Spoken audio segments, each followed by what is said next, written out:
If you're listening to the replay of this live, be sure to punch that like and subscribe button. And let me know and drop it below your 2 cents as you go throughout the live. Be sure to help support the channel by hitting the $sign, 2 cents boxing in the Cash App, or hitting the heart with the $sign in it and leaving a super thanks below. Let me know you enjoyed the show. 10, 14, 20, 25.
Hi, welcome to the channel. I'm Jay, and this is our 2 cents, where we talk everything boxing, and everybody's entitled to their own opinion.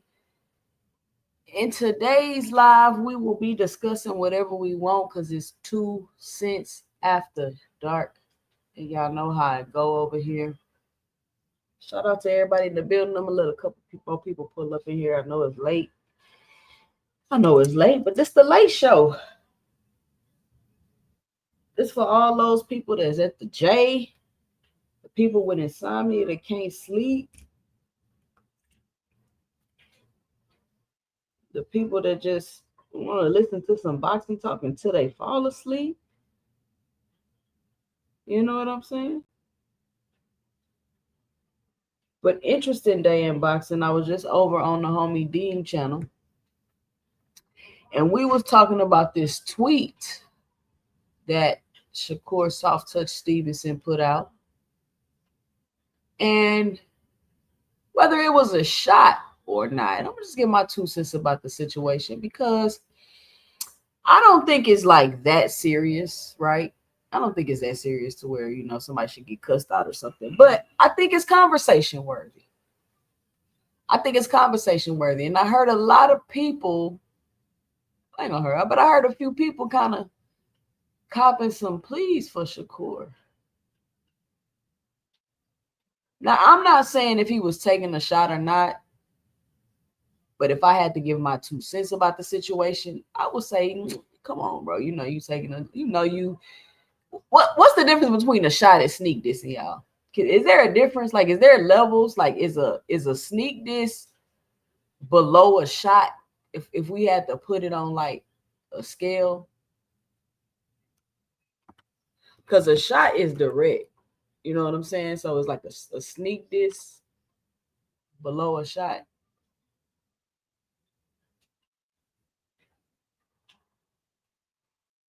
Where's the tweet?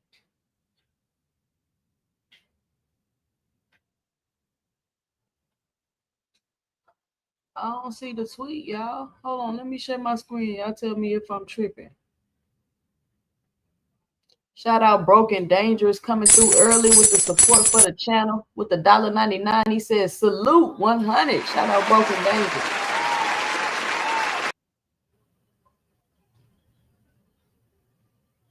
Let me share my screen so y'all won't think I'm tripping, because I don't see the tweet no more.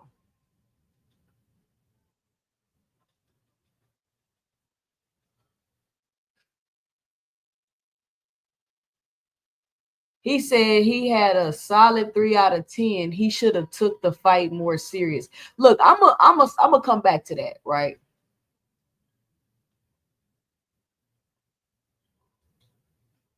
Y'all, hold on. Let's look into this. This inevitable D Block says, how did you rate Shakur's performance against Zepeda? He saved himself a solid 3 out of 10. He should have took the fight more serious. So Grind says, nigga, stop the cap. You know you took this fight very seriously. And Shakur Stevenson said, I trained at home for that fight.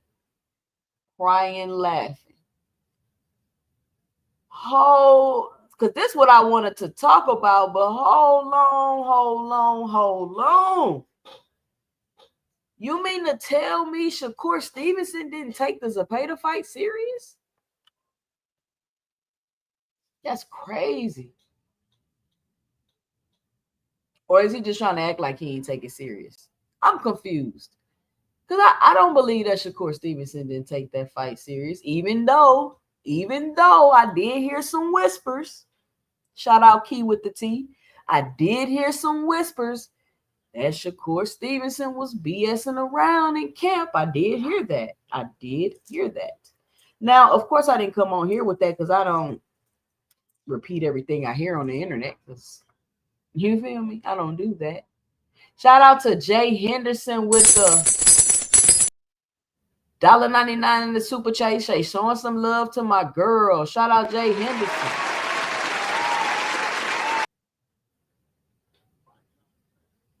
Come on, y'all. Let's read these tweets again so nobody think I'm making this up. So, D-Block tweets, how did you rate Shakur's performance against Zepeda? So, all the people that were saying, like myself, Shakur he didn't look as athletic as I thought in that fight. He didn't look as fast as I thought in the fight. He didn't really show like the levels like I thought he would in that fight. And then he come on here and say he give himself a 3 out of 10 because he didn't take the fight serious.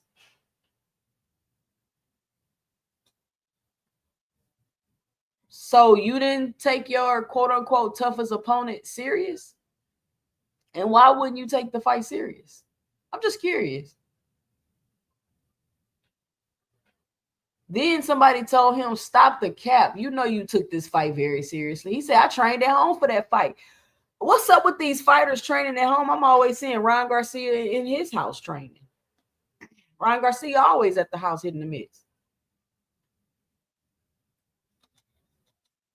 So he ain't even go to the gym?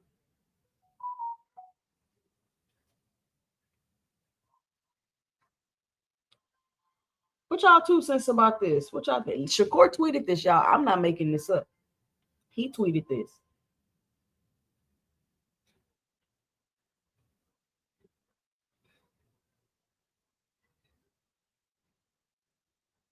Hold on, y'all. I'm trying to get this cash up I just got. Shout out to Alan Sostan with the $5 in the cash app. He says for support. Shout out Alan.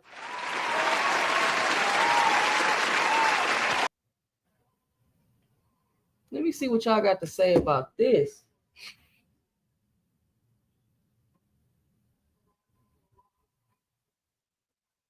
Oh, shout out Juke with the $2 in the cash app. I mean the super chat. She says, we in here. Hey, 2 cent with the late night cook. Shout out Juke.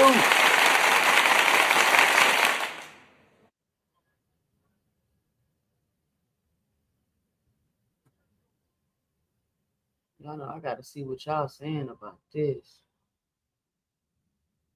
Dream, did y'all time this dude spamming the chat?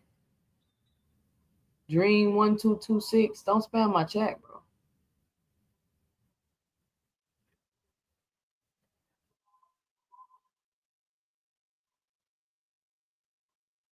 So then I say, and he almost got his ass knocked out. Word to his daughter. Blaze P for P say, y'all know Shakur say the darndest things.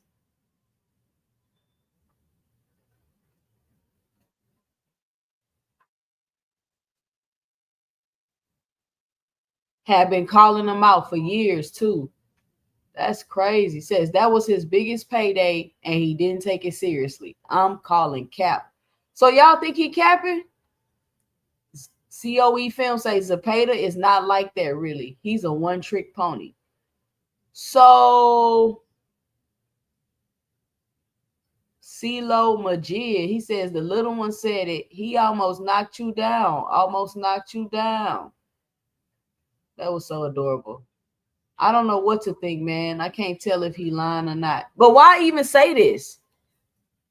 You feel what I'm saying? Like somebody put it on the internet and then you gonna respond to it. Could like you wanted to let everybody know that you didn't train for the fight. Like you wanted everybody to know that you was bullshit. I mean, that's cool. That's his prerogative. He can do what he want to do. But I just think it's weird. I just think it's weird. I swear I seen several videos of him in the gym during the Zapata lead up. I could be wrong though. I mean, maybe he went in the gym for some photo ops. You know what I'm saying? I'm in here. I hit the mitts, boom, boom, bing, get some videos, get some pictures, and head out. But I now that you mentioned that, I did see him in the gym with them big ass puffy gloves on. Zapata is a basic fighter, so he probably didn't have to do no crazy training. But he also probably cap, ain't no telling. Somebody say Shakur always be lying. So y'all don't believe the man? This is coming out of his mouth. Don't y'all say believe the fighter? Ain't that what everybody been screaming at me? Everybody been screaming at me to believe the fighter. I'm believing the fighter. He said, let's read it again. Let's read what Shakur said again. D Block says, how did you rate Shakur's performance against Zapata? Shakur says a solid 3 out of 10. So even with the shoulder rolling and rope doping at the same damn time, he only gave himself a 3 out of 10. Now, when I was saying y'all hyping Shakur Stevenson up way too much for this fight, he won, cool, he deserved credit. But y'all hyping him up way too much for this fight. People were saying I was hating. But he himself said he gave himself a 3 out of 10. That's a 30. That's a F. He gave himself a F. Then somebody told him, they just like y'all, they thought he was lying. He said, nigga, stop the cap. You know you took this fight very seriously. So somebody already shares y'all sentiment, and they responded to Shakur. And then Shakur says, I trained at home for that fight with the three crying emojis. He's tickled about the situation. Boxing hacker in the building. He says the reality is Shakur has been training all his life, so he probably felt Zepeda wasn't on his level. Wow. Y'all screenshot this. I'm just going to listen to what y'all saying right now. It's amazing.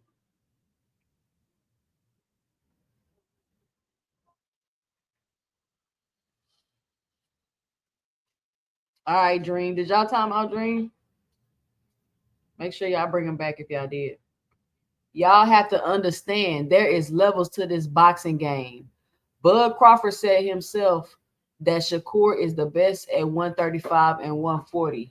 He sparred Shakur for work. Bud entitled to his opinion. Just because he said it don't make it true, because Bud said he didn't almost get knocked out. Anyone with the boxing eye can tell he lost balance. Nigga. He lost balance after a punch, boxing hacker. What that mean? Yeah, I gotta stop this. I got a question. So did he take his previous few opponents serious? Because he looked worse in a few of those. And that's what I'm telling y'all. I've been saying that Shakur hasn't been looking like he's really improving like that fight after fight. That's why I'm like, damn, he looks like he's peaked already. Shakur hasn't just been looking better and better each fight. You're not seeing the Shakur fighting like, oh, he looked better than the last one. Now, he didn't look, he fought a different style, which made him present different things in his fight against Zepeda. And I give him credit for that fight. He had a decent performance. But I'm just saying he didn't look as athletic, as quick, and all of this as I thought he would look. And now he's saying, because he was working out at the crib. Because he was working out at the crib. And I ain't judging him. I'm just saying, like, this was your biggest fight, your toughest opponent, all this other stuff. And you working out at the crib.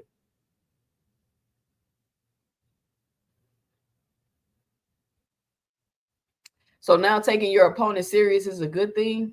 So now not taking your opponent serious is a good thing, according to Boxing Hacker.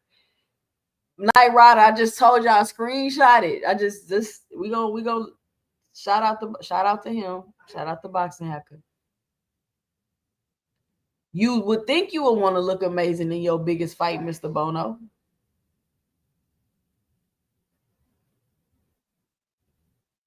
You would think so.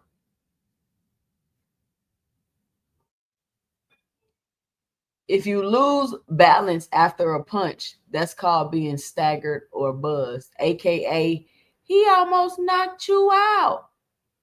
Now, while we own this, right? Because I keep hearing like, I'm not hating on nobody. I mean, it is what it is. I'm just talking about it. Shakur stay in the gym. He this, he that. I don't ever really hear people say he don't drink, he don't smoke, but they try to paint these like images of these fighters like they just got an air mattress in the gym, and then when they done working out, they eat and go to sleep in the gym, and then wake up in the gym in the morning and work out again. But I came across this interview, and I got this clip, and let's take a look at it since we own Shakur Soft Touch Stevenson. Shout out to him. You don't drink. No. What led to that choice? Because of I missed weight and like me missing weight that. went viral. Like everybody is talking. Oh, So people know you missed weight because you was drinking? nah, they don't know because So I'm this the drinking. first This the time? first time ever I'm saying this. I was drinking red wine and I was drinking too much of it. I was drinking a bottle, and after a bottle, go to the club. If you drink wine and smoke hookah, you a baddie to me. No, tequila's a bad bitch. When I used to good. drink, I used to drink Henny out the bottle. That's some gangsta Newark shit. Yeah, you drinking Now you two, tequila. that's two in the trenches.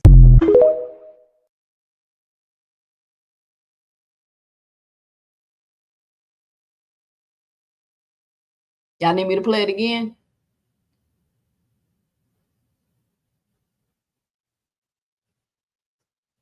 COE film say what? Not improving. He needs some work. They are scared to fight him. In order for you to get pushed to another level, it takes someone to take him there. That's my 2 cents, bro. I guess since nobody want to fight him, he ain't been able to improve. You just said the same thing I said. You just agree with me, bro. You just agree with me, COE.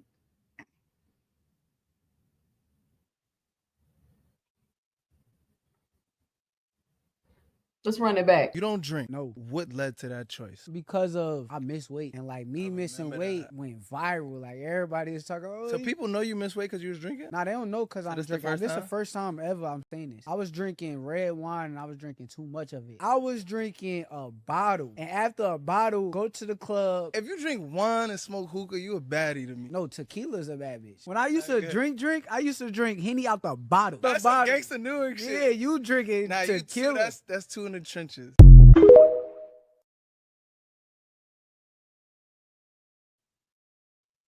Hey, he just called Shakur a baddie. He said you drinking wine, smoking hookah, you a baddie. So I never knew why Shakur Stevenson missed weight. That's interesting. So Shakur Stevenson missed weight because he was drinking too much wine. That's crazy. That is crazy. But you know, wine does have a lot of sugar in it, so that makes sense. That makes sense. I never knew that Shakur Stevenson missed weight because he was drinking too much wine. That's crazy. Call that man a baddie. So he drinking wine and smoking hookah? Good Lord. Good Lord.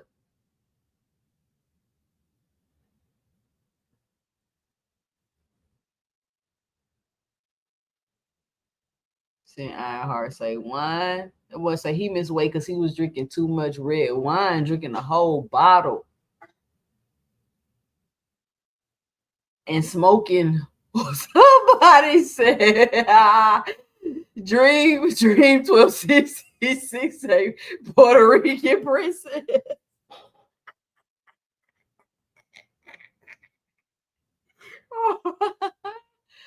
Oh man, I'm crying laughing.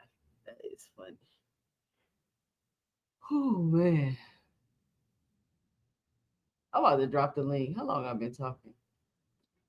But yeah, anyway, I originally brought up this. Oh, that boy say Puerto Rican person. I originally brought this up to talk about the response that he made to the tweet. I'm pretty sure all of y'all have heard the tweet right now or seen the tweet. I was looking for the tweet on here. I couldn't find it. Y'all, where's the tweet? Did he tweet and delete? Okay, here we go. Here we go. 9 hours ago. Pound for Pound said the boxing community needs to stop giving Shakur imaginary wins over Devin and Tank and the rest of his contemporaries. He hasn't fought any of them. Truth of the matter is, all the legacy fights are at 140. There is nothing. So, what is y'all 2 cents about what Pound for Pound said?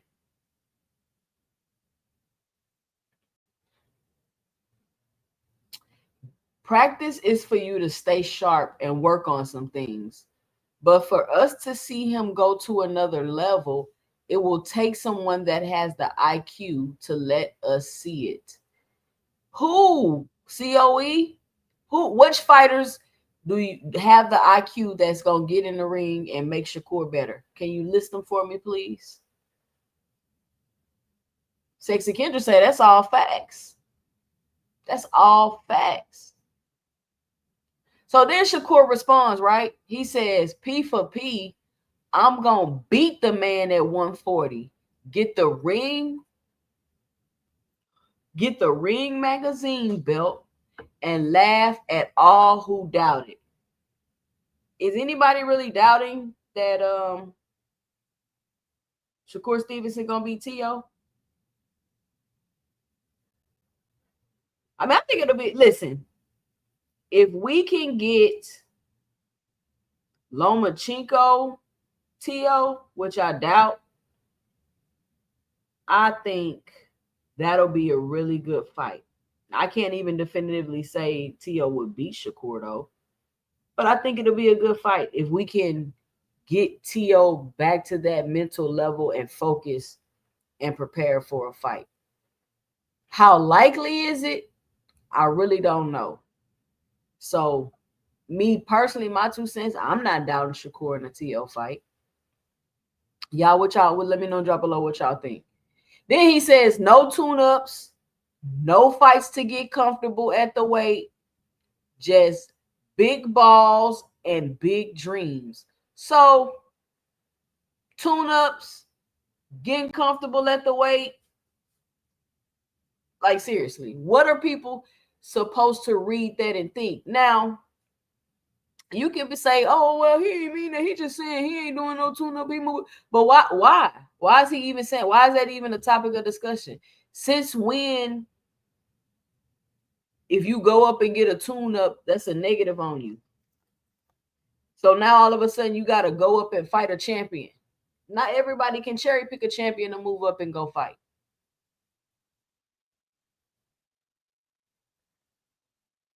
Welcome to the Bud Crawford era, though. Hold on real quick, yeah.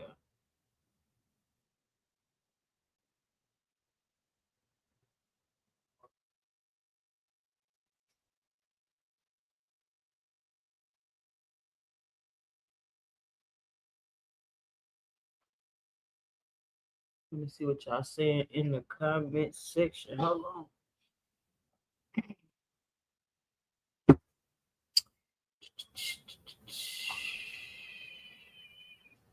I think it's a good fight.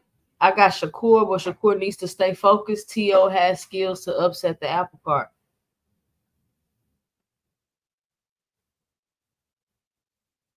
How do y'all know?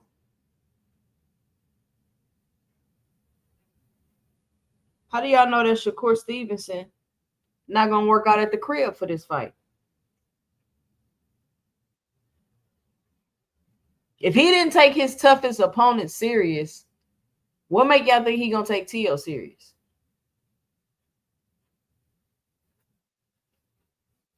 Hold on real quick, y'all.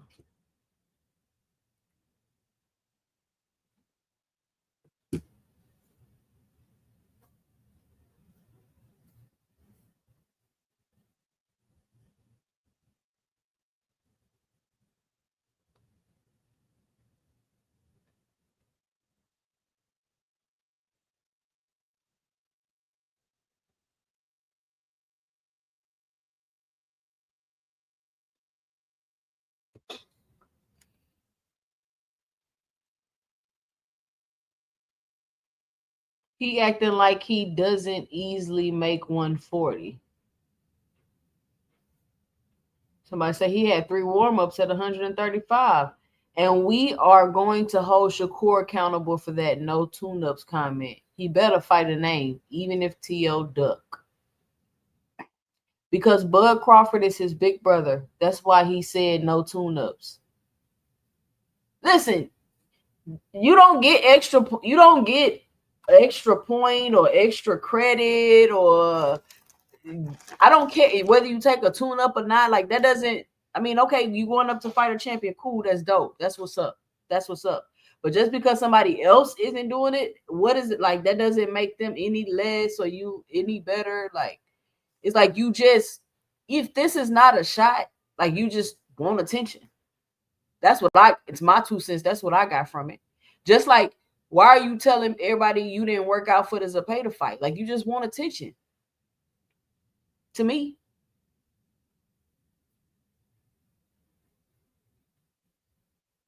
Time to weed out these fighters who just want to fool the fans. Bring on the real dogs. COE, did I miss your list? If I missed your list of the fighters that you want that could help Shakur sharpen his IQ and have him better in the ring, if I missed that list, could you please redrop it?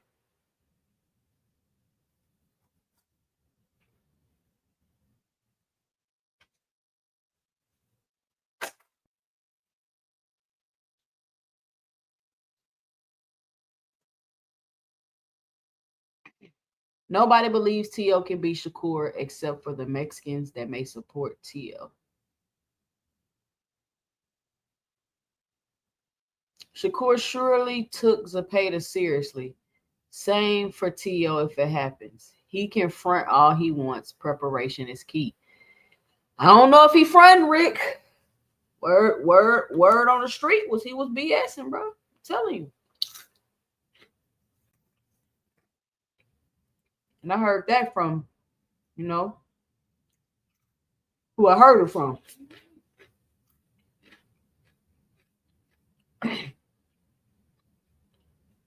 Why would Shakur need a tune-up? Did Inouye get a tune-up when he went to 122? Guys, if people want to take a tune-up, they can take a tune-up.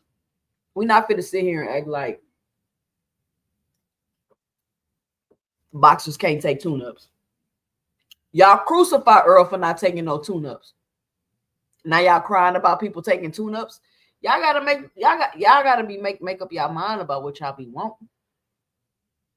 Seriously. For those of y'all just coming in here, this is the video that we're referring to. Or not the video, but the tweets that we're referring to about Shakur Stevenson saying that he did not take the fight seriously. Here's another thing that Shakur Stevenson tweeted today. He's been doing a lot of tweeting. This is how y'all mess big fights up. Who cares who needs who more? We all need each other from a boxing perspective. This convo irrelevant and doesn't make the fight happen. Now, these people seem to think that Boots needs Virgil more than Virgil needs Boots. Let's see what they talk. I don't think we're going to see Ortiz next. I'm being pessimistic. I don't think we see that next.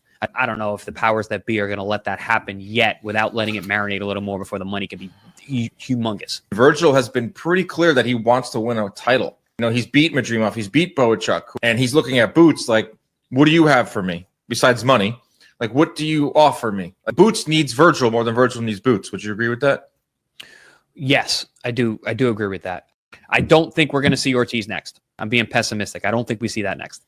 I don't know if the powers that be are going to let that happen yet without letting it marinate a little more before the money can be humongous. Virgil has been pretty clear that he wants to win a title. Virgil has been pretty clear that he wants to win a title. What do Boots got to offer him? Are these people serious? Am I tripping? That's wild. That's wild. Virgil never been no champion. Dug Boots the whole time they was at 147 pounds. Come on, man. These people crazy. These people crazy.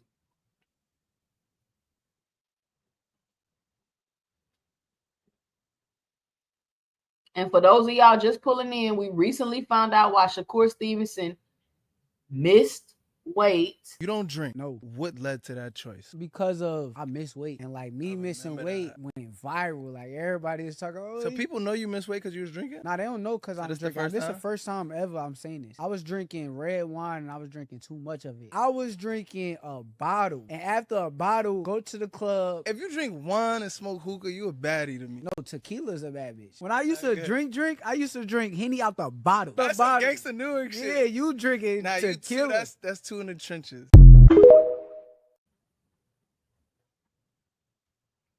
That boy disagreed. He say, no, if you drink tequila, you a baddie. He called that boy a baddie. I'm telling y'all, hilarious. So I came across this video.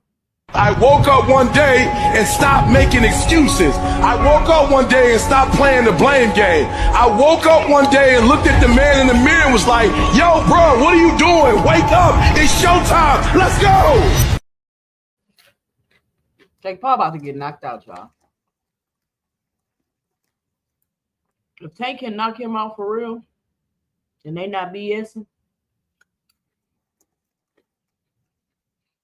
Jake Paul got 2 rounds for trying to chase Tank around for him to be exhausted.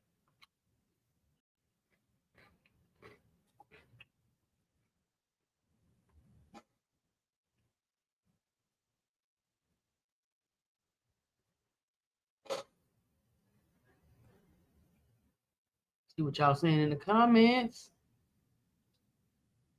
At 2 cents, dude said 2 names. These Shakur fans egregious. Oh, where are the names at? Let me see. Let me scroll up. What you said, COE?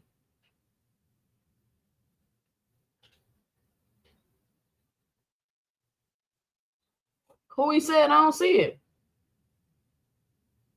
What names you said, COE?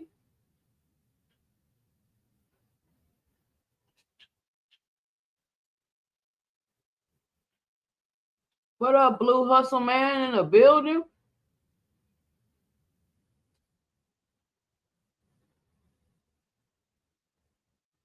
Shakur don't need a tune-up for T.O. Listen, all this T.O., please, can we get a fight announcement? Like, we fooling with T.O. and Shakur. I know better than to expect to be excited about anything. Let's hear the fight announcement. You causing all this ruckus, taking sneak dissing and taking shots, and the fight ain't even been announced yet. You know what I'm saying?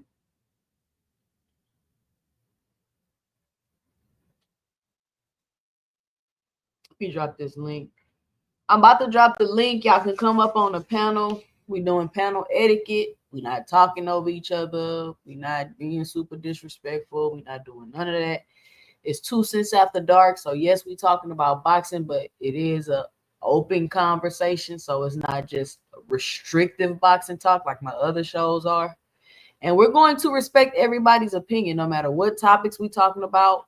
Everybody on here has different thought processes. They different fan bases. We're going to respect other people's opinion because everybody over here at 2 Cents Boxing is entitled to their own opinion.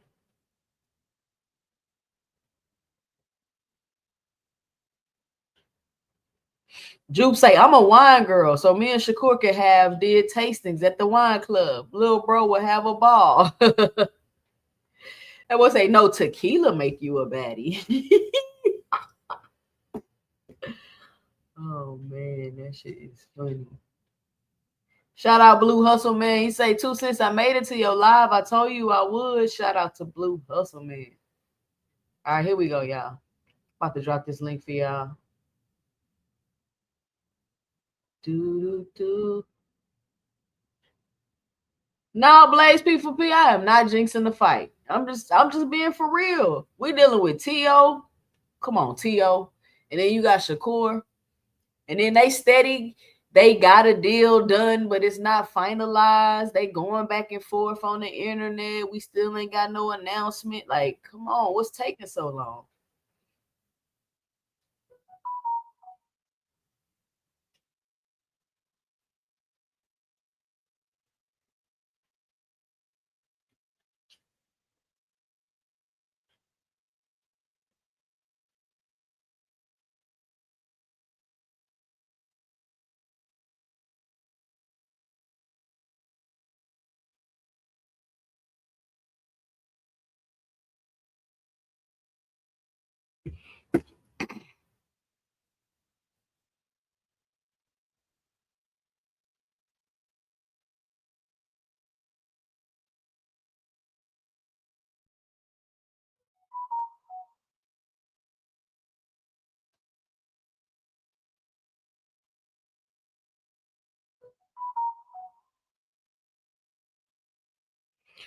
All right.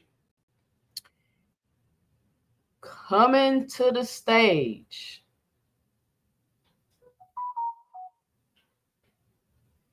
The most famous panelist in YouTube boxing. Hold on, y'all. Hold on. I gotta do something real quick.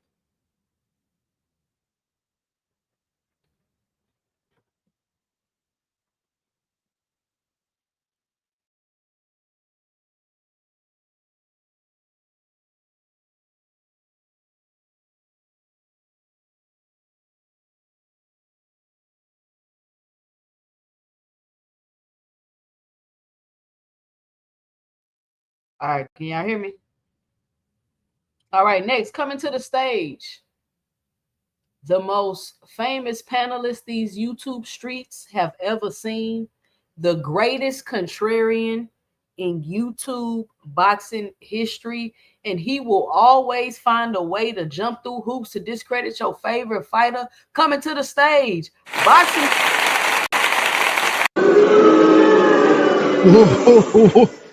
What's up, 2 Cent? What up, 2 Cents? What up, 2 Cents? What's going on? What's going on? All right, I got some more people backstage. Next, coming to the stage.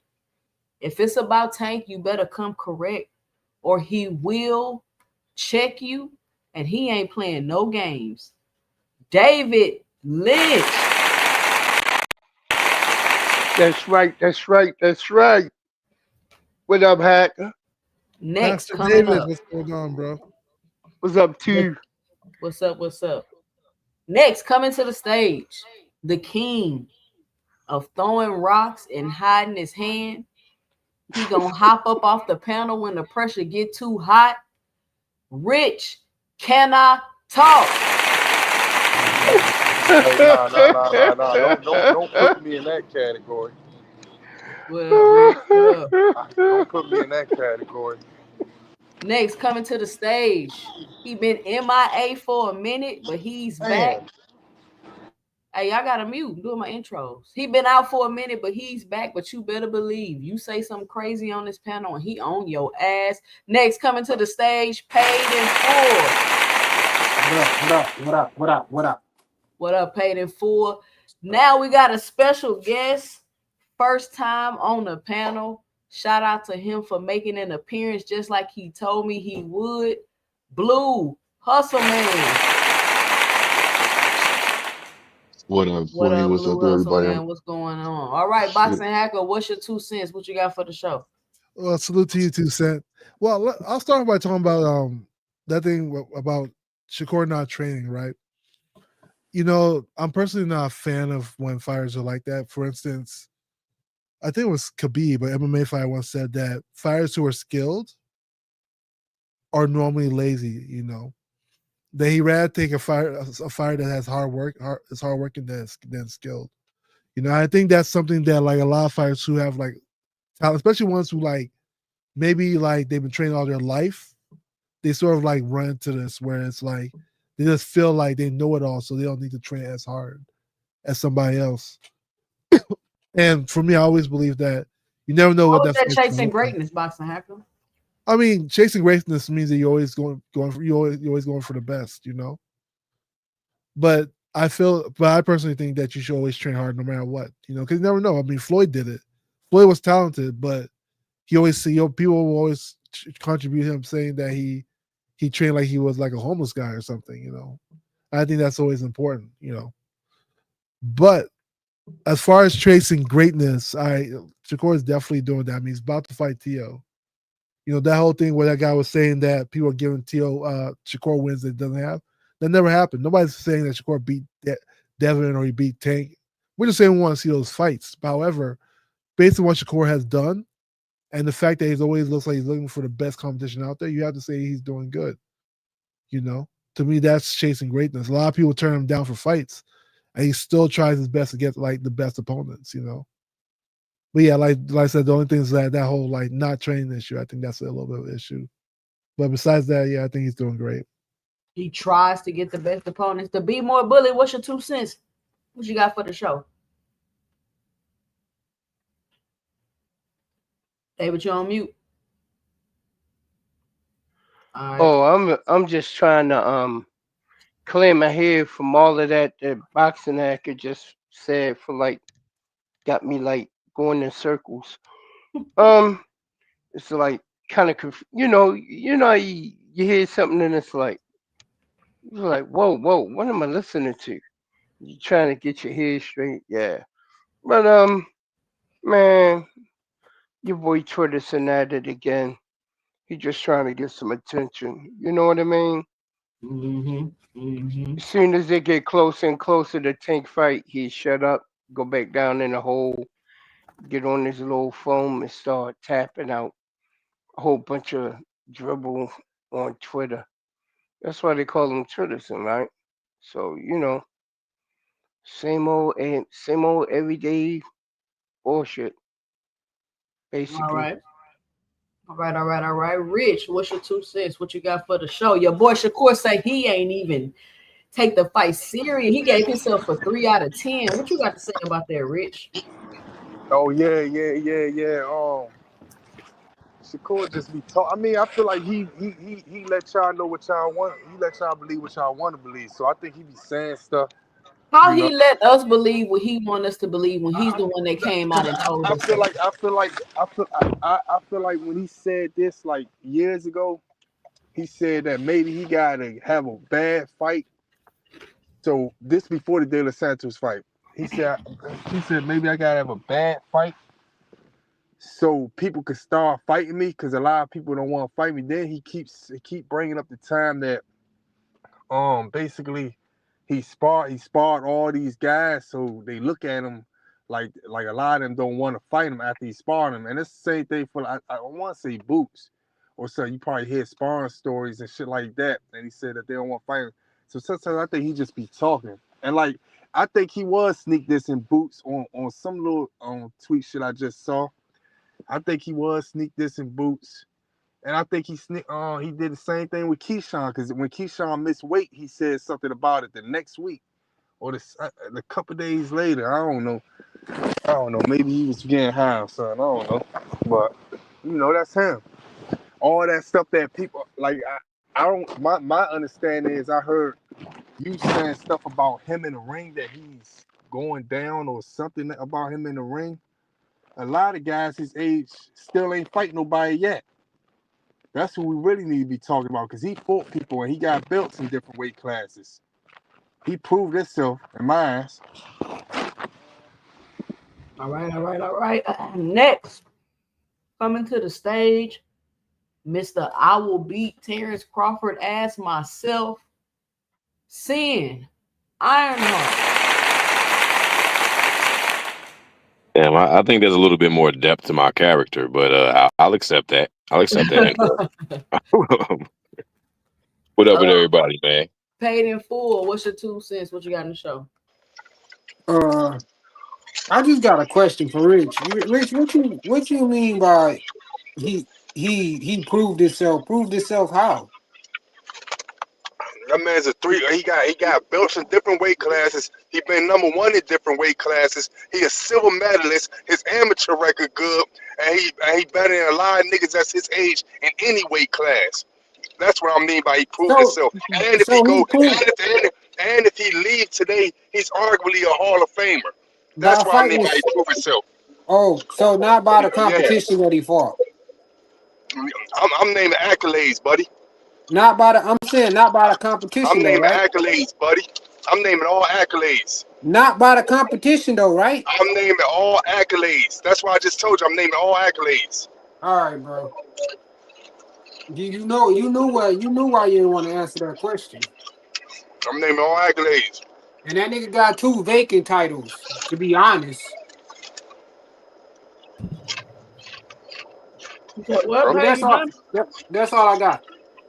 All right. So Rich say he proved himself in his eyes. Blue Hustle Man, what's your 2 cents? What you got for the show? First of all, I'm gonna say this. What's up, Queen? What's up, everybody on the panel? What's up, everybody in the Up, chat? Blue. Great intros. Yeah, most definitely great intros. I'm gonna say this real quick. Now, when it comes down to it with Shakur, right? Now, everybody's saying that basically, like you know what I mean, like he is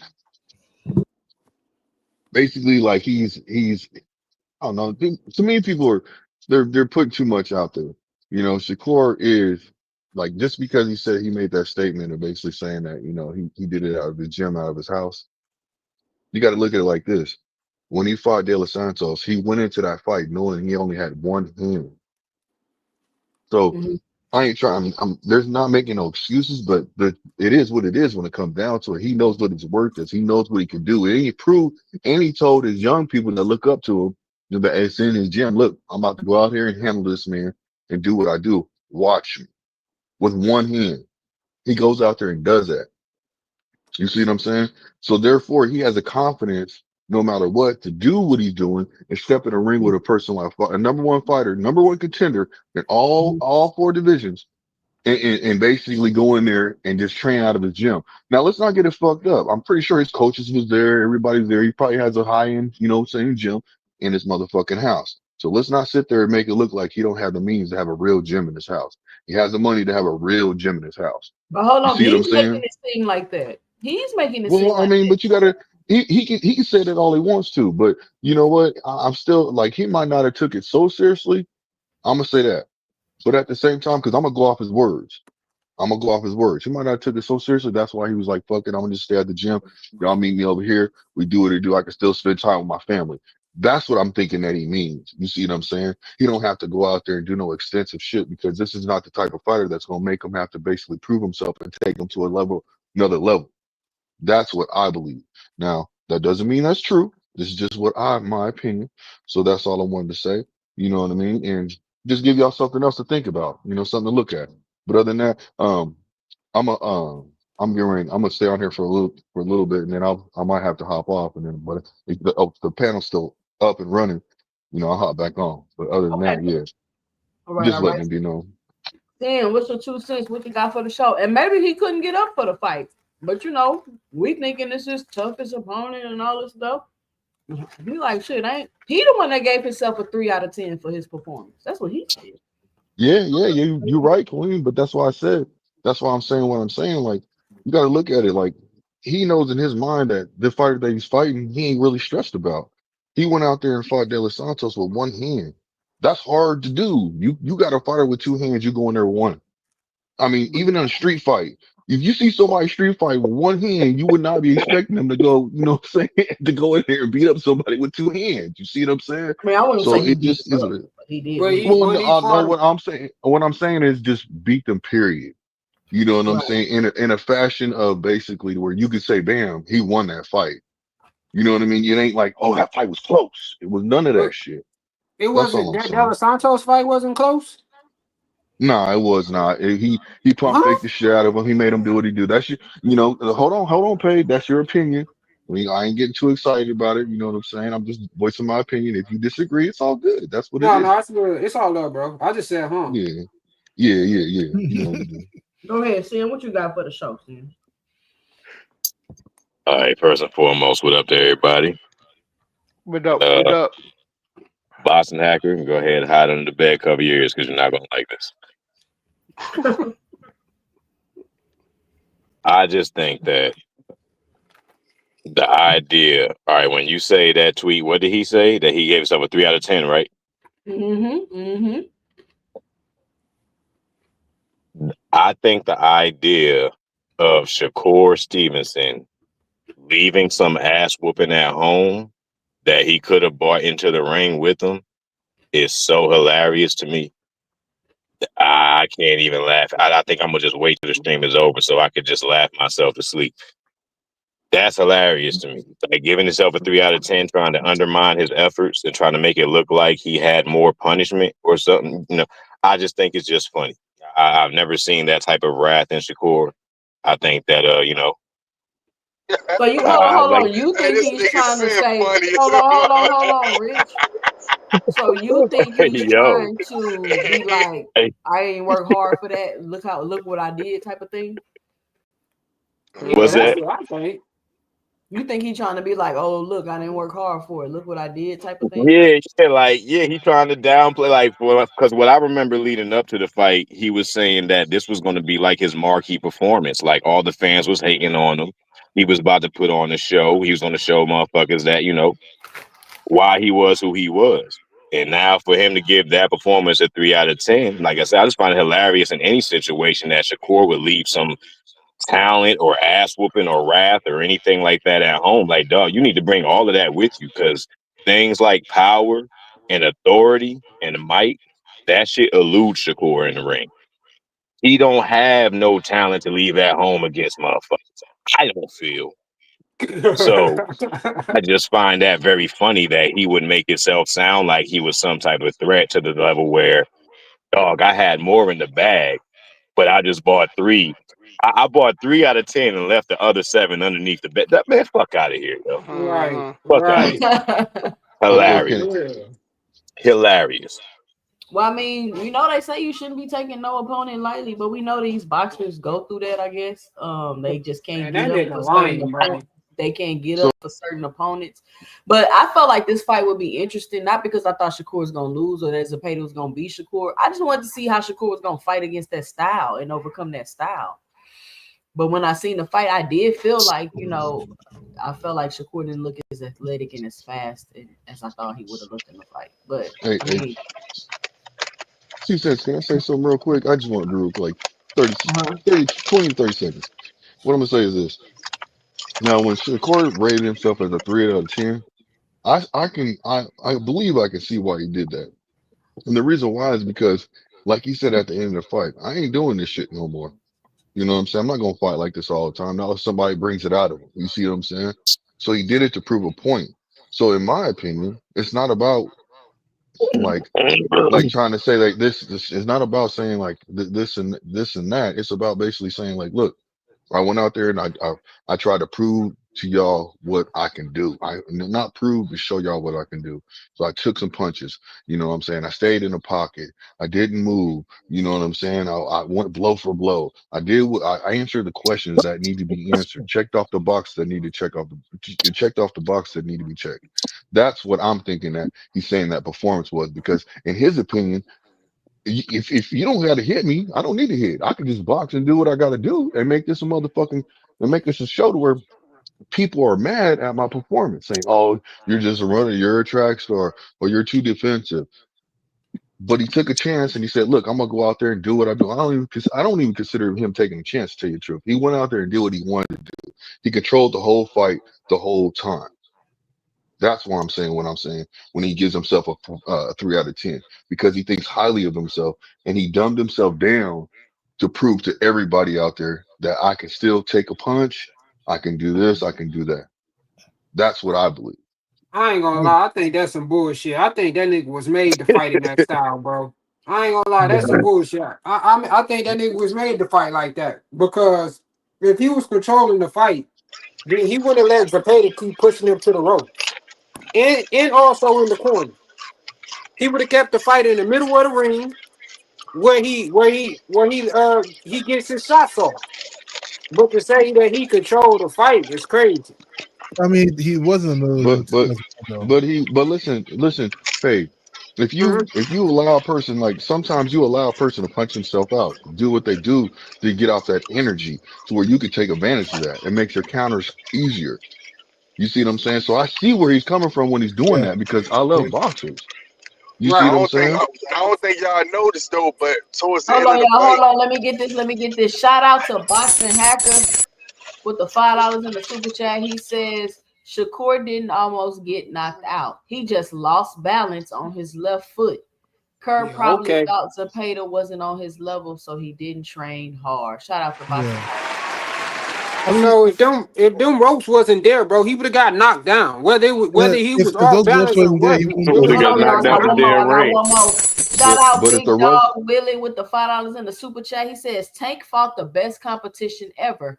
Hall of Famer Jake Paul and Unstoppable Roach, who is better than Duran. Tank also fought the feared Harrigan. Yeah, that's cap. But if the ropes weren't there, he wouldn't be leaning on there. Like he wouldn't even be in that position. He wouldn't have put Nah, he himself would in have that been out position. there with the crowd. He would have been out there in the crowd somewhere. No, he wouldn't. Looking for popcorn and shit. He wouldn't have He wouldn't have put himself in himself that position, man. He would have stayed in the middle of the ring and not moved around like that. Come on, man. This is boxing. Well, he didn't make that. This Well, is he Nobody didn't said, make boxing. hold on, dang father. Nobody said he struggled. Who said he struggled? Nobody said that. Yeah, Also, I people didn't have say he to struggled. remember who Shakur is. Shakur is a guy. I was who about to say it. He was like stopped me before I got there, but I was about to say it I though. was about to I'm just trying say to put it. you. I'm just trying to gas it a little bit. Shakur's a He guy was. that To be honest, though, in the up until he made that adjustment, I think around the 6th or the 7th round when he made that adjustment, I kind of feel like he was sort of struggling.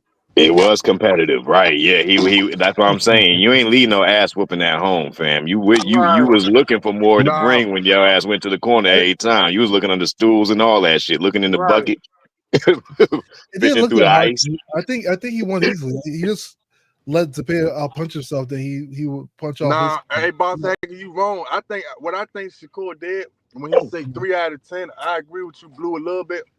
But I think he did wake up and prepare for that fight, which he know he did because he said he had a person that matched Cepeda's style in He the ring. said right here he didn't train. Listen, hold on. Dang. He said he left. He fought somebody like Cepeda. He was training. He sparring with somebody like Cepeda, I guess, at his house or whatever, and it was perfect style. But when he say 3 out of 10, I think he meaning that he didn't really have to fight that fight. He didn't, and that's the truth. You could tell later on in the rounds when he said fuck fighting that fight, and he started walking around. He ain't even jump around, hop around.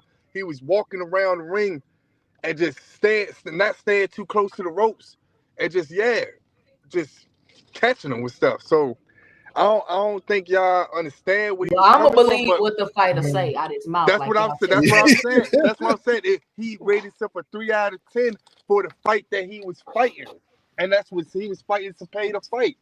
I rated him a good 8 out of 10 because he beat Cepeda at his fighting. You know what I'm saying? And like I said before, plenty of times on these panels, a lot of good people that love what they do never gonna sit there and say, "Oh, I was a 10 out of 10. I was this, that, and third. I rate myself." That's in every sport. You hear that in every sport. A lot of people always want to do better. That just show you that he want to do better. Not Bud Crawford. He not even But surprised. Rich, a three, a No, three, Come that's on, why I bro. said he told I less you. than 5, bro. Do you think that's genuine? no, Rich? I think what people are missing is that he's a perfectionist as well. I think Man, he that actually nigga trying to enjoys. shit on the bro. He All right. trying to Once get again, him. Rich. Hold Right. on, Let me hold ask on. I got Rich. Let me somebody ask Rich. I backstage. think. I got somebody backstage. Nah, Next. I know he Hold on, lying, Rich. son. Hold I on, know he Rich. lying, son. And hold on, Next. y'all, Queens. Hey, Two Coming Cents to says she the got somebody stage. backstage. Coming to the stage. If you want to get fried, souffle, broiled, air fried, sunny side up, however you want to cook, Juke with the cook is gonna do it for you. Shout out Juke. Hey, What up, Juke? What's your 2 cents? What you got for the show? What up, y'all? I promise y'all I come in peace. I don't be on that. I really don't. I was gonna say that in terms of like it depends on how he meant it. Like if he's saying I give myself like I don't have a problem with him saying I give my performance a 3. Like maybe he in hindsight feels that there's things he could have did better. You know, I think there's fighters who always see, and that's a good thing to always see when you can improve on. Like you just, feel like you missed out opportunities. I can understand that in hindsight. But to say he didn't prepare for this fight that's the part that got me like, second guessing. Cause like I've seen what fighters didn't get up for certain fights. In this case, because Shakur like went out his way to get this fight, like he had been trying his best to get this fight, right? People are saying Zepeda ducked him at first. De La Hoya was saying you got to come to Golden Boy. Like you put time and effort into getting this fight. So for me to believe that you didn't take it seriously, I just no, I don't believe that. Now, do you believe you gotten there and maybe you could have done better? Maybe. I thought he did great. I thought he did a really good job. I don't think he won like every single round. I think Zepeda did do some good work. I think this was a style that was a little different for him. It wasn't as easy as a style for him as like maybe what's his get was it Vargas?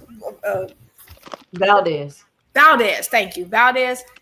But I thought he did good. Like I thought he won convincingly. He had a couple sticky moments in the fight, which is okay. It's gonna happen. But I think sometimes when he gets criticized for something, he feels the need to like, because he wants to be a perfectionist. But every fight that's gonna be especially as you go up in competition, it's not gonna be that. So he didn't, to me, need to say that. Oh, I didn't even prepare for it because that's just ludicrous. Yes, you did. Now, could you have done better in certain ways? Maybe you could have. People say, okay, he fought his fight.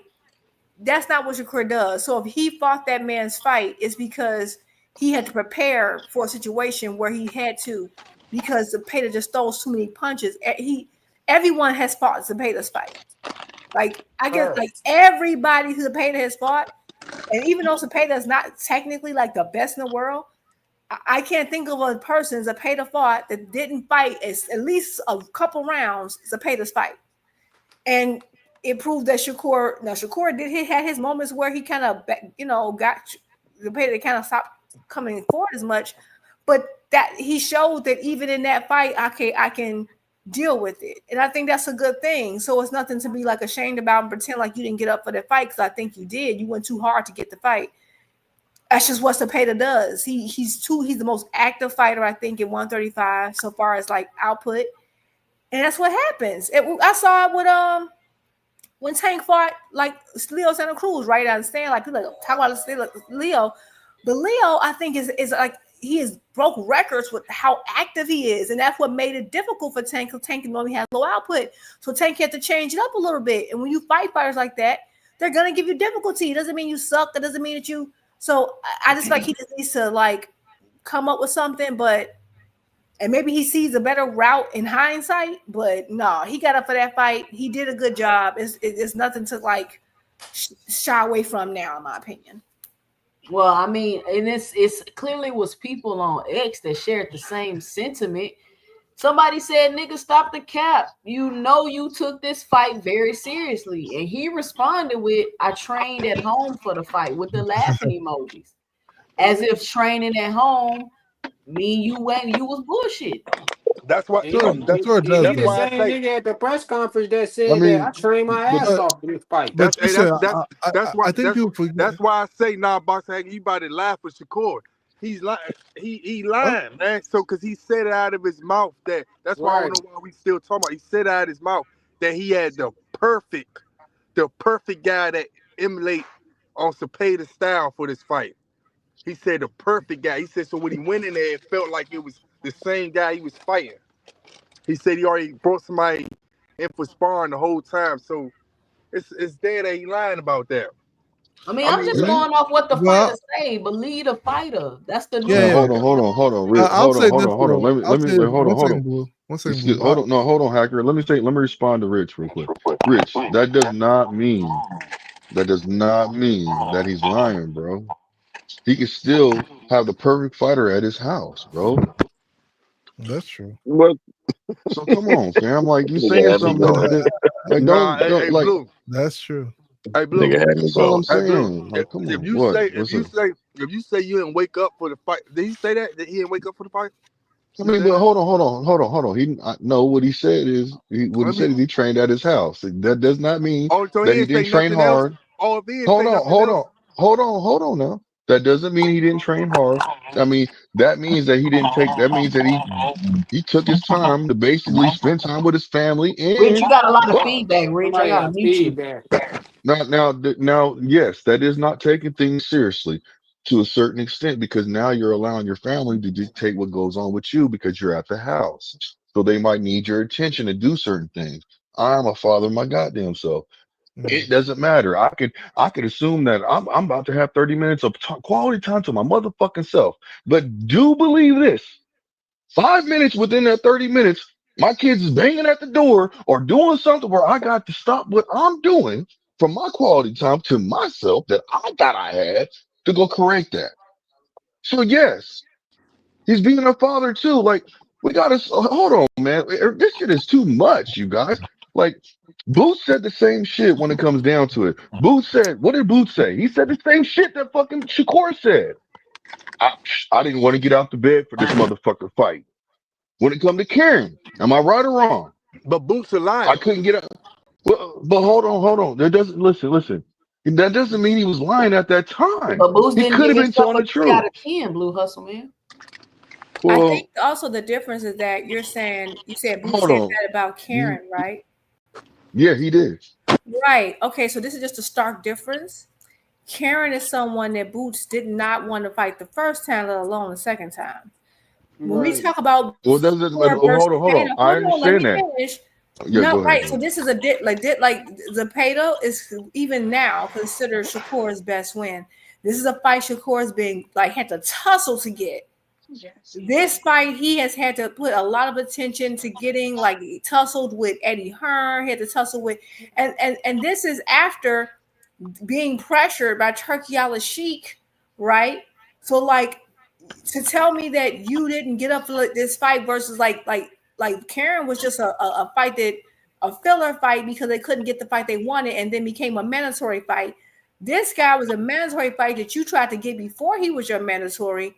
And then it was after you had already signed your deal with Turkey Al-Sheikh, and Turkey Al-Sheikh started putting pressure on you about how he didn't want no boring fights because he was mad about how that last fight went, whatever. So all I'm saying is that convince me now that the fight you've been fighting your hardest to get, and then you got the pressure from the man who's paying you, and then you get in there and you didn't go to bat for it.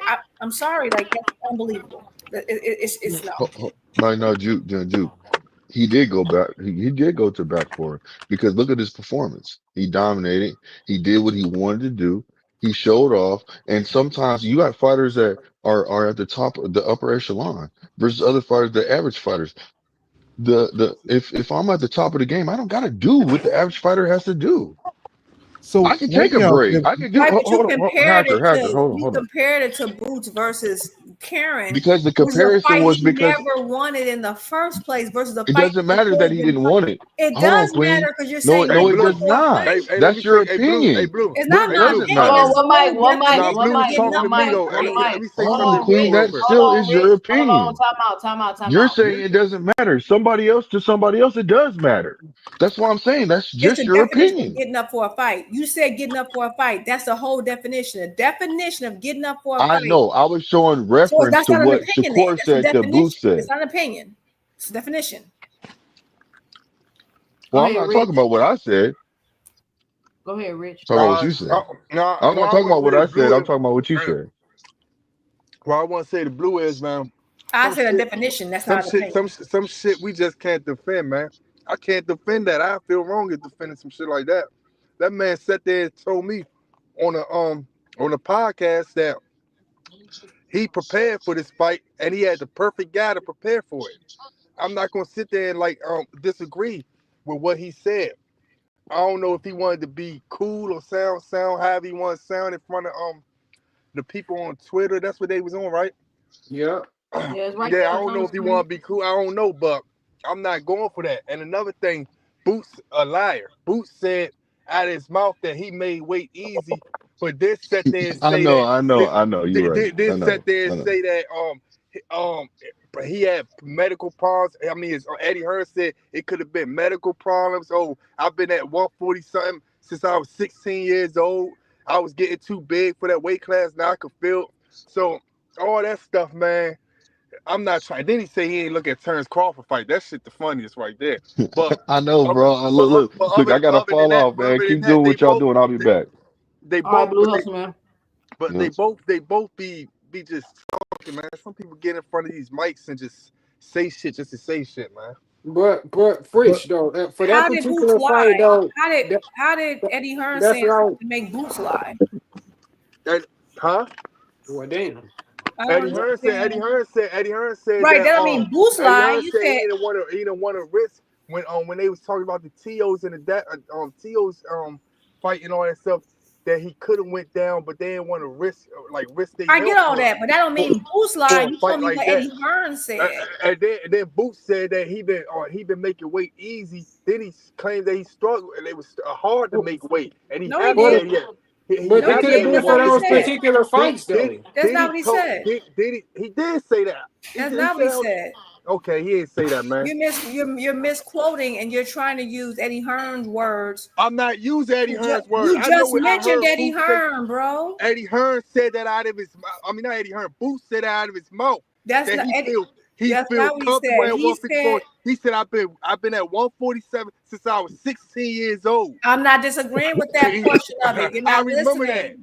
Man, like, but I see that's the thing about y'all on these panels, and that's why I start liking this clown ass nigga Devin Haney, because y'all sit back and judge Devin Haney for being a weight. Not you. I'm not saying y'all sit back and judge Devin Haney for being a weight bully, but I have yet. What this got to do with Devin? Why can't you stay focused? I have yet to hear We talking about anyone Boots, say, and I'm telling you "Damn, Boots been specifically this what he size said. at 146 this whole time. He been a weight bully for real." But how can you Okay, weight bully you if going you on make this the rant hold again. on? Jump on How Devin Haney, how can you be a weight bully? How can you be a weight bully if you make the weight though, bro? Oh my, okay. I always Hold on, Rich. Hold Hey, on. look. Time out, Rich, because you deflecting and we're not He talking just about got that. the topic we got a whole new completely. topic Hold here. on, let me say this. He does it every time. Yeah, Every 'cause time you he gets mad, when you point out something, he goes on an emotional tirade. We weren't even talking about Devin. And We're not now talking you about got Devin. the We were talking whole about Boots here, conversation though. And plenty convoluted. people call Oh Boots no, a weight bully. somebody Hold said on, Boots, Rich. Hold on, Oh Rich. my and I God. just said nigga be lying too. Plenty people call Boots a weight bully, and then when he moved up, they cried about him not standing in the division, and he never lied about anything. Just because he said it was easy for him to make the weight doesn't mean it wasn't time for him to move up, and he wasn't feeling drained making the weight. So I don't understand what I was he about lied to point out specifically how he didn't lie before the emotional tirade that took us into a whole other conversation that got nothing to do with nothing. Like I was trying to point it out, but every time we do, and I love Rich, like Rich is all love, but you go on these emotional tirades, it ain't got nothing to do with the price of tea in China. I was saying is that when I was trying to say why Boots, I'm trying to ask you how did Boots lie? Because you said Boots lied, and then you started to tell me what Eddie Hearn said. Boots said he made the weight fine. I made the weight fine. Then he said he went to a doctor, and the doctor told him he's not operating at the high efficiency that he could. And he figured, I've been at this weight for a long time and I need to move up. That's not a contradiction. That's not a lie.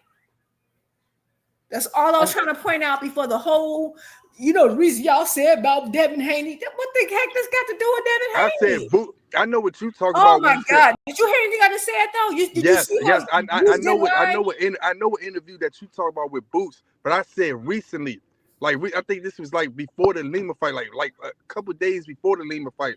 He said he was saying that he was struggling to make the weight, and then he said I've been at this weight class since I was 16. That's a fact. And anybody know that you definitely grow at 16. But I done heard on these, since I've been coming on these panels, I'm gonna say it again. I don't like this guy Devin Haney, but since I've been on these panels, we don't care about Devin Haney. That has nothing to do with the topic. Hold on. I never seen him miss weight a day in my life. I never seen him miss weight in my life. This ain't got nothing to do with Devin Haney. It has nothing to do with Devin Haney. Well, I'm getting cut off. Since I've been on these panels, I've been hearing that Devin Haney's a weight bully, but he made weight. So I'm just saying, why y'all don't keep that same energy for certain fighters? Let me answer it. Let me answer it. Let me answer it. The difference is, the difference is not only did Boots make weight, Boots fought for a title where he couldn't blow up more than 10 pounds. And not only that, I've seen Boots fight people his size. Boots was not going out his way. And then the second he felt like, you know what? It's time for me to move up. He moved up. He didn't keep killing his body so he can have a weight advantage over people. He's with a belt. He wasn't crying about a 10-pound rehydration limit. So we can't ever call Boots a weight bully, because not only did Boots make weight every single time, he also couldn't rehydrate over 10 pounds. We saw Devin rehydrate 3, 4, 5 divisions up and fight people who came from 126. So you're comparing apples to elephants at this point. That's that makes you a weight bully because you make weight and you. All right, we're not talking about that right now, though. We're not talking about that. We're not talking about that. Can I say something real quick? Boston Hacker, then you see another person. My man said, "What's up?" Hey, Earl Spence, another weight bully. We don't never talk about him. He get called away bully all the Here we time. Go go. ahead, Yeah, boxing hack. Oh, I so just here, got on so these like, panels there. like I I ain't never mentioned hit, before, you have to but that's my like man you have though. to like. I do believe I Shakur fuck felt with like he Earl didn't Smith. train hard for that I'm fight, always fuck with him. and I think, like I said, you have to look at who this guy is, like totality, right? Shakur is a kid that was like a star in the amateurs. Like, well, I mean, a star, I mean, like a Rashid Warren type star. You know, he went internationally. I think he was like 25-1 on the international level. He was a couple of world champions. You know, and why I'm saying this is because this guy has over 100 fights where he's always winning. And you know, in the amateurs, some fighters just take fights like in the spur of the moment, without even training. You know, What do this and have to so do with and Earl? Shakur always makes mention of this. He says that in the pros, it seems much easier than the amateurs. Basically, like you find better competition in the amateurs. So if you really think about it, he probably feels that same way. Like a lot of times, I bet you when he looks at fighters, if it's not like somebody who's been training their whole life, or somebody like a Tio or a Tank, maybe even a Devin, like he probably feels like they're not gonna be on that level. And you sort of got that when he had that conversation with Connor Ben. He asked Connor Ben, when did you start training? Connor Ben I started training at 17. He was like, bro, I've been training since I was 7 years old. There's no way you can beat me. You know, so that kind of persona, like you can sort of see why some certain fights he wouldn't take as serious. We may look at it as like a serious fight, but maybe he's like as a player, like I fought a guy like this like 5 years ago, or when I was 18 or something like that, you know, versus somebody that like started, you know, just started boxing like maybe closer to adulthood, you know. But yeah, for me, I just think it is a dangerous game that, you know, fighters do play, especially fighters like Shakur, because like I say, you never know what what you might run into in the future. All right, saying Ironheart, what you got? I just think that as far as for him to even say this stupid shit, as I said from the beginning, it just he's trying to make himself look better than what he is, you know, or trying to trying to downplay his efforts, and it makes you put the microscope on what was received as his greatest win at first, and now people are, you know, it's basically now it's putting us into space to discredit him and look like haters, because you put yourself underneath the microscope when you know, saying that you bought a 3 out of 10 effort. Secondly, for the motherfuckers who bet on fights and actually have faith in these boxers, and they hear them say shit like this, you know what I'm saying? I had the 3 out of 10, or I didn't really, I didn't. What he said? I trained at home or whatever. I did. I stayed at home for the fight or some shit. Basically, I heard it. I didn't go to the gym. Mm.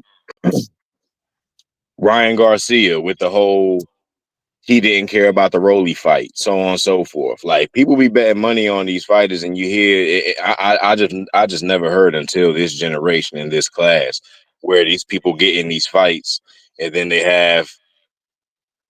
Sadly, I don't even think for Shakur it was an underwhelming performance. I just think it was competitive, and probably more competitive than he liked it to be, even though he did put forth a good effort. But still, he goes out his way to, you know, like I said, try to make himself look better and ends up making himself look worse. And I just think it's real bad for the people who do have faith in him, especially the hardcore fans that's betting money on these motherfuckers who don't care about these fights that they're getting into.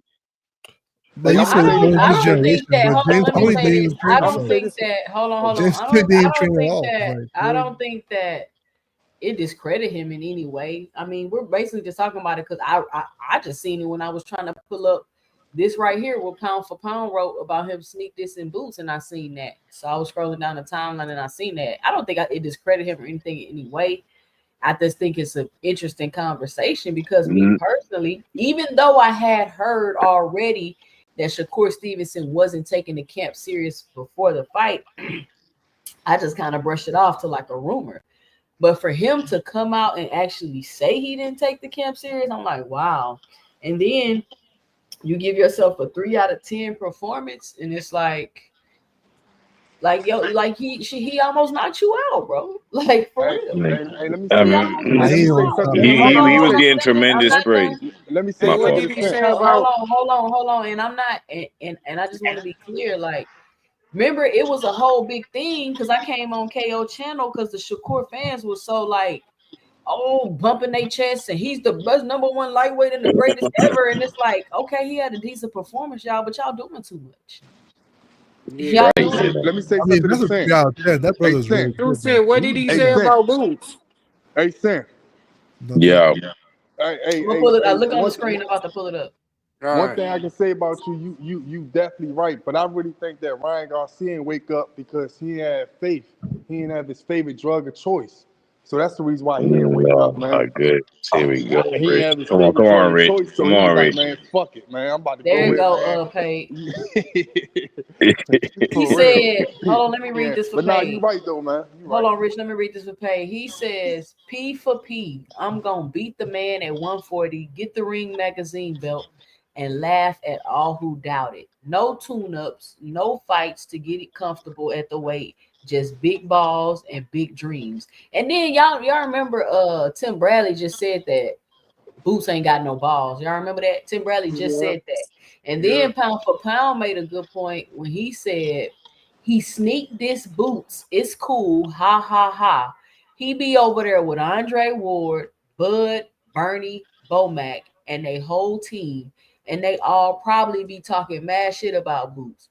Shakur chose his side. He riding with them. Just say it and call it a day. Send That your nigga, shots direct. And Shakur Stevenson says, big cap.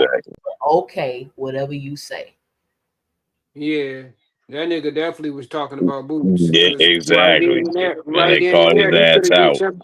yeah, cause he could have just simply said, "Nigga, I wasn't talking about my homie. That ain't had nothing to do with him. I'm just speaking on me and me alone." But yeah, How Did niggas sound Shakur like say they lying on Twitter? Like, how you hear the lie on Twitter? right. Let me ask y'all a question. Let me ask y'all Wait, a question. did Shakur say he wasn't talking about Boots?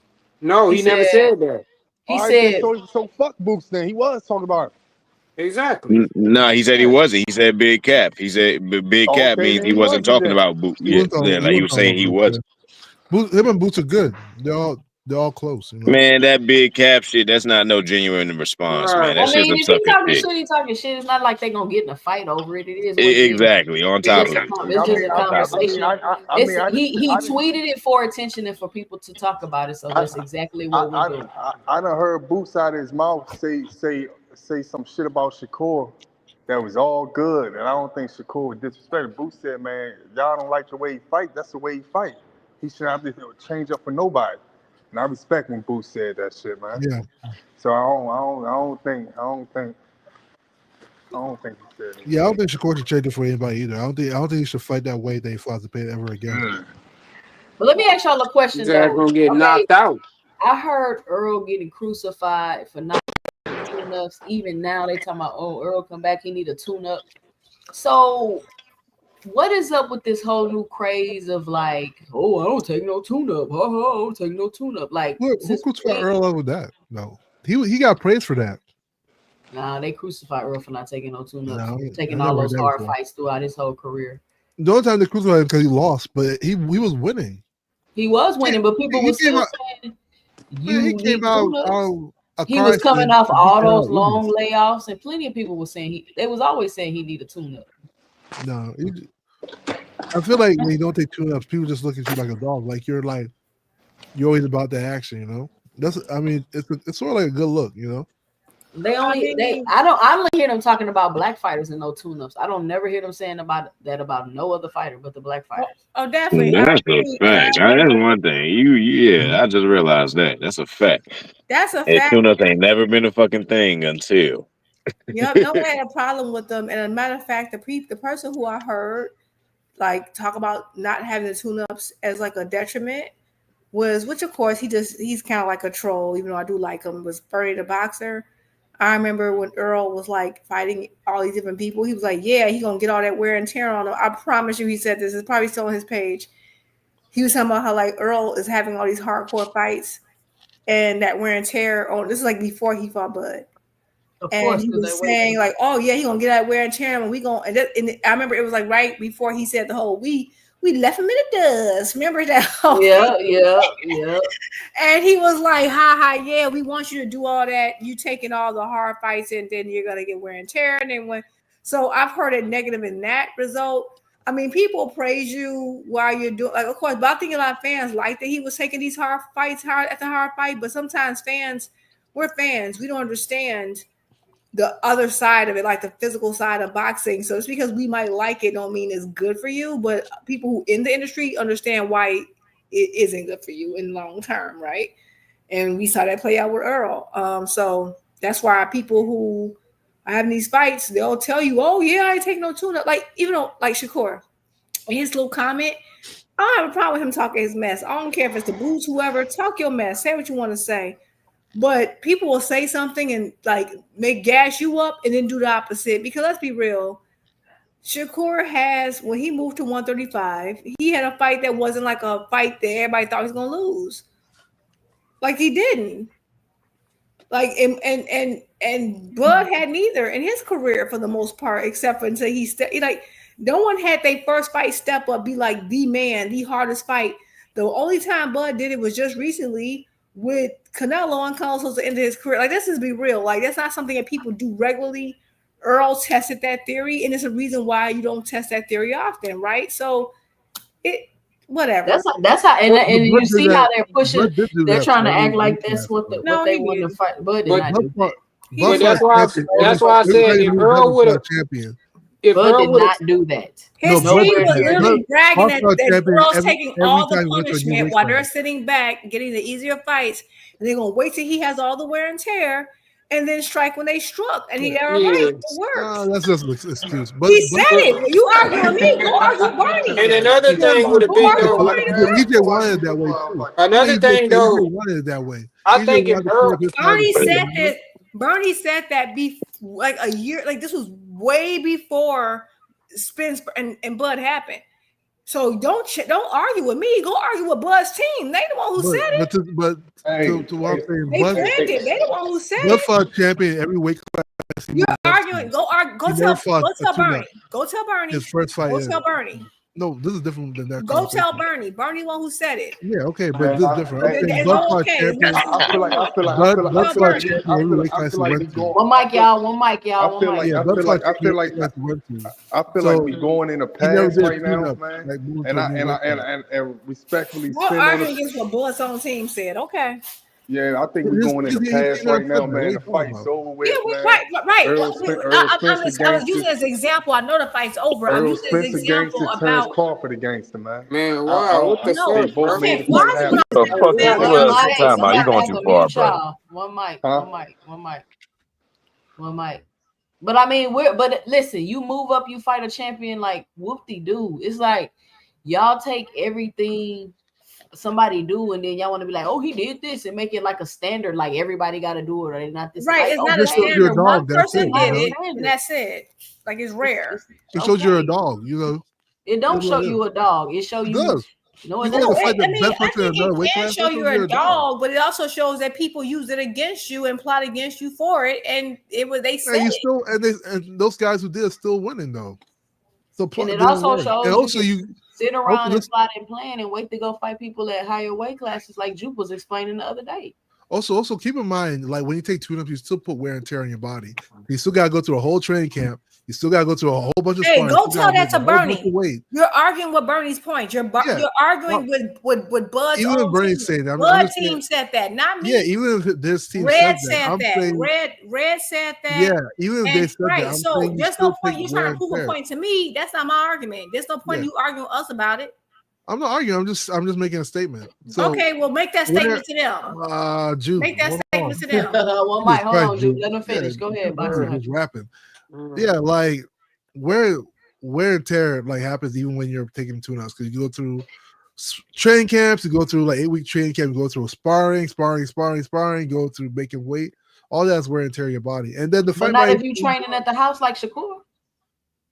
training still And you don't training have the same still wear and tear if you're not fighting high level and you're not taking tune-ups like everybody else took. Which is what Bernie said. He said the difference why Spence had wear and tear on him and would have wear and tear is because he was fighting higher caliber fighters while Bud didn't. That's what this man said. Go argue. That's what he But said. the whole thing I was saying, but the whole point I was making is that okay, I don't know about that you one. go Yeah, up I and you never fight a heard that. champion. Go That's find cool. that video. Argue You with go him. up and you fight a champion, then that's cool. But if you don't go up and you want to tune up, then that's cool also if that's what you prefer to do. We're not gonna act like all of a sudden it's just like no, like But we you, gotta but stop you say it. you know why? I don't wait. Hold on, boss. Are you coming? I don't think Bud went up though to fight a tune. Only thing he went up to fight a tune up was on 140, right? No, he fought a champion at 140. No, he No, didn't. 140. He No, fought Thomas Delorme. He did fight a champion. Oh at yeah, yeah. 140. Then he fought 147. I know he fought the guy that 147 fought was the guy Manny who beat Pacquiao. Pacquiao. Pacquiao, yeah, you can't take that away Yeah, from him, man. 154. Nobody's I know trying we to don't take. even- I don't even know why we I talking don't care. about I don't care if you Crawford. the I'm worst. talking I about don't what care. Shakur said. I don't care if We're you the not even worst talking person about with the Crawford. belt. You can't sit back and take that from him.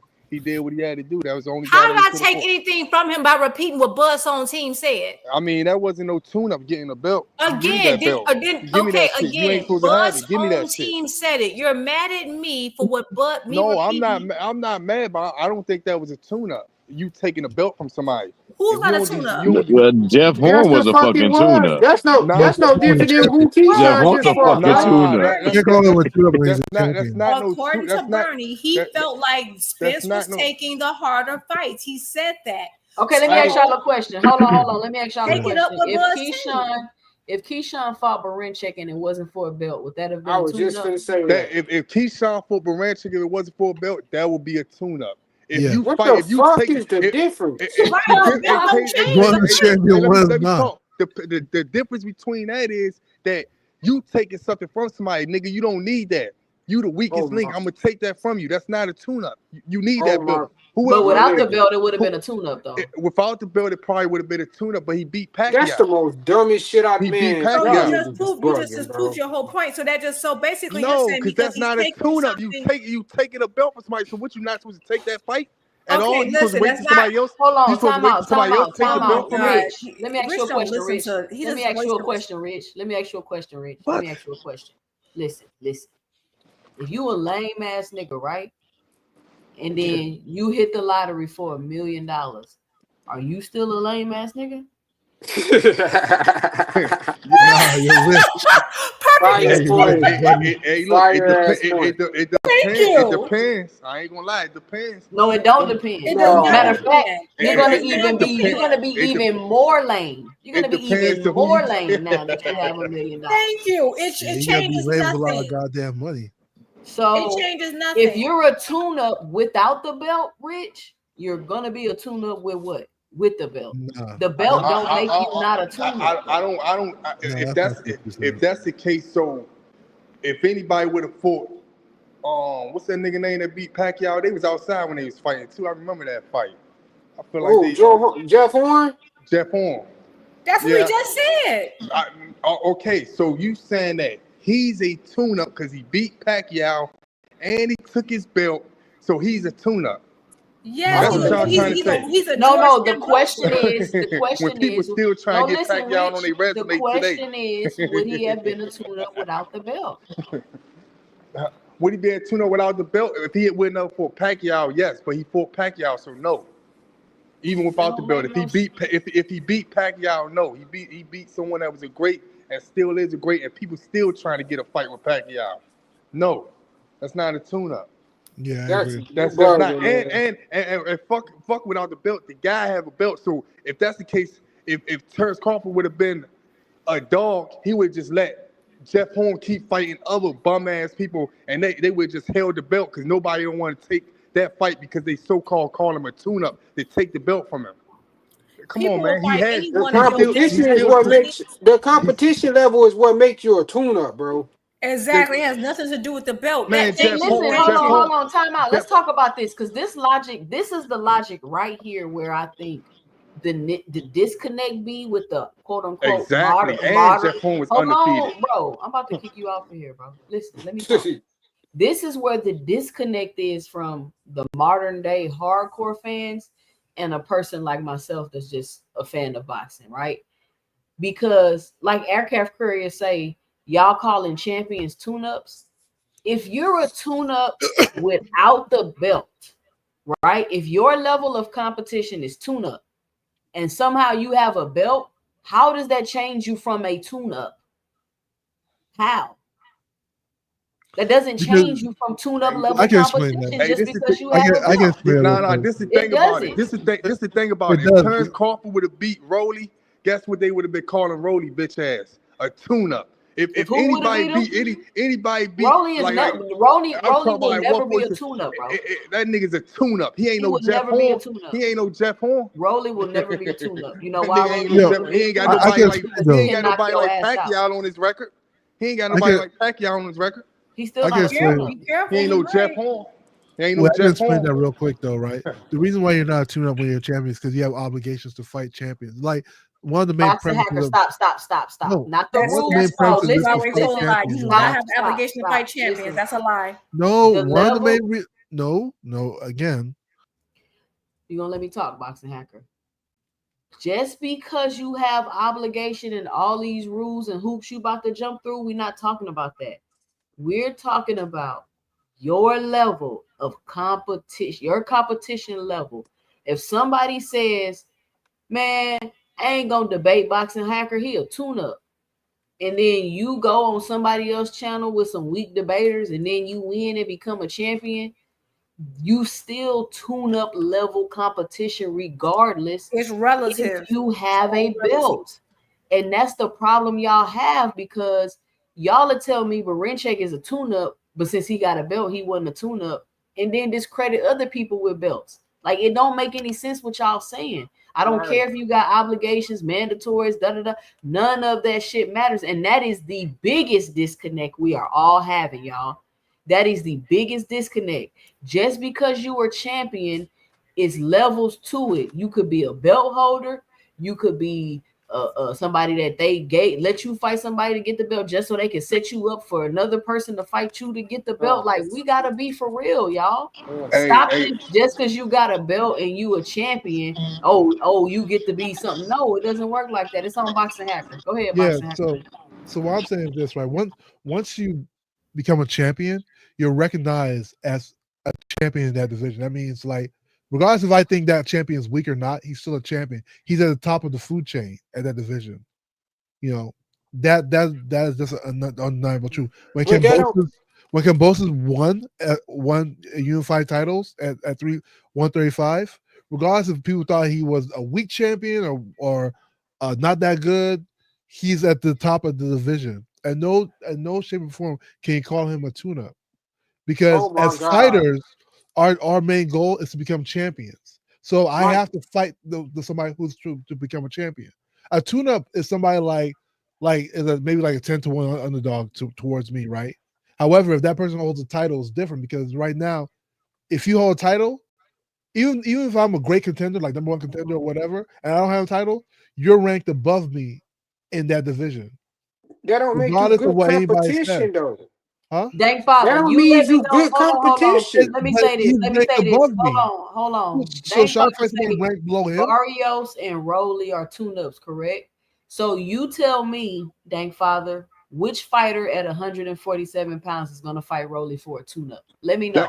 That's what I Let me want to know say. which fighter is gonna hold on, because I asked Rich. I didn't say that Barinchek was a tune-up. Rich did.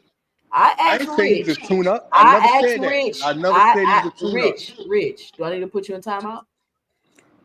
You I did say said you said without the belt he was a without tune-up. the belt, would Barinchek have been a tune-up? And you said yes.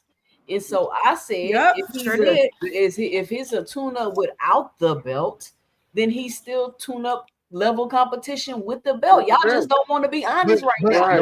And y'all can sit here and say, y'all can sit here and say Barrios and Rolly are tune-ups if you want to, but who's fighting them for tune-ups?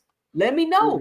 But you said I can't call somebody a tune-up who's ranked over me. Wait, hold on, You gotta man. know that. Like, if Y'all I'm ranked number 3 and he's ranked number getting 1, my I can't call words him a tune-up. misconstrued. I said if he never beat nobody for a belt, yes, he probably still could be considered a tune-up. But he beat somebody for a belt, so he's not a tune-up. So don't put words in my mouth and say that I said that he was a tune-up. He's not.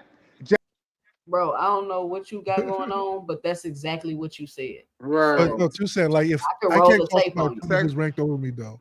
Jeff Like if Horn, I'm Jeff ranked Horn, number Jeff 3 Horn is and he's not a ranked number tune-up. 1, I can't call him a Jeff Horn tune-up. is not a tune-up because he beat Pacquiao. He beat a champ. You Did can't he sit there and honestly beat him though? he beat Yeah, let he me honestly beat let me him. say he beat Pacquiao, he beat a champ, and if he was so badly a tune-up, why would they even put Pacquiao in the ring with him at the career that Pacquiao was having? Because all he was fighting was people like Adrian Bronner. Oh, I can explain that. Keith Keith Thurman. No, that was Pat- after the fact. No, okay, that wasn't after the fact. He fought. Oh, yeah, that was. He fought Jeff Horn like in 17, 16. But before that, he was still fighting. He did fight Jeff Horn in 17, 16, 17, 18, one of those. He fought them around that time. So, and then after he fought Keith Thurman, and he fought, did he fight Keith Thurman after that? I don't even know. But hold on, Rich. Let me But say wait, this. let me talk, because she just threw me Come off. on, you gotta land the plane. Rich don't even be following the sport, bro. But what I'm trying to say is this: if he was a tune-up, why would they even place him with Jeff Horn? If he was so much of a tune-up. Listen, I'm not saying nobody is or isn't a tune-up specifically. What I'm saying is, if you feel like without a belt, that person is a tune-up, then with the belt, the fact that they have the belt don't change that. That's all I'm trying to say. Right. I'm not saying this person was or wasn't or was or wasn't.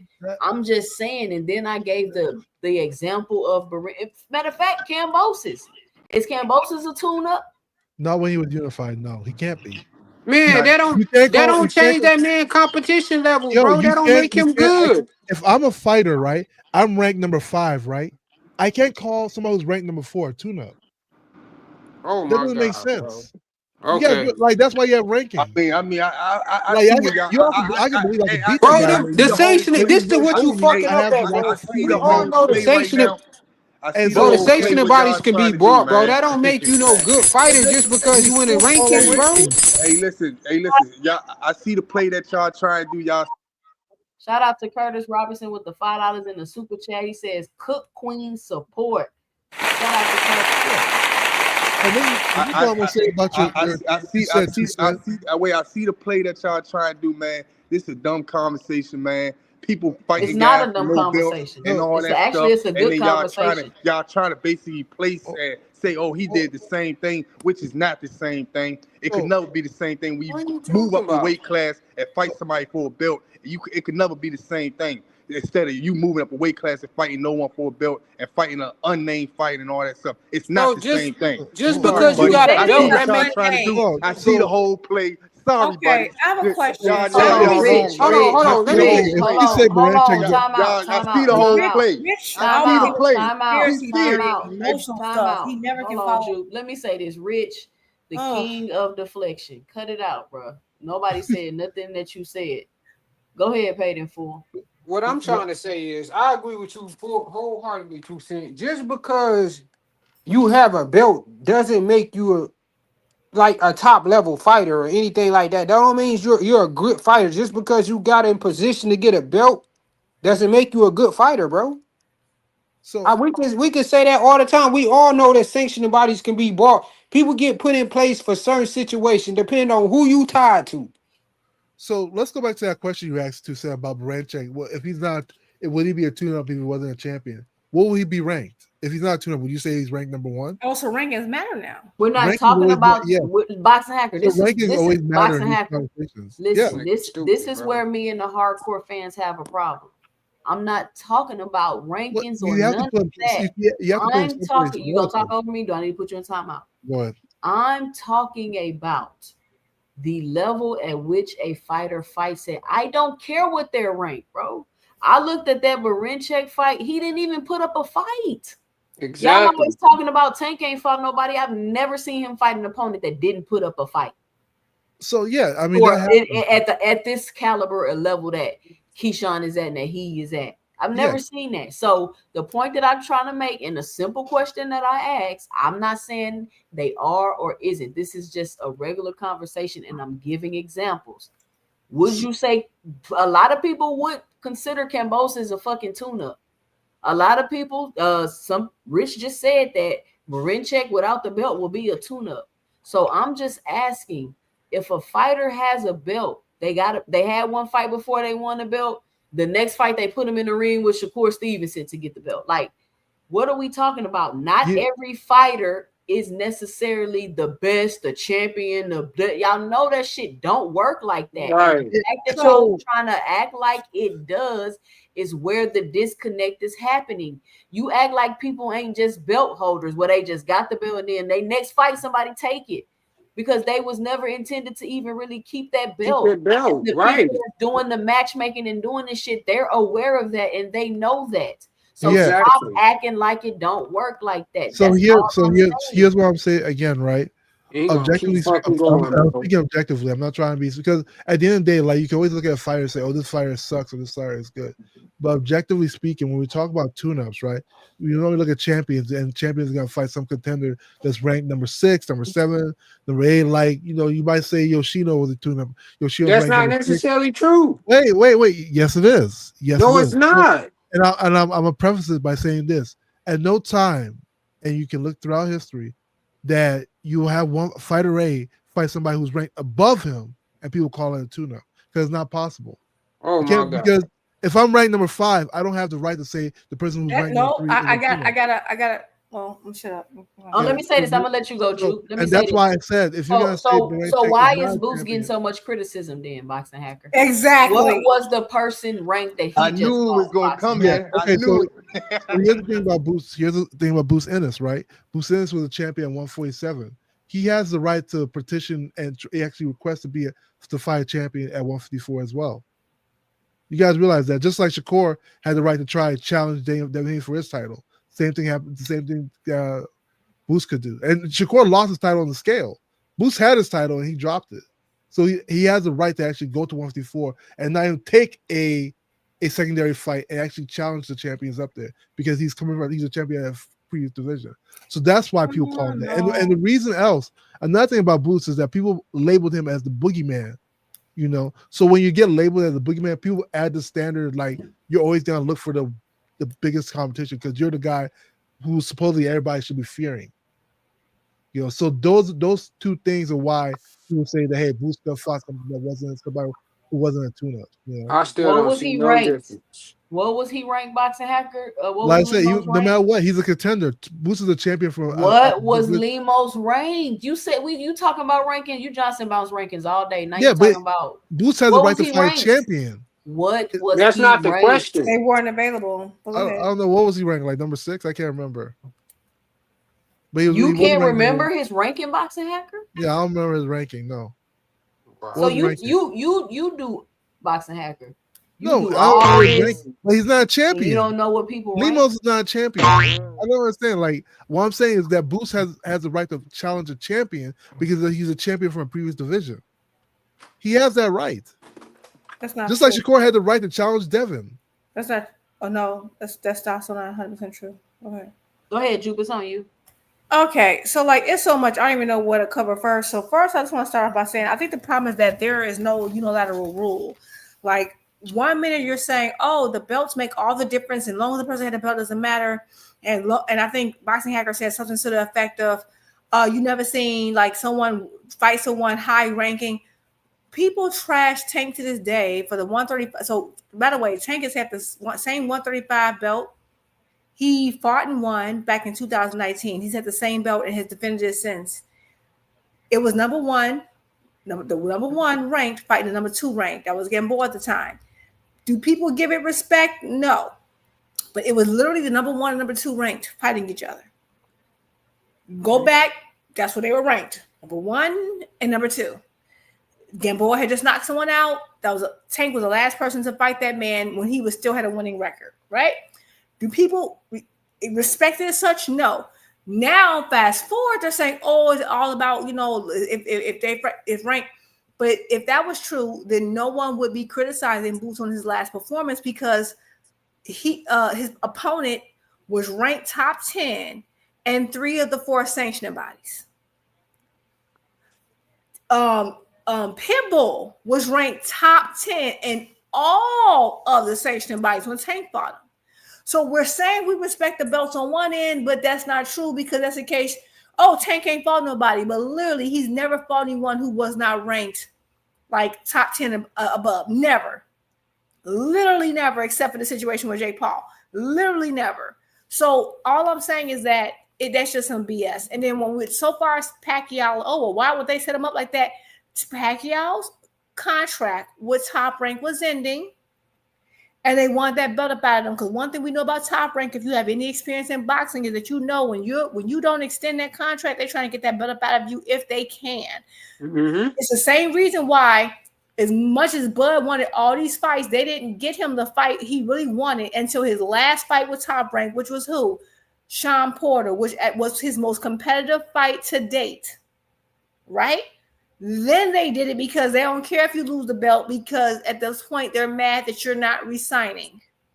And Pacquiao was a star. Think about it. Pacquiao was an A-side. What they do? They put him in Australia, where Jeff Horn was from, which was unorthodox because this is the star. Why would you go to this unnamed man's territory? But all I'm saying is that if it's all about belts and no one cares, then why did everyone crap on the heavyweight division for the last 10 years, the last 5-6 years? Because last time I checked, Wilder has 10 title defenses. Everyone should be saying he's a Hall of Famer. But no, they say, oh, he was whack. It don't matter. He had the belt. He was trash. All he did was one punch. Then why isn't he heralded as he broke a record, right? He tied Ali in title defenses. Why hasn't the heavyweight division been? So you can't say it's just the belts, because you didn't respect the belts. When you respect the belts when you want to respect the belts, and you don't respect the belts when you want to. So you can't have it one way with one division and another way with another division. Either the belts matter or they don't. Y'all said, oh, well, Rolly belts don't matter. Rolly is a multi-division champion now. Oh, Rolly don't count. Y'all picking and choosing. So my thing is, the reason why what you guys' narrative is not sticking is because you change it up when you want to change it up. At the end of the day, if I have a terrible jab, no footwork, no IQ, but I got a good right hook, and all I got is that right hook, that's all I got, right? Me having a belt tied to it doesn't change my skill set. It doesn't change my skill set. So either the belts matter or they don't. Either the rankings matter or they don't. You can't keep changing it depending on the situation that you want to highlight or you like or not. So that's the problem. Hold on. I got two people backstage that I'm trying to bring up. And this is what I'm saying. This is a great conversation, because this is what I've been trying to say all along. And I think now a lot of y'all's own talking points can be used against y'all. And so y'all want to try to jump through hoops. But next, coming to the stage, he got one of the best shows in these YouTube boxing streets. I feel like it's a party every time I'm over there. And he going to give it to you straight. He going to give you the facts. And he definitely going to let you know when he's right again. Bringing up Dean by any means. 2 Cent, what up? I got two more people in the back. Next, coming to the stage, you know he gonna give it to you straight, no chaser. And every now and then he gonna hit you up with where he go? Oh, he left. All right. Well, next, coming to the stage, he gonna always come through with the facts. He gonna come through with an opinion, and he gonna deliver it in a nice way to get this point across. He always come through with the great intros. Next, coming to the stage, Thomas. Yeah. What up, Thomas? Okay, he's back. He's backstage again. Next, coming to the stage, he gonna give it to you straight, no chaser. Every now and then he might get on his Shakespeare and hit y'all with some bars or a poem. Coming to the stage, no cap. Bars, bet. All right. Dean, what's your 2 cents? What you got for the show? 2 Cent, I was up here. I was just minding my business, enjoying the conversation. It is a great conversation, by the way.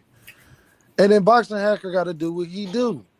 When you bring up Jaron Ennis, first of all, Jaron Ennis was in the IBF. The IBF don't have that rule where you can challenge the guy at the other weight class. That's number one. You got to put in paperwork to try to see if you can fight that guy. But the problem is with that, is that at the time, what we didn't know is that Erickson Lubin would have X'd all that out because Baccarat was trying to fight Josh Kelly, and then Erickson Lubin at the time wanted to become the mandatory. That's one. Then he said Boots was unified. Yes, in the WBA. The title holder at that time was Terrence Crawford. Terrence Crawford just relinquished that when he fought Canelo Alvarez. So Boots couldn't challenge the WBA champion because the WBA champion was Terrence Crawford. That's why he just fought for the interim WBA title. So when we be talking about this stuff out here, I just be wanting to make sure. And then the Tellez and Abbas was already in that position before Jaron Ennis even got there. But it wasn't no title holder there. It was Bud Crawford there, but he was at the other weight division. So they was fighting for the interim title, which got elevated because Bud Crawford for Canelo, everything else. So I just wanted to come up here and put some damn facts out here. That's just, it's not the same situation. Yeah, Boots could have did that if Terrence. Boots could have did that if Terrence Crawford was still at that weight division. No, what they trying, but Dean, I want you to cook on this though, bro. Because what they trying to get us to understand. I mean, what they trying to get us to say is that just because you're a champion, that don't make you a tune-up. No, this is, hold on, cook on this thing, because this is what Aircraft Carrier just said. I start this comment. He said a champion is a champion. Are all champions created equal, Dean? And I can't believe we even having this conversation with people that are quote unquote hardcore boxing fans. And that rule does exist, Dean, for even the IBF. Hold on, it's on Dean. It's on Dean. It's on Dean. Go ahead, Dean. Yeah, whatever Boxing Hacker about to say doesn't even matter. But it does exist. I just wanted to say that. No, I do. No, it don't exist. You got to. It do exist, but you got. It does exist. You have to make a request. It's not like the other sanctioning bodies where you get the automatic. Not by default. They have to approve not it. Like yes. It's the only one that's not like that because they don't rank a number one guy. That's why. Anyway, what was it again, Tucson? I'm sorry, man. This game Boxing Hacker. What you say, sis? It's always a rule. The Aircraft Carrier says a champion is a champion. And I'm saying, because what do you think about all champions being created equal? Well, what I will say is we know all champions is not created equal. That's number one. And this notion that if you're a champion, then, well, that means you're not a tune-up and all this, that, the third. No. Your skill level makes you not a tune-up. Thank you. It doesn't like let's say you win a belt today. That don't make you no better than you was yesterday. Exactly, bro. It don't that part don't work, and then you see that work out when people's careers later down the road. That's why what you do after situations like that matter. Because legacy, remember, that's how we get to see your legacy and how it plays out. So that's why that's not the same thing. And it don't mean that you're a bad fighter. It just means, well, people would like them. It just mean people like Tio and all them that lost to people like Cambosis, y'all have been overrating. No, what it really means is the guy, the tune-up guy that beat the champion that you thought was good, that just means he wasn't as good as you just thought he was, or he had a bad night. I keep telling y'all Mike Tyson, the most overrated fighter of all time. That's what that means. Because a tune-up guy will never beat Terrence Crawford. A tune-up guy will never beat Errol Spence. will never beat Gervonta Davis. A tune-up guy will never beat Dennis Berinchek couldn't beat Shakur if he tried 1,000 times. If he tried 1,000 times, he'd never be able to beat Shakur. They said he wasn't a tune-up though. But what my point is, Payne, how we know all of these things aren't equal is what it's the guys that are actually the guys at the weight division. They should never lose to a George Kambosos or somebody like that. That's the point. Wasn't a tune-up either for. I'm not done talking, let me my pass guy, the because mic. you're triggered. I just want to end this right here. To say that doesn't mean that. What it really means is the guys that those tune-up guys may have got wins over, they just weren't that good. They weren't as good as you thought they was. That's what it really means. But y'all go ahead. Hey, y'all be sure to punch that like and subscribe button if you haven't already. If you're listening to the replay, be sure to let me know and drop it below. What do you all think? Those listening to the replay a champion can't be a champion. Like, I can't believe that came out of Aircraft Carrier's fingertips. because every time you mention Rolly or you mention Barrios, so how dare you have the audacity to say that all the champions are created equal? That's absolutely not true. A champion is not a champion, because soon as you mention Wilder, soon as you mention AB being a 4 division champion going into the Hall of Fame, soon as you mention Rolly being a 2 division champion, soon as you mention Barrios being a champion, soon as you mention these names and champions, all of a sudden the discrediting starts to just go crazy. So I don't understand now all of a sudden a champion can be a champion when you can jump through hoops for other champions to discredit them being champions. No cap, what's your 2 cents? No, it's on Thomas. Thomas, what's your 2 cents? What you got for the show? No, you can go to Cap first. 'Cause I got something going on right now. I apologize about that. No cap. What's your 2 cents? No cap. What you got? What you got? Some bars for us today? What you got for the show? I always got some bars, but I might save that for late. I might save them for another day. Okay. Where the time is appropriate. But the day of people always come up with their excuses. They've been doing this shit for years. Paulie Malignaggi, he got a belt. Was he a champion? No. Was Paulie Malignaggi a real champion? No.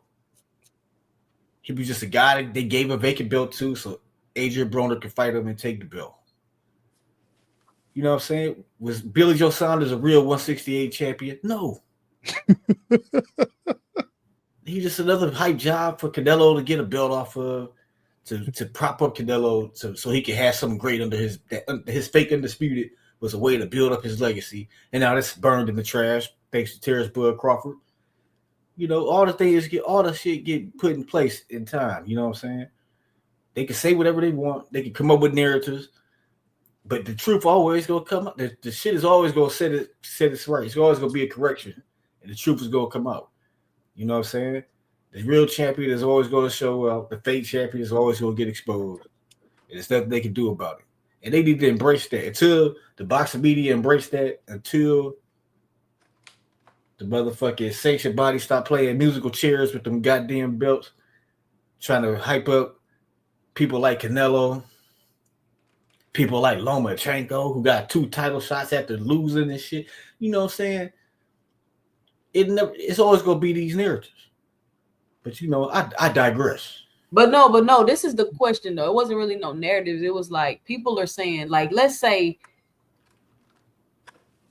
Boxing Hacker is a tune-up. And then Boxing Hacker fight for a vacant belt and he win. Is Boxing Hacker still a tune-up, or is he now different caliber of fighter because he got a belt? He gonna be a different caliber of fighter to the people. Look at Madrimov. Nobody knew who No. I'm asking you, what's your opinion? Like, can you be like they're saying once you a champion, you the best in the division. That means you good. And I'm saying no, it doesn't. But what do you think? Of course not. Look at Buster Douglas. He beat Mike Tyson out. What happened? He got his ass whipped by Holyfield the next fight, right? Yeah, but does that make it good? But like does that make it no cap? Does that make him a tune-up? No. Hold on, I got somebody backstage. Hold on, I got somebody backstage. That was a motherfucking. That was the biggest underdog. That was like the biggest upset in boxing history. He was there. Hold on, next coming to the stage. I believe this is this person's first time on the panel. Oh. So y'all be nice to my brand new panelists. Thank Father. Stop the cap. I've been up here before. Don't do that. What up, Dank? What it do? How y'all doing? Salute to the panel. Shout out to everybody. This is a good conversation. I think the terminology y'all looking for is paper champion. When a guy who has the belt that his talent doesn't match him being a champion. I think that's the terminology we're all looking for right here. Well, I mean, they're speaking to me as if that doesn't even exist, thank Father. That's the problem that I'm having. Like, y'all act like this isn't a thing. Like, there aren't fighters put in position to get belt, fight for vacants, get belts only to be set up to fight a Terrence Crawford or a Shakur Stevenson or something like that. Like, people acting like that's not happening. They're acting like once you become a champion, you're the best in the division, and that is not true. I mean, I ain't acting like That's that. I'm gonna say this again. Box, I keep jumping over me, but I'm gonna say this again, man. If you fight somebody and you move up a weight class, fight somebody for a belt, you is not no tune-up in my eyes, man. The guy that you fighting is not no tune-up that got the belt. If he beat a champion and especially like a Pacquiao, I don't look at you as no tune-up. I don't care how y'all say it or how you put it. No. I see So y'all let me trying to ask you a fit. I know question. why y'all trying to fit this narrative, but it's cool, man. I see We're where not it's even going, talking but about moving up. We're just talking about period. But let me ask you a question. Oh, if Devin Haney went up and fought Regis without a belt, would that have been a tune-up? It depends where Regis is ranked. You have to look at where he's ranked. No. Nah, at the time, Regis was one of the best fighters in the division. Hey, look, a tune-up for who? A tune-up means that you getting Regis was not no best fighter in the division. He was one of the best fight. He was one of the best fighters. So you didn't see Regis fights before he fought Devin? But he was still ranked number 2, Toussaint. Yeah, a tune-up. Listen, A tune-up means rankings matter. we saw the Zorilla fight, but let's not ignore that he just beat Jose Zepeda, number 1 rated Jose Zepeda. He had just So beat Jose rankings Zepeda. matter. Yeah, rankings always matter. Okay, great. Okay, remember y'all said that. Great. A tune-up means that you taking an easy fight and to get ready or prepared for a bigger fight. That's all a tune-up is. You taking an easier fight of someone that's getting you prepared for a bigger fight. That's all. Yeah. I don't think if you take a belt from someone, that's a tune-up. Because you're not taking a belt from someone. No, so because someone with a belt can be. Hold on, Rich. Hold on, Rich. Hold on. Let me say. Hold on, Rich. Let me correct Rich. Hold on, Dang. Let me correct Rich real quick. In the sense of this conversation, the word tune-up means your level of competition. We don't mean like literally you to tune up like you getting somebody ready for another fight. No, we're speaking of your competition being to the level of a tune-up. Oh, see, I ain't we're know y'all was talking about. a champion that's a light touch. I ain't know y'all was talking about that that because I seen people take tune-ups. They take easy fights real quick and get ready for a harder fight, maybe for a belt or maybe for someone else. Give an example that's of harder. that. Give an example. That's what you call a tune-up. And we see this happen in boxing all the time. I don't see you a tune-up as you taking a belt from someone because it's no other competition higher than that. Tune-up take the belt from getting the tune-up. Huh? Yeah. What the guy who's a tune-up wins? I think we're conflating. But if you say no. But hold on. If you say if you take a belt away from this person when this person fought him, it would have been a tune-up. Like the caliber of opponent and fight, it would have been a tune-up. So all I got to do is take the belt, and then now this fight is the caliber of a tune-up fight, just because that person has the belt, what does that mean? That doesn't make that fighter any better. That's what I'm saying. But he can't be a tune-up. Wait. How could a person that you fighting with a belt could be a tune-up? Because after you take the belt, you at the highest of the levels, so he's not really a tune-up. If you fight someone that's easier, that don't have a belt, that ain't got nothing, and they get you prepared to take a belt from someone, whether you think that guy's a tune-up, you going up to a higher level to fight that person and taking a belt. I don't know. So I don't know, man, but I'm basically saying the same thing Rich is saying. Like at the end of the day, like I think what I'm saying is going over your head. It's not what we're describing is good and bad. And he's a bad fighter. He's a good fighter. Okay. But a tune-up, just doing by itself. If I'm ranked number 1, I don't care if that guy. I'll give that guy 25 to 1 underdog. You know, as long as he's a champion, he cannot be a tune-up. That's what I'm trying to say. That's the highest of the competition. If I'm number 2, that's the highest of the competition. So how could you take a belt from the highest of the competition? And he's ranked, and I'm about for number 1 fighter. I can't call him a Do y'all realize I'm talking about his level of competition and y'all keep talking about let me just ask this question. I promise you, sis. And I know where you try to go with you because you were trying to bring back the whole tank situation. I ain't trying to do nothing. I've been easily been able to do everything. No, so like I'm working within your definitions. No, when it comes to so Boots would have fought Rolly. Was Rolly a tune-up for Boots? If Boots would have stayed at 47 and fought Rolly, right, be a tune-up for Boots. So that was if Boots got if Rolly got a belt, no. I have a question. You know Rolly got the belt. Hold on, it's on Juke. So Go it ahead, won't be a Juke. tune-up. Okay, so I just want to be clear. So long as you're moving up and you're fighting someone with a title, it's not a tune-up, correct? That's what you just said. All right, Faithful. You said it's not a tune-up. If they You said they're moving contender. up. If y'all could stop talking for a second. Yeah. If someone was to move up and fight someone that has a belt, let's say I'm a lower division, and I move up and I fight someone who has a title, that's not automatic. Automatically, that means it's not a tune-up, right? Because I'm moving up and fighting someone with a belt, right? Okay, Right? yeah. I just said that with a real belt, yeah. With the highest of the highest belt, yeah. Okay, so if Tank is to move up and rematch Barrios, it's not a tune-up. No, it's rematch not. Barrios. No, it's If not. he was to go up and fight If he was to go Barrios, to 147 fight Barrios, no, I don't need no.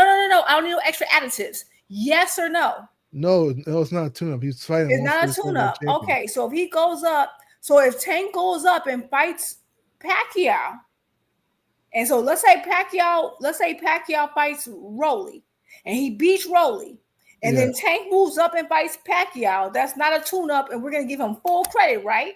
That's not a tune-up. Yeah, No, I've been said I was getting full credit. Okay, long as y'all said that. I don't think And I'm then not one gonna more never thing. have my.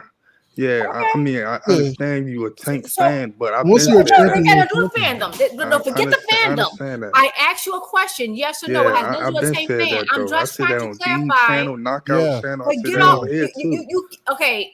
Yeah. Rich, you have all these emotional attachments. I'm trying to get a rule I don't sound established emotional here. attachment on that. And you do because you keep going into these You tangents the about one that who's a brought fan up of who.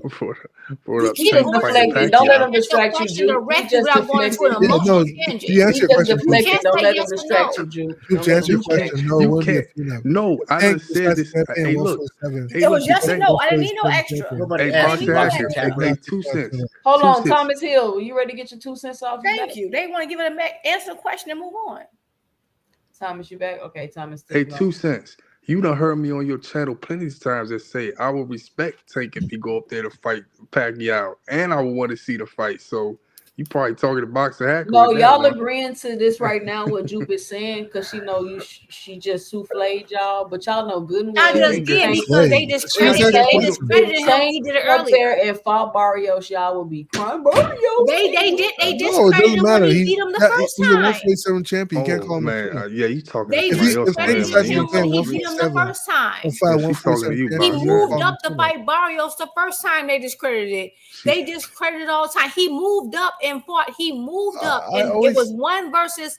He moved up to fight Gamboa. Gamboa was ranked number, I think, 1, and Tank number 2, and then in some sanctioned bodies, Tank was number 1. And Gamboa was number 2. Number 1 fought number 2, and they fought, and they discredited it. Hey, They listen. discredited it. So my thing is that you're saying, because you've let me talk, you've been talking all night, Rich. Hold on, I'm gonna let Rich. Juice go, and then I'm gonna let Dang Rich Father go. cannot let anybody talk. You've been going No, what on all I'm day. saying to you is this, Juke. I This all don't I'm want to saying to hear you. you right now because I heard you already. You Nah, I'm saying had if the floor. I keep hearing people say that you cooking me or whatever, but 'Cause if I you don't go care if you right go now, on Rich. Have some Knockout self-control. Channel last Thursday, Because I have I cooked told you them that I because would you love to not see the fight working with him from and logic, Pacquiao. and then you interrupt To all people. the I'm people not that gonna keep let you saying she interrupt me. cooking, We so gonna she be ain't talking cooking all day. nothing. Neither one of us be heard. All right, You hold gonna on. I'm gonna respect mute both me of and stop y'all. Come talking, on. or we neither gonna talk. It's Neither one on of us gonna Dang talk. Father. Go what's up, Dang Father? What you got? Yeah, towards her point about the Tank and Gamboa, it was only um scrutinized because it was for a secondary title, and at the time Loma was the full champion, and the fight we wanted at the time was Loma versus Tank. And to this whole point, yeah, I think when you're it's a champion that's a light touch. I think we were getting the terminologies misscrewed here. I think the terminology is when you're a champion, but you're a light touch. I don't think tune-up is the right word to use. A light touch. That's the I agree with that. Yeah, because tune-up means something different. Tune-up's not really about like it doesn't mean like whether the person's good or bad, but if I'm number 1 and I'm fighting somebody that's like number 14, like then you'd be like, yeah, that's probably a tune-up, It's like But if I'm number 2 and I'm fighting somebody to fight Cambosis number was a 1, light touch. Like when Benavidez beat Durrell was a light touch. Like in that sense, you know what I mean? Cambosis was the lightest touch. Well, not for Tio, because Cambosis was undefeated and ranked number 1. So you can't call him. Cambosis earned his right to fight Tio, but we wanted to see Tio versus Devin. That was the only problem. But he did literally earn his right to fight Tio. Nah, nobody's questioning that and shit, but he Yeah, still and was a Cambosis light was touch. undefeated when Cambosis beat Tio. He was still undefeated, but when you stack the talents and shit, he was a light touch compared to Devin and But those how other can you guys. say that when he's undefeated and he had names on his record? So like it's hard to say He that. had 3 split decisions in a row, and he Yeah, had but split decisions he had a lucky night at the He office got against names on his Teofimo. record. He got beat Yeah. up, Boxing Hacker. What are you talking about? No, so the only 2 people that Cambosis lost to was Devin and Lomachenko. Those are the only 2 And what people you he lost talking about is the time when he beat Teofimo Lopez. Yeah, was, we're talking about was time he about to beat fight Tio. Devin Haney. He was He still was a light touch. undefeated. He had the belts. He was undefeated, Yeah, but he he was had a all the light belts touch. and he was undefeated. That's facts, but he you still was a light you touch. can't really Bro. call him a light touch at that point. He You was a can't. light touch, bro. Devin smoked the nigga 24-0. He was a light I touch. think Devin just beat him. I think at the end of the day, Cambosis got Come on, beat. Box. You see how they I can't think be honest, Lomachenko Thank got beat him Father? too. And then you see what happened afterwards, bro. We saw what He happened, bro. won. The He nigga won. became a gatekeeper, bro. Let's just Not keep really, it because he 100. beat the last person he Yeah, fought. but what He do you beat the last mean? person he fought. He beat Maxie Hughes. He lost. He to did not Lomachenko. beat Maxie Hughes, Boxing I Hacker. wouldn't call it a robbery or not, but he won the decision. Like at the Let end it of the go, day, Hacker, man. Let it go, bro. like you got listen, man. I call a spade a spade. At the end of the day, that fight between him and Max Hughes was actually close. So, and they gave it to him. So I think it's fair. I mean, And we he all won know why last they gave fight it to too. him, because he had the Lomachenko match lined up already. We know why he gave it to him. Let's not cap here, Boxing Hacker. Let's keep it 100, I brother. mean, I think Lomachenko will beat Maxie Hughes too, though. So I digress. I don't know. I think people underestimate Cambosis because he lost to Devin twice. At the end of the day, Devin just had his number. Also, I want to clarify something just with the record, because I don't even know. I don't know if that was Dank or whoever it was who said that the reason why people criticized Tank versus Gamboa was because they had wanted him to watch fight Loma. Just to let you guys know that Loma was already starting to unify already at 130 at 135 by the time Tank even got to 135. So he had had a fight with Campbell months before Tank even got to 135. So saying that was the reason why people discredited, that's BS, because that's factually incorrect. He was already fighting for another belt at 135 with Campbell, which he was actually the mandatory at that time, and they allowed him to fight his mandatory for a new belt so that he can go into a fight later with Teofimo. Tank was just getting to 135 from 130. So that wasn't the reason why. People just always pretend like, oh, yeah, we respect the belts and the rankings and all this. No, you guys don't. You change and flip and flop. So that's factually a lie. That's factually a lie based on the data. I just want to clarify that. So don't even try. The only reason why they criticized Tank, he never fought a super champion 135. I always say that's the main reason. There was no he didn't super fight their champion. super There champion. was no super champion until He they didn't fight. Okay, let me clarify for you. No, He no, didn't fight let's Cambosis. clarify. He We're didn't not fight going to the Devin. super He didn't champion fight stuff Tio. He didn't because fight that's not what Loma. Dank Father He said. never fought That's the not top what Dank champions Father of the said. division. You don't get to try to save him with another a He new never line. fought the primary Well, champions of the my whole division. point is And that that's why Your gets whole point criticized. is that I just debunked it with facts. okay, but You have no point. I debunked it already. when the super title You is in have the no division, point. You didn't ma'am, mention can I super speak? champion. Can I speak? You There said that was he a was going to be super cha- fighting Loma, there but was, Loma had ma'am, there already was had a a super fight champion. You with just said, Campbell booked and ready. okay, that was in So August. you And can't bring Tank up the fought for super his belt. champion belt now. He Loma already had a fought for the fight belt booked in and ready, so August. that's a lie. Loma I became caught you in a lie. We can move on. Can I speak? Let him talk. Go ahead, No, you Dank. can't because you already What caught the you in a hell? lie. No, you Juice, can't. What am I let him gonna talk, lie Go man. ahead. about? No, Hold you on. Go already In ahead, lied. August of Dank. 2019, Go It's ahead, already Loma Dank. became over. a 3-belt He already had a unified belt. champion. He already was Ma'am, fighting with relax. Campbell. Let So him go, Can you Juke. Let him relax? go, Juice, let Juke. him Go go. ahead, Damn. Dank. Go ahead, Dank. I'm not refuting anything you're saying. Like I you said, can't. the You second, can't. I already the caught you in a second, lie. Oh, when boy. the super title is in the division, Uh-huh. no one considers the secondary title the real title. This is my whole point. Loma did that wasn't your point. You said specifically that the reason why people didn't count that fight was because people was looking for him to fight Loma, and that's a lie. The real champion. Because Loma had already been into contract to fight Luke Campbell. That's a lie. That was in August of 2019. Tank became champion. Wait, hold on. Tank became champion in December of 2019. Right, which means he wasn't in the division. He wasn't in 135 yet. Fought Campbell. So he wasn't looking for him to fight Loma because he wasn't even in the same division with Loma yet. But you came in the division and you challenged for a title. He correct? had not been in the division. Loma had already been unified. When the super title is in the division, when the super titles is in the division, the secondary title is not a real Tank champion. was not at 135 yet. Oh my goodness.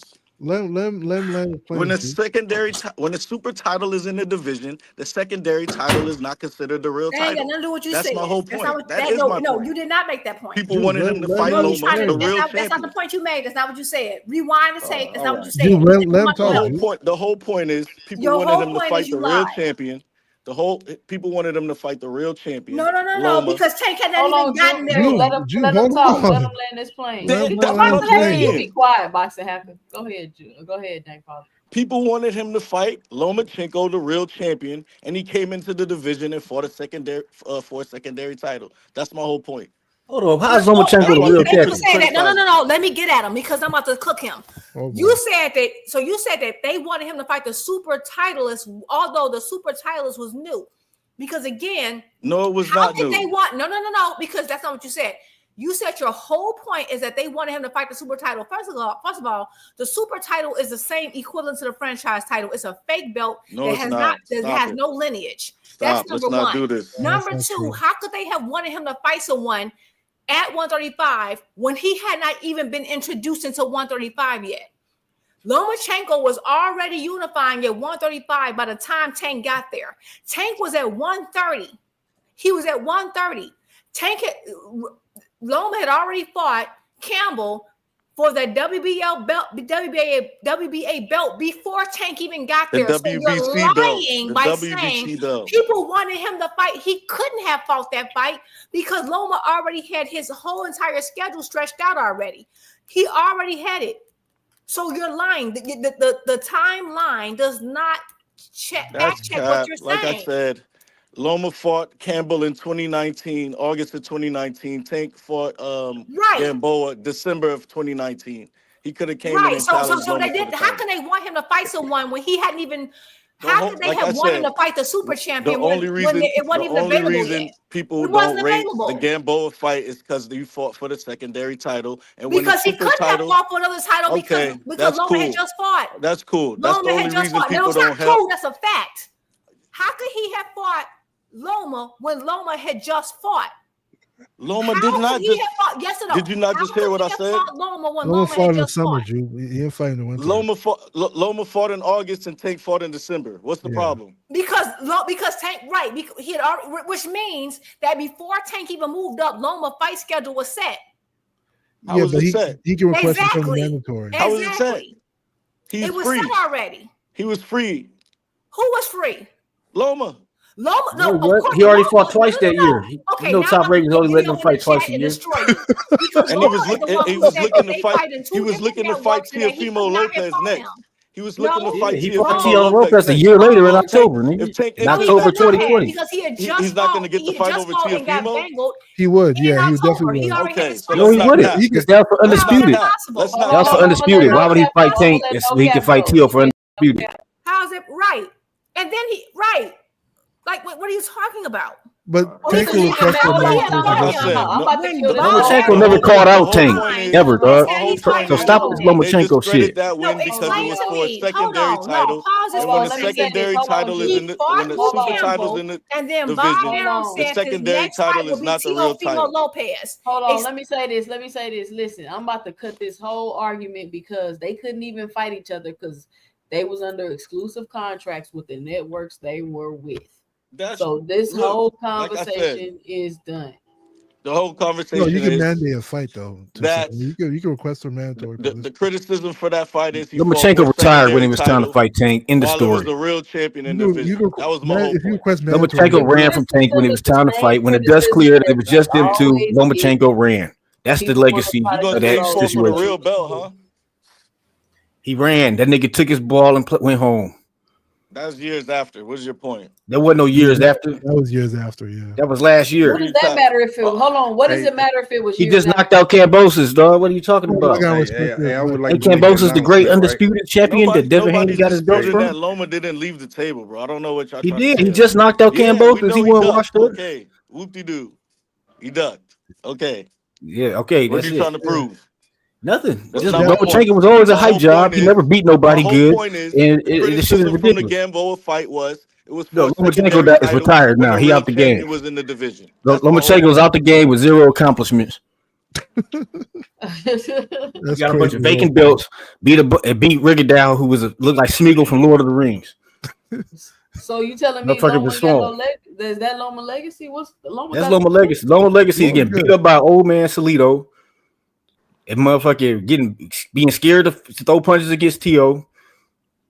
and ducking Tank. That's the nigga legacy.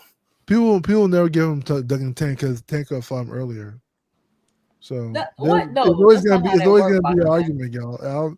No matter how y'all feel about it. You it's can't always say gonna be- Hacker, you can't say you say should have stuff like fought me that. earlier. That shit is stupid. You can't say that, especially when Lomachenko itself and his promoter, who was promoting him, said they never contacted him for a fight, nor were they entertaining a fight.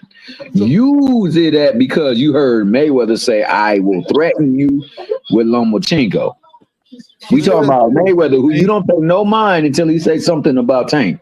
Stop that, dog. His promoter just last year came out and said that was never true. Loma himself said that was not ever true. He said if we had a chance to fight, it would have been at 30 when I was leaving, right before I was about to leave. Yeah. So we can't say that he ducked anybody, but we do know they had a contracted fight. And we do know that Loma chose to opt out of that and retire instead of go through that contracted fight. That's what we do know. Here's where it And falls that's what y'all never said. Y'all never said Loma ducked. Here's what Thomas said. This is where it falls apart, though. Hey, Thomas in Hill, 2019, when they the asked biggest Tank Shakur hate in the world. when they asked I Tank hate and that. Team, will you fight Lomachenko? They said we have time to wait. Lomachenko will get old. That At was the their end of the argument. day, they That's not what they said. You paraphrasing Yeah. what they said. What he Yeah, meant they was tried to lie. we're not letting Lomachenko clout chasers. Lomachenko He's was an not old man available. looking for a He big fought Luke looking for a big Campbell. fight, build his name And up. then Bob And- Arum already said he was going to unify with T.O. There was never an opportunity to make that fight. That's also not According true. to Bob No, Arum. Lomachenko never said he wanted to fight Tank. Put a video up of Lomachenko saying, "Tank, I want you next." Already discredited the unified fight by with the Gamboa time because let it me was land for the first, secondary y'all. One title. mic, I y'all. was Y'all speaking messing up my first, y'all. Hold on playback. one Hold second. on. I'm gonna have to mute everybody. Listen. Make sure y'all, if y'all liking this conversation, punch the like and subscribe button if you haven't already. We on the road to 2,000 subscribers. Shout out to everybody that's already subbed to the channel. Shout out to everybody that's told somebody about the channel. But if you have not already, punch the like button so we can get more people in here involved in the conversation. And if you're listening to the replay, be sure to let me know and drop it below your 2 cents. Go ahead. Yeah, so when in 2019, when they were asking Tank and his team about fighting Lomachenko, they all said that he was old and they have time to wait. They can wait till he gets older. Who said that? It was Tank and it was little Kenny Ellis also said this. And they said they're gonna wait till he get older. Yes, they said that Tank is still young and they can wait him out, and that's why They didn't say that, boxer hacker. Stop lying. was man. Floyd. I'm not lying. Wait, Right, that's Floyd why said. after Floyd didn't the say Cambosis we fight- aging him out. He's saying No, Lomachenko's wait, not a wait. priority. This is why after He said Cambosis we building fight- up a boxing star. wait, Lomachenko's an old dude with no fans, with Hold no. on, He basically out the game in Guys, a relax, couple years. We ain't worried about this Just nigga. explaining Like this- this nigga, we over here about to make explaining, relax, guys. history and shit. Hey, guys. Lomachenko ain't shit. Can't sell a TV dinner in Ukraine, nigga. That's what he was saying. So here's the thing. So that's why at Cambosis the post-fight press conference for Cambosis, when they said, "What do you think about fighting Tank?" Lomachenko said, "Oh, he finally figured out I'm old now," because it was based on what they said in 2019. You know, so that's When why did Lomachenko ever called Tank out? You said what? Quiet This nigga. point is He did this call- convo he is did call him pointless. out. My Two, whole that point fight- was Lomachenko never called Tank out. He It never was won. for Every time they brought secondary Tank out, fight. his face Hey, changed. no and he cap, looked no scared. cap. The whole Lomachenko's scared of power. How he gonna beat Tank? To be honest with no you, cap. back No then, cap. No, wait, hold Lomachenko on, was Box Hacker. crazy Hold about on, Box Hacker. the whole 2019, Lomachenko say he goes on internet and talk, but he don't want to fight. You don't remember When he that? say that? When he say that? He said that after a fight before. Put the video up where he say, "Tank, I want to fight you next." This The only time he talked about Tank is when TMZ asked him, and he made up a political answer. He ain't want no smoke, bro. Nigga ain't never want no smoke. Tank said Lomachenko can't fight on video. And he right. Because all you gotta do is put the pressure on Lomachenko and he folds. He can't get down and dirty in the trenches. They know. Listen, the blueprints are y'all know how to beat Lomachenko. That's what Loma Just get in his said, ass. Tank. That's all I'm Get in saying. his ass and make him uncomfortable. He say his and he gonna daddy fold. won't let him fight me. His daddy won't let me Just, fight me. yo, if he can't beat Salido, how he gonna beat Tank, nigga? If he can't deal with that pressure, how he gonna deal with Tank pressure? Come on, man. Common sense to tell you this dude is a hype job. Come on, man. Fuck a Lomachenko. That nigga is out of the game. He ain't did shit his whole career. You know what I'm saying? We don't got to talk about this nigga no more. He's not even relevant in the sport. And y'all bringing this motherfucker up. Hey, you can feel that way. But This nigga duck. Nigga, Terrence Crawford, the same age difference between Canelo and Crawford, the same age difference between Tank and motherfucking Loma. Fucking Loma, and then if Crawford won, nigga. So I don't want to hear that shit. Well, You know what I'm saying? Y'all motherfuckers. Lomachenko duck, nigga. And that's just what it is. The nigga ran for the hills. When all smoke cleared, there were no more excuses. There were no more narratives that could be said. There was nobody else on the map. Just them two. That nigga ran for the hills and said, "I'm out. Have a nice life." So we know he was ducking the whole time. The nigga that ducked when it was all said and done. Loma the Duckachenko. Duckachenko took his ball and ran home. We got him out of there. We made him say no mas without even getting in there. And that's the end of that. You know what I'm saying? Next. But he will never, in history, Next. you aren't not gonna criticize Lomachenko. Next. Nigga, history though is already over, nigga. The history's already written. Nobody cares about Lomachenko. Lomachenko never sold pay-per-views. He never had one big fight. He never did shit. He never had one big fight. So the history gonna remember this nigga as a ducking ass hype job put up by Bob Arum. Theo and Devin was big fights. You're bugging. What big fights he had? What big fights he had? He ducked Mikey Garcia. Who you said? Nah, he didn't duck Mikey. Who ducked Mikey Garcia? Mikey Lomachenko Garcia dropped the belt. Mikey Garcia No, dropped the but Mikey Garcia was 135 champion. It's on fucking Ellie channel, nigga. Just type in Mikey calls out How did Loma. Loma get the WBC title? Because When Mikey moved was up. the champion? Mikey had both belts at 35 and 140, So and he how did moved he up to duck Mikey 47 to fight Garcia Spence. when he wanted to unify with him? Stop lying. Dog, Mikey was the 35 champion for a long time. Exactly. And Lomachenko did not want that And Loma was WBC the belt WBA until and Mikey dropped it, and he champion. fought Luke Campbell He for it. wanted to unify, and Mikey went up and dropped the belt. No, How the Mikey fuck was did he there duck before. Mikey was there when Lomachenko was there, and he didn't want no parts And of he that vacated the WBC. belt the same year he fought for his belt. Nigga. Mikey called out Lomachenko. It's on video. Just type in Mikey Garcia calls out Lomachenko. You don't gotta lie when you. This is why Lomachenko. I'm not lying. How much you want to bet? No, he's telling no cap's telling the truth. How much you want to bet? You can cash out me 500 right now. I I'll remember pull up the that video. Mikey called this nigga out. He ducked the belt and he fought for the nigga. No, belt I'll to pull make up the fight. video. You Mikey don't know how called that's this nigga ducking. out. How much you want to bet? Put it in the private call chat. out No don't cap. mean I'll play ducking. it. Put it in the private chat. Yeah, I remember You know that. what I'm saying? This easy money for these niggas. say These niggas don't want to bet. They But I'll could put have up there unified anyway, and just to let you know you niggas okay, they always could have wrong. unified and he Hold dropped on. the belt. Knuckle What are you sandwich. talking about? Gary Russell did not run through. I mean, Loma did not run through Gary Russell. Right, Gary Russell dropped Lomachenko. If they would have ruled that knockdown, it would have been a draw because there was a majority draw decision. What? Hold on. Loma beat the brakes off Gary. Y'all gotta stop this. Right. They didn't even see the fight, dog, because the fight ain't no copy of the fight to see. You didn't see it when it happened. You ain't seen it, so they just going off what they thought. That fight, to my recollection, I don't even think that was a unanimous decision. Wasn't that like a split decision? It was a knockdown that they didn't count. Well, some people say it was a I think it knockdown. was a decision. I think he beat Gary in my ass, but Gary claimed he had the flu. He can't claim Right, he but my sick. thing is that we can't say he beat and ran through Gary when No, it was a close fight. He didn't run through. He didn't run through. Yeah, Gary, he ain't though. run through no Gary Gary. Gary is tough out for most people. That was a very competitive, very close fight. And there was a fight. There was a knock. At least I think it was. Looking back at it, because I know they were saying that he slipped. I'm looking at the feet. They feet because I think originally the ref thought their feet got mixed up, but when I rewatched it, their feet didn't get mixed up. So it could have been. I think that knockdown and call. It could have gave it. I don't know. At the end of the day, it was too close. It was too close. So I don't say it's like a robbery. but no one ran through or beat up anybody. I don't know why you would say that. Like, you clearly didn't see that fight. Yeah, you can't be watching boxing and say that that anybody ran through anyone, because that was a close competitive fight, and that's one fight I think absolutely. It was an MD. It wasn't even a unanimous decision. Now, when he beat whether the judges had the shit a draw. Yeah, when he beat Rigo, I felt like crying that day. Jesus Christ, that was a heartbreaking fight for me. Yeah, but he pulled. It was a good fight. It was a really good fight, and it's just one of those things that happen with people who watch boxing. Like, people are too emotional. It was a good fight, and so people are like, "Oh, he ran through Gary." It's like, y'all just trying to get an emotional reaction, because no one who watched that fight think anybody ran through anyone. Like, y'all, Gary didn't even have a belt. You know what I'm saying? This nigga got his ass by Salido. They fought Gary for the same belt he just lost to fucking Salido. That's when the hype job began for Lomo. That's how you know Lomo hype job. No cap. Here go the video, no cap. And y'all not that emotional that y'all talking about Loma beat the brakes off Gary. Like, y'all not being that. There's obviously been a lot of talk of Loma and Mikey and you know. Always been talk.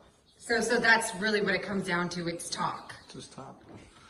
What about on your behalf? I haven't had anyone of their team actually made an attempt to reach out and actually, discuss that fight. And if they had, or if they do, is that a fight that you want? If they really want it, then they just gotta talk to me, or else he gets stuck fighting other opponents. I'm still fighting champions. I'm still fighting other guys. I have a lot more options than he does probably, and or maybe it's just a different strategy that they have, his team, or promotion, or whoever. I don't know it, because I don't know what they really want, but it seems like they're just interested in keeping him active, and that's fine. But if he really wants big fight, then he needs to make the call. But what they put out in the public is something else. Like, they're always like, saying like how he wants the fight. So I think that's what gets the public very curious, because, but it's kind of like what you're saying. There's all these politics, and there hasn't been a phone call. They will say one thing, but never come through. Hey!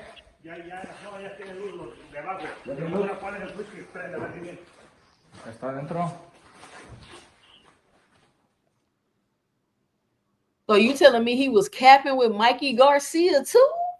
Wow, man. How y'all think that fight would have went? Mikey Garcia. Mikey would have knocked him out. Oh, no. Would have knocked him out.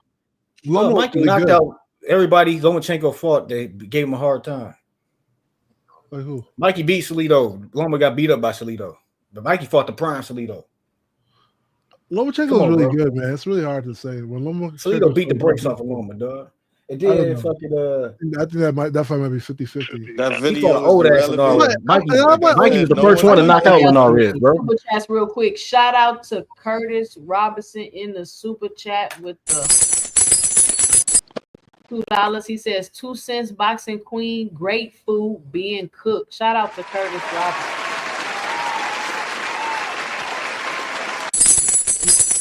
Next, we got Big Dog Willie in the super chat with the $2. He says Tank is the B-side to Jake Paul in a fake fight. Shout out to Big Dog Willie.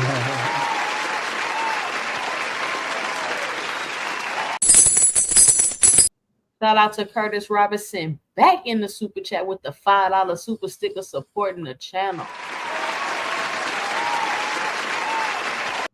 Thank you to everybody that's supporting the channel. Put a 1 in the chat if y'all enjoying the show and this conversation tonight. Sometimes we got to mix it up, and I'm realizing that we need to bridge the gap between the modern hardcore fan and what did I say I was today? I said I wasn't a hardcore fan. I'm a diehard fan. There we go. From the diehard fans to the modern hardcore fans, we need to bridge that gap and get a better understanding, because it's like we be speaking 2 different languages sometimes. Hey, bro. Okay, we got a bunch of 1s in the chat. Curtis Robinson say yes. All right. Mr. Vaughn, I'll put a 1 in the chat. AJ, Curtis, aircraft carrier. Okay. And if y'all haven't already, be sure to sub to the channel. But Loma versus Mikey Garcia. I just feel like Loma was he lost all his big fights at 35. And so it always kept being like Loma. And I'm like, why everybody just keep mentioning Loma name out there like he lost 3 times? Like, why is Loma just so great at 35? He was great at the small divisions, but he lost all his step-up fights at 35. I mean, Mikey's style might be a little bit easier for Loma, though. You know, Loma has really good footwork. And Loma's actually really good. He can fight 35. I think Mikey was the truth at 35, bro. Just because he got beat up by Earl Spence and then lost his. I didn't say Mikey ain't good, but I think his style. When you look at the people that Lomachenko ain't shit boxing hacker. You just gotta hype him up because that's Devin Haney. Lomachenko ain't shit. It was at 35. I ain't gonna say Loma is shit. I ain't never gonna say that. But once he got to 35, once he got to 35, he lost all his big step-up fights at 35. 2-time gold medalist, one of the best amateurs on earth. That's amateurs. We talk about pros. Bro, he ain't shit. He got belt like his 3rd fight. Like, I can't say that. Who he beating the pros? It's worth a damn. He beat Gary Russell. No, what Gary Russell? Who Gary Russell beat? Gary nigga Pat. Come on, man. No, just say Gary Russell. Who the fuck did Gary Russell beat, nigga? Oh my goodness. This nigga clout chaser Lamont Roach, for Christ's sake. So now Gary Russell's not good. You say Gary Russell? Clout chaser Lamont Roach. Lamont Roach to put hands on Gary Russell. Well, Lamont should fight him then. I don't think so. Because he got nothing to gain for fighting this nigga, dog. What the fuck is Lamont Roach done? What has Gary Russell done? He ain't never fought at 35, dog. Because everybody ducked him. What you mean what he done? Everybody ducked him. Man, ain't nobody ducked this nigga. They did duck him, bro. This nigga be calling out niggas that did disappear, nigga. Nigga go work on cars or something. Everybody excepting the great Devin Haney. That boy to walk up water, he don't duck no smoke. That boy go out there and bring smoke. Gary and Devin were supposed to try and make a fight, but Gary seemed just that's where you're going with it, Hiker, huh? That's why he was a great fighter, because Devin Haney got to his ass and beat him, or was awarded a decision over him, right? No, him and Gary Russell never fought. We talking Lomachenko, because what they saying are at 35, Lomachenko really don't have any quality wins. They talk about Pedraza, who Tank already knocked out in a smaller division. He beat Luke Campbell too. He talking about old ass Linares, who Mikey destroyed, and already knocked out a long time ago before Lomachenko even fought him. He had multiple knockout losses before he fought him. Linares been knocked out like 4 or 5 times. Y'all don't give Ryan Garcia credit for Luke Campbell. Right. Why not? Because he not Lomachenko. He not the white He gets Jesus. credit for being Luke Campbell. He not that blue-eyed Jesus that you love so much named Lomachenko. I was never really a fan of Lomachenko. You know, I felt like Lomachenko had like a. Then why you bigging him up, man? Because Devin Haney has a win against him, huh? I don't like somebody. Doesn't mean See how that works? I can't say the brother can't fight. The guy can fight. What are we talking about? I know he can fight. I mean, but he also has lost fights too. He's lost 3, right? Yeah, he lost 3. Yeah, he lost 3. But the people he lost to were pretty good, except Salido probably. Yeah, Salido was good too. He's not a good fighter. You guys know that, right? Like a fighter can lose and still be. I do. I believe Lomachenko was a good fighter. I believe that, unfortunately, 130 is where he should have topped off. I think 135 was a bit much to him. But I do believe there was some fights at 35 that he lost that, he damn well could have won. One, he started off late. The other one, he just wasn't given the decision. But I Bob do really know. wanted him to get that undisputed at 35. Bob wanted him to have that bad. Absolutely. And the only thing that I will say is that I believe what everybody else said about Scambosis is true, and Loma is the only one who showed you how true it was. What's that? Trash. And Loma took out the trash. Loma beat a lot of people. Doesn't mean everybody he beat was trash. Like, what are we talking about? Cambosis, I keep telling you, Cambosis. You say he beat a lot of people. He never said that's not time out boxing. That is not what Thomas Hill said. That's not what he said. He said Cambosis is trash. Yeah, yes, he is. I did say that. And I believe that Cambosis won fights that he was given on split decisions that I don't believe he really won. And he won one to Maxie Hughes that you said was close, and I don't know what world you was watching that fight in. It wasn't. What Man, Maxie no, Hughes maxed that ass, bro. Maxie Hughes maxed out that ass, I bro. don't know about Kambosos got that. It whipped. looked yeah, close. nah, he had at least 10 rounds he won. And if you're gonna be honest, let's start with that fight. He definitely won 10 rounds at least. And if you want to be generous to him, 9 rounds for sure. But I'd be hard pressed to find 1 round that you can give to Kambosos. And he was given the decision. I can't agree. I cannot agree with that.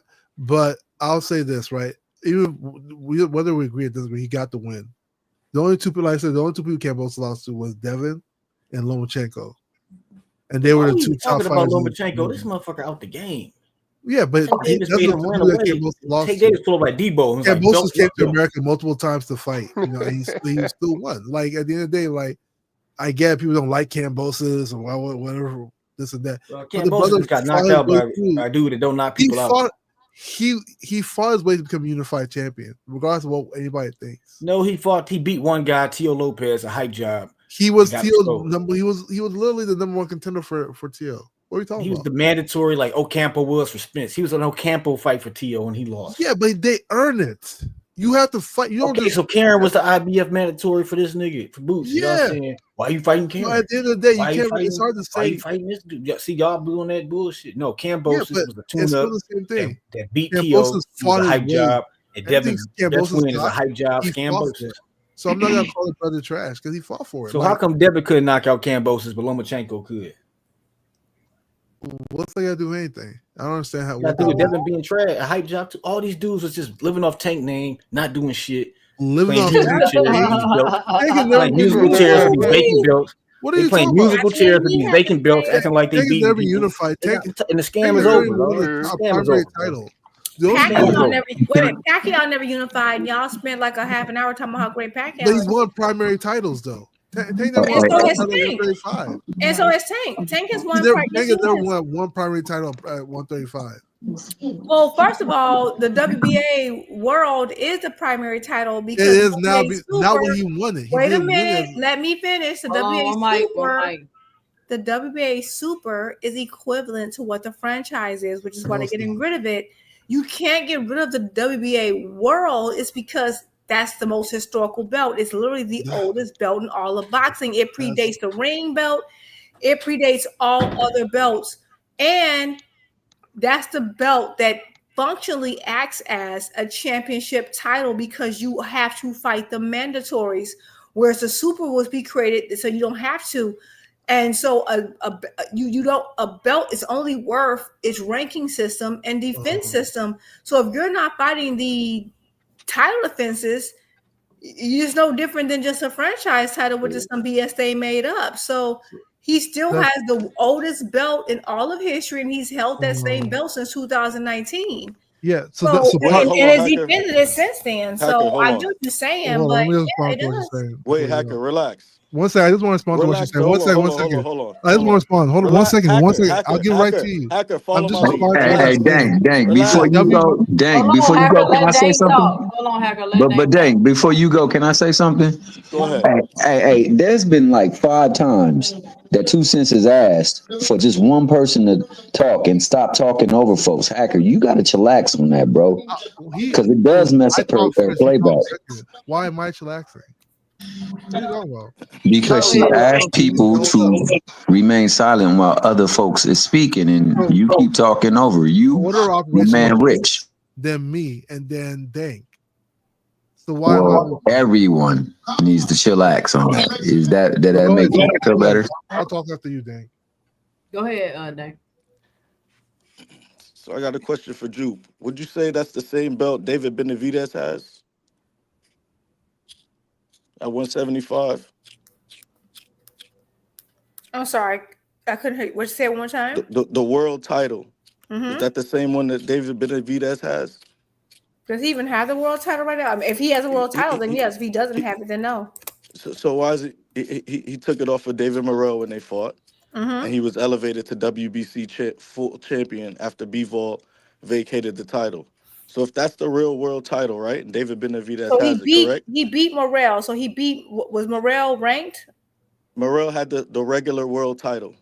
Right. So okay. Yes. So Morrell had the number 1 ranked world title, and previous to that, had David Morrell fought those guys ranked at the WBA titles? Like, was he fighting the guys ranked below him? He fought Hot Rod for the vacant WBA Right. 175 That's not what I world asked you. title. That's not what I asked you.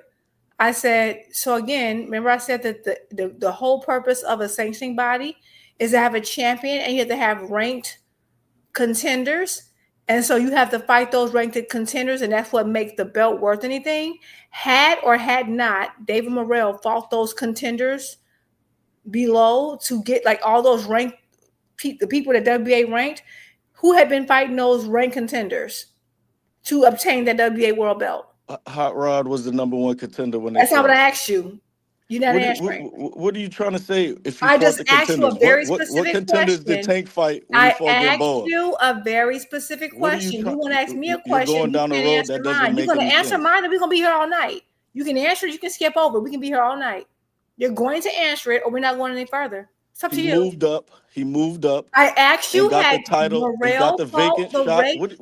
What are you Had trying to say? Morrell fought the ranked contenders in the He fought WBA Hot ranking Rod, the number system? 1 contender for the vacant I didn't ask you WBA about Hot Rod. world I title. said, had he? I didn't ask for a specific He name. just moved. He Yes, it's a just yes or moved up from no. 168. It's He a just yes moved or up from no. 168. It's a He you can just answer moved. yes or no, I'm or you giving you won't. an You're elaborate gonna answer answer. my questions, or He you just don't. You can moved up waste your from time on this 168. panel. I I'm think not you answered going your any question, further until dude. you Oh my yes or goodness. no. Is that not an answer? He moved up That from It is is. I 168 and got a asked vacant you. title shot. What are You you trying to asked me say? about the WBA world, and I'm asked. You asked me about the WBA world, and I said the every sanctioned body, the champion.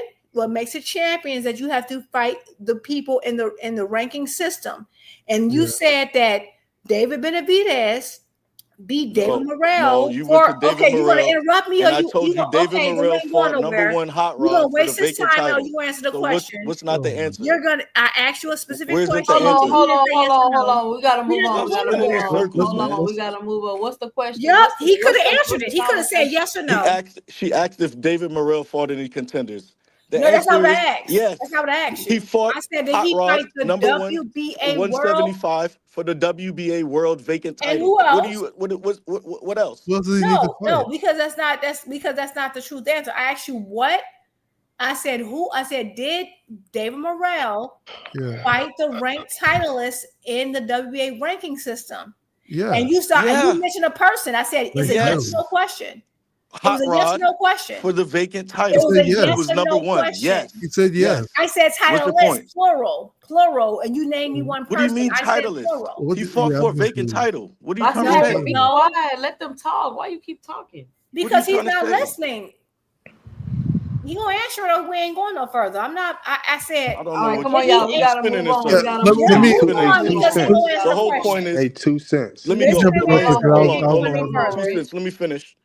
The whole point is, No, there's no when there's point a until you super answer my title in the question. division, the Did David secondary title is Morrell? not the Hold real You on, asked me Jupe. about the championship. WBA If World that was the Champion, and case, I said the then David Hold WBA Morrell on, World would Jupe. be the Hold on, Champion. Jupe. Let him 2 finish. cents. Let me just finish. Go ahead, Dane. When there's a super title in the division, the secondary title is not the real title. If that was the case, David Benavidez would be the unified light heavyweight champion right now, and he's not. He has the WBC title and the WBA regular world title, and he's only Yeah. considered the WBC champion. That's the whole point of the thing. When the Yeah. super's in the division, the secondary is not the real champion. That's the whole Yeah. But do point. y'all know they Yeah. getting rid of super champions, right? They trying to Yeah, get but rid as of long that. as it's there. They tried and they brought it back because Morrell was supposed to fight Canelo to consolidate the belts, but they wasn't going to do that. Canelo wasn't taking no threats, so they ended up bringing it back actually Yeah. because they gave him the vacant title at 175 when Bivol and Better Beef was already unifying. Also, to add on to what Jupe said, Hey, Jupe said, 2 right? cents. To add on to what Jupe said, when it comes to the franchise and the WBA Super, they're two different things. Franchise title is not a championship title; it's an award. It's like the Ring Magazine title. It's awarded to people. You request it, and it gets awarded. You can't even win it off somebody. You have to Where view is it. the Okay, wait a And, minute. and, No, and the point Dane just with the franchise is asked me a that question, so let me Canelo and respond. We Loma don't No, need any vacated the he WBC didn't ask you a championship question. for He the made a franchise statement. title. He No, never asked. because Dane Father just He said didn't ask. that. No, he didn't ask you a question. He made a statement. He put a No, period. he made a It statement. was He a wanted to period at the end of the clarify, and sentence. The I get to statement is respond in because he directed it the towards answer me. is within the No, statement. He It's yeah, not he over your head. no, I'm because he talking made a to you. statement. He didn't I ask get a to question. respond because he wasn't talking to you, boxing hacker. There is no Relax. question to respond to. What are you responding to? Because he said he made a statement in response to me, so I get to have a statement in response to him. Stay out of it, boxing hacker. So according to what Dane Father just said, that would mean that Teofimo was the real undisputed champion and Devin isn't. Like I said, it's different Again, with the based on what you WBC. just said, because you said that when there is a super or additional champion, then Is that that the means that the before you world continue? Is that the champion WBC and the doesn't WBA? count. Is So it the that Are you talking means about the that WBC? Teofimo was actually the undisputed champion at Did Loma 135 vacate the then, based on what WBC? he Did just Loma said. vacate the WBC No, for I Devin to let be you the talk. champion? I let you talk. Why Did are you Loma interrupting me vacate the now? title? Did Why are you Canelo vacate the interrupting me title for now? Charlo to be the champion? Why are you interrupting That's me the now? difference. When you're in Why the are you WBA, you don't interrupting me vacate your now? title. Come When on, you're in the Why are y'all. you One mic, WBC, interrupting me you now? y'all. vacate your Hold title. on. One mic. Hey, T, One mic. can I Do I not can I have the mic? can I He had talk his now? say. I let him have his say, right?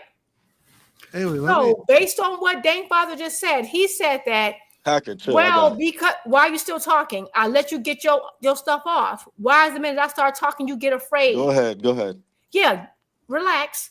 So, you're saying, what I'm saying is that the original title is the WBA World and the WBC Championship. That's the original titles. That's all I said.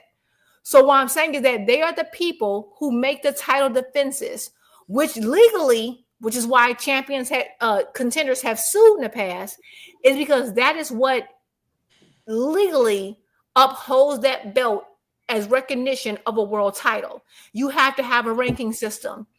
The people, the original titleists are fighting that ranking system. They created each sanction body, WBC and WBA, created a secondary title, meaning a title that had not existed before, to unify. So, right, Dane Father's right to a point. Okay, they went on, they became unified, right? But based on his own analysis, that means that Teofimo was undisputed because Teo had that secondary title in WBC. He had the franchise. So if you're saying that if you recognize you're saying the WBA Super title is the real title, then that means the franchise was the real title, and Devin Haney never was the real titles because he has the WBC. So you can't say that everyone ducked Devin because he had the WBC title. He had the equivalent to what Tank has.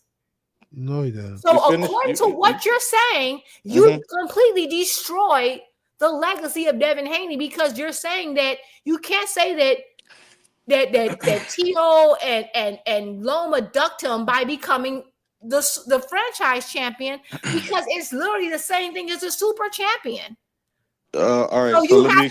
have to. All I'm saying is that I need you guys to have a uniform decision in this It's because those not are the same. secondary titles. In the same way, It's not I'm the still same. talking. I'm still talking. I'm still talking. The same way that the WBC has gotten rid of the franchise, the WBA is getting rid of the super because they are the true secondary titles. They create those titles to unify, the same reason why WBC created the franchise to unify. And now they're getting rid of those titles because they don't have the lineage that the original belts have. They have a shorter lineage. They can cut it easily without problem. You can't cut the WBA world belt that Tank has because that goes beyond Muhammad Ali. That goes further. That's all I'm saying. So you're saying, oh, we can't count that title. Okay. So either we're going to count the super as the real belt, then that means you have to count the franchise as the real belt in the WBC. So you can't then say that Lomachenko ducked Devin. You then can't say T.O. wasn't undisputed. That changes everything. So all I'm saying is that you guys need to pick a lane because of the minute you say the WBA Super is the real belt in the WBA, that means the WBC franchise is the real belt in the WBC. They're the same thing. They're not. Okay. So they absolutely I see. Hold on. I see what you're Two saying cents. now, Let me Juice. go. Hold No, on, but let me they're say this. two Hold on, different let me things. see if You the, either gonna you have to pick a The W side. hold franchise on, titles slow now down, are different y'all. titles. Hold on, let me talk. Let me talk. Put a 1 in the chat if y'all are understanding what's going on. Okay, let me try to summarize it for the chat. Y'all let me know if I'm right or wrong, because it just kind of start clicking. I think what Jupe is saying is the WBA Super is kind of like the same thing as the WBC franchise belt. It's the And let me exact let me same explain thing. to you, T Okay, Scoots, so why it's but hold not. on, let me say, Same hold thing. on, this for the chat. This for the chat. So she's saying that if they're the same thing, you can't count one and not the other. In other words, you can't count the super but not the franchise. And that's a nice try. Yeah, that's But not true. at the time, remember Canelo requested the franchise as well, and he vacated his No, title. it's not a try, baby. It's a Hold on, let him go, submission. Jupe. Did Let him go. did They Jupe. admitted wait? it, I baby. want to speak Everybody after on the him. panel, did Canelo not vacate his title and Charlo became the champion at Yes, he 160? did. Did that not happen? Yeah, it Everybody, happened. yes or no? Yes. So that's the difference right there between the franchise and the super. You don't No, and vacate the Loma did the you same don't exact thing. vacate the And Loma did the WBA. same exact thing. Yes, And Loma did the Loma Oh, same. hold on, vacates. you wrong. Loma did the same You thing. first of You all, vacate. he wasn't the franchise You with Charlo. vacate the title. Canelo was the WBC champion, and they created the franchise to help him duck He Charlo at li- 60. like Okay, That's so when literally it why is it first not the came out. same? Why is it not the Hold same on, with He guys. Loma? just proved my point. Why is not the The same with same Loma then? thing No that cap. Canelo did with the franchise is the same thing that Loma did with the super. Okay, You let me speak. literally just proved my point. Thank Let you. me No, it's Case not closed. Thank because you. let you me don't let me speak. vacate the WBA. Loma had the Dang, You franchise with vacate the Tio. WBC. Dang, That's let the me speak for difference. a few, 1 Hold minute. on, hold So on. I'm gonna let Dank go. that's I no got cooking. no cap, and then it's on you, boxing hacker. You This done, is the Dank? difference right here. Go You ahead, Dank. vacate the WBC title to become the franchise champion. You don't vacate the WBA regular to become a super. And if Yes, they you was do. trying to get rid of How it, do you think Rolly was the why WBA did Boots champion just and why Boots did was the Boots super? just beat When Boots Stenios became the and they super, they named him gave the super WBA to champion? Rolly. Why did they just You name can't him have super both of them at the champion same after he time, beat bro. Hold on, Stanionis? let him So finish. that's to the point that they was trying to get rid of it. In certain instances, they still keep it around. And the difference is the WBC title was vacated in Canelo's case and in Loma's case, and they became franchise. In the WBA, you don't vacate a title; they just elevate you. That's That's the false difference. because Loma did. That's false. Okay. Loma admitted he vacated the title, and that's the only reason why Devin had it. But Go okay. ahead, no cap. But first off, the franchise belt, they don't even exist no more. And that shit was just a made up belt to help these hate jobs duck. Like his first, because Canelo gave the belt to Triple G when he beat Cotto. Triple G is the mandatory for the WBC. He ducked the smoke, gave Triple G the belt. So now flash forward, he waited till Triple G was old enough he aged him out to fight him. Now it's Jamal Charlo coming up, steamrolling shit. This is the peak of Jamal Charlo at 160. He Canelo's mandatory. What they do, he can't give up the belt now. So they made the franchise belt. So they gave Charlo the belt and made Canelo the franchise. This is the first time the franchise belt has ever existed. Then they did the same thing with Lomachenko. Exactly. The super belt is not the same thing. The super So belt. who else was a franchise champion then besides them That's two? it. Just Lomachenko and I believe Canelo. Estrada was at 115. Or one of And them then so divisions no, down there. so now It the was only franchise like 3 belts of them. It's a they just shorter gone. lived super belt. It's the same concept. It's a shorter lived, and just like the WA is getting rid of the WA supers, which is why if you look at the WA rankings, there are virtually there's like only like 2 super champions in all of boxing. It's literally the same concept. The only difference is that, remember, I keep telling you guys, the oldest belt in all of boxing is the WBA. So they are the guinea pigs. They start things first and everyone follows. The WBC is the second belt that existed because they split from the WBA, right? And so they tried the same thing that the WBA did, but it was even shorter lived, which makes sense because they did it about a decade, maybe a decade, 8-9 years after the WBA already tried it. So Okay. the WBA started with a super, and it started with Lennox Lewis. Lennox Lewis was complaining about all these because the more belts you had, the more mandatories you had, and it became unfeasible to satisfy all those mandatories. And because of all those mandatories being, it was impossible. Because so think about it. So how are you going to satisfy? Let's say you got at the time there was 2 belts. Okay, you got the WBA, WBC. You have to fight 2 mandatories a year, and then you might want to have have these these mandatory obligations are spreading it out 18 months. It became more and more, and then you had the IBF, and now you got 3 belts, right? So now you have to defend 3 titles, and then so it became such a problem to where people started to complain. So the WBA solution was to say we're going to create a super belt, right? But then people are suing because they're saying, hey, I fought out the rankings. I'm in a ranking system. I should be able to fight this person and they should have to fight me. So that's why they split the belts. The whole purpose was to satisfy 2 different situations. One, so I can unify. It became so tumultuous where it's like, okay, I can't defend my titles and unify at the same time because new belts kept popping up. That's why the super was created. Similar to the WBC. WBC was more pressure, but it was the same concept, right? Because what happened? Jamal Charlo in the WBC became the mandatory for Triple G. Canelo beats Triple G. Now he's Canelo's mandatory. You don't want that mandatory. They're like, you know what? Let's copy this thing the WBA has and make it so where we can create a franchise, which is equivalent to a super. So you don't have to fight the mandatories.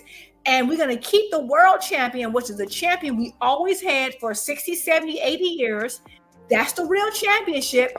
You can fight these mandatories. And it is true. It's these belt sanctioning bodies, it's their fault. But it's essentially the same thing. Okay. That's why it's just like they got rid of the franchise, they're getting rid of the super. Go through the super roles.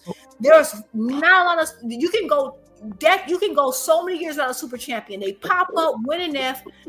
It's just as sporadic as the franchise. So all I'm saying is that if we're saying that's the real title, if you're saying that secondary belt that they create the real title, then be consistent.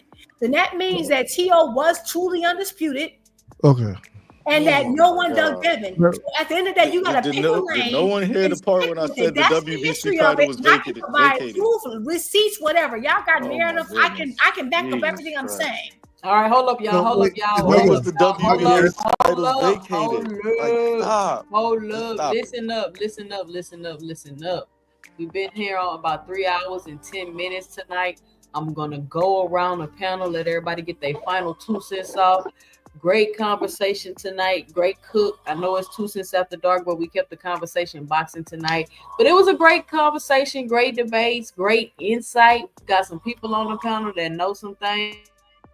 You have to go around the panel, let everybody get their final 2 cents off. I'm gonna go ahead and start with Dank Father so he can get his final 2 cents off. Dank Father, what's your final 2 cents? What you got? Yeah, man. Salute to the panel. Great convo. Great show as always. 2 cents. Yeah, that was a nice breakdown. But like I said, the difference is the WBC titles were vacated and the WBA titles were not. So that's the difference. It could be the same concept, but it's different and it's not the same. And David Benavidez is not the unified champion, and he holds that belt that has so much lineage behind it. But make it make sense. But great conversation. And shout out Jerome Boots Ennis, man. It's refreshing to hear a fighter say he cares about the belts and he's fighting for legacy. Shout out to that young man. Shout out to everybody on the panel. Good shit, everybody. All right, Rich, what's your final 2 cents? What you got for the show? Yeah, same. I feel the same, man. I like when fighters talk about they fighting for belts and bring up belts when they talk to people or argue with people and stuff like that. I see that's where we getting at nowadays. We respect people that just only talk about money all day and stuff like that. I noticed we ain't even talked about what Clarissa Shields said, but she said some real stuff, man. She said she'll go in the ring and fight whoever been calling it out, and she gonna try to make that fight happen. And that's what we need to hear boxers say more. You know what I'm saying? Yeah, like Dank Father just said, shout outs to Boots, man. He doing good. I don't like how we had a whole conversation about basically try to like discredit Terrence Crawford's career because he moved up and fought someone full belt and trying to make it seem like that he did the same thing that Boots did. That's what we was getting at for real, no matter how you put it. But I don't know why. But yeah, shout out to the panel, man. And y'all keep cooking. Y'all keep doing y'all thing. All right, Rich, peace out. I don't know what the hell Rich talking about. Now, one person up here was talking about Tank Robert was talking.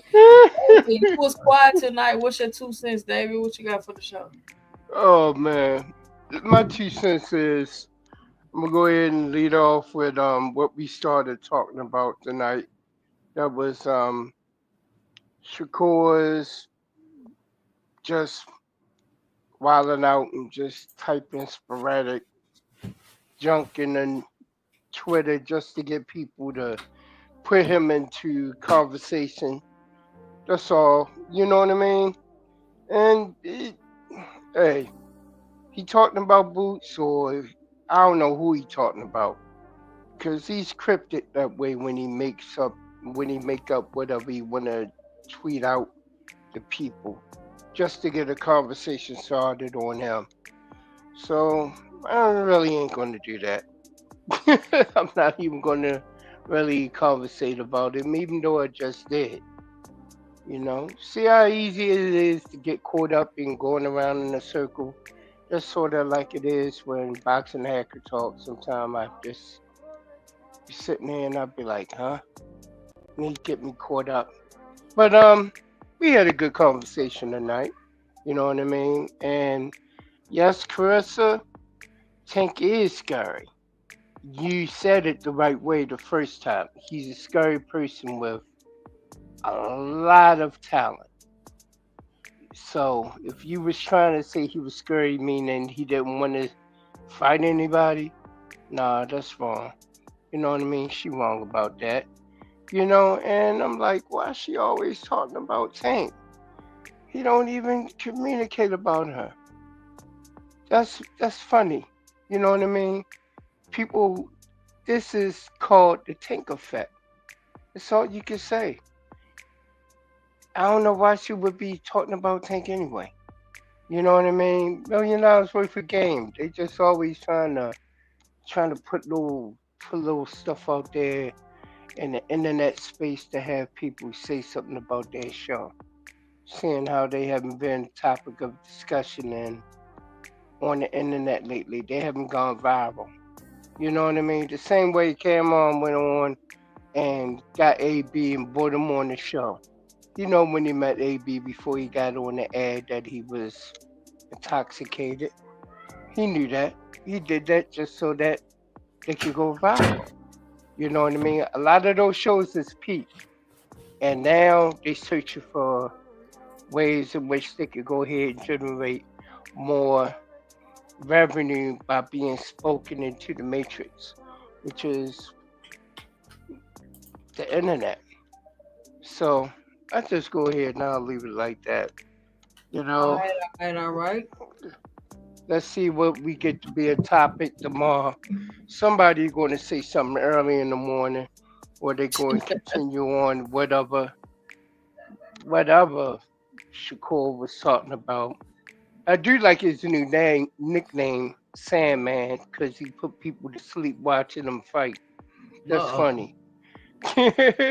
Shakur the Sandman. Right. I mean, we didn't get to talk about Shields, but we'll definitely be talking about Shields. Y'all join me again Friday, 8:30 p.m. for Ladies Night. All woman panel, talking boxing. Fellas be in the chat. We have a good time.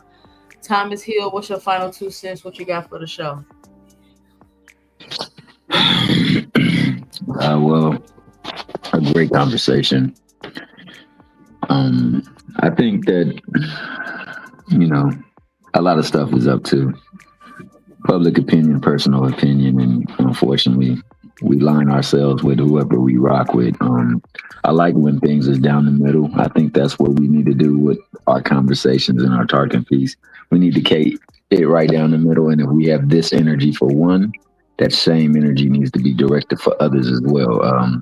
Like I said, I seen in the same week people say one man's track meet was another man's masterclass. And there wasn't much difference from what I saw in the ring between the two people that they were referring to.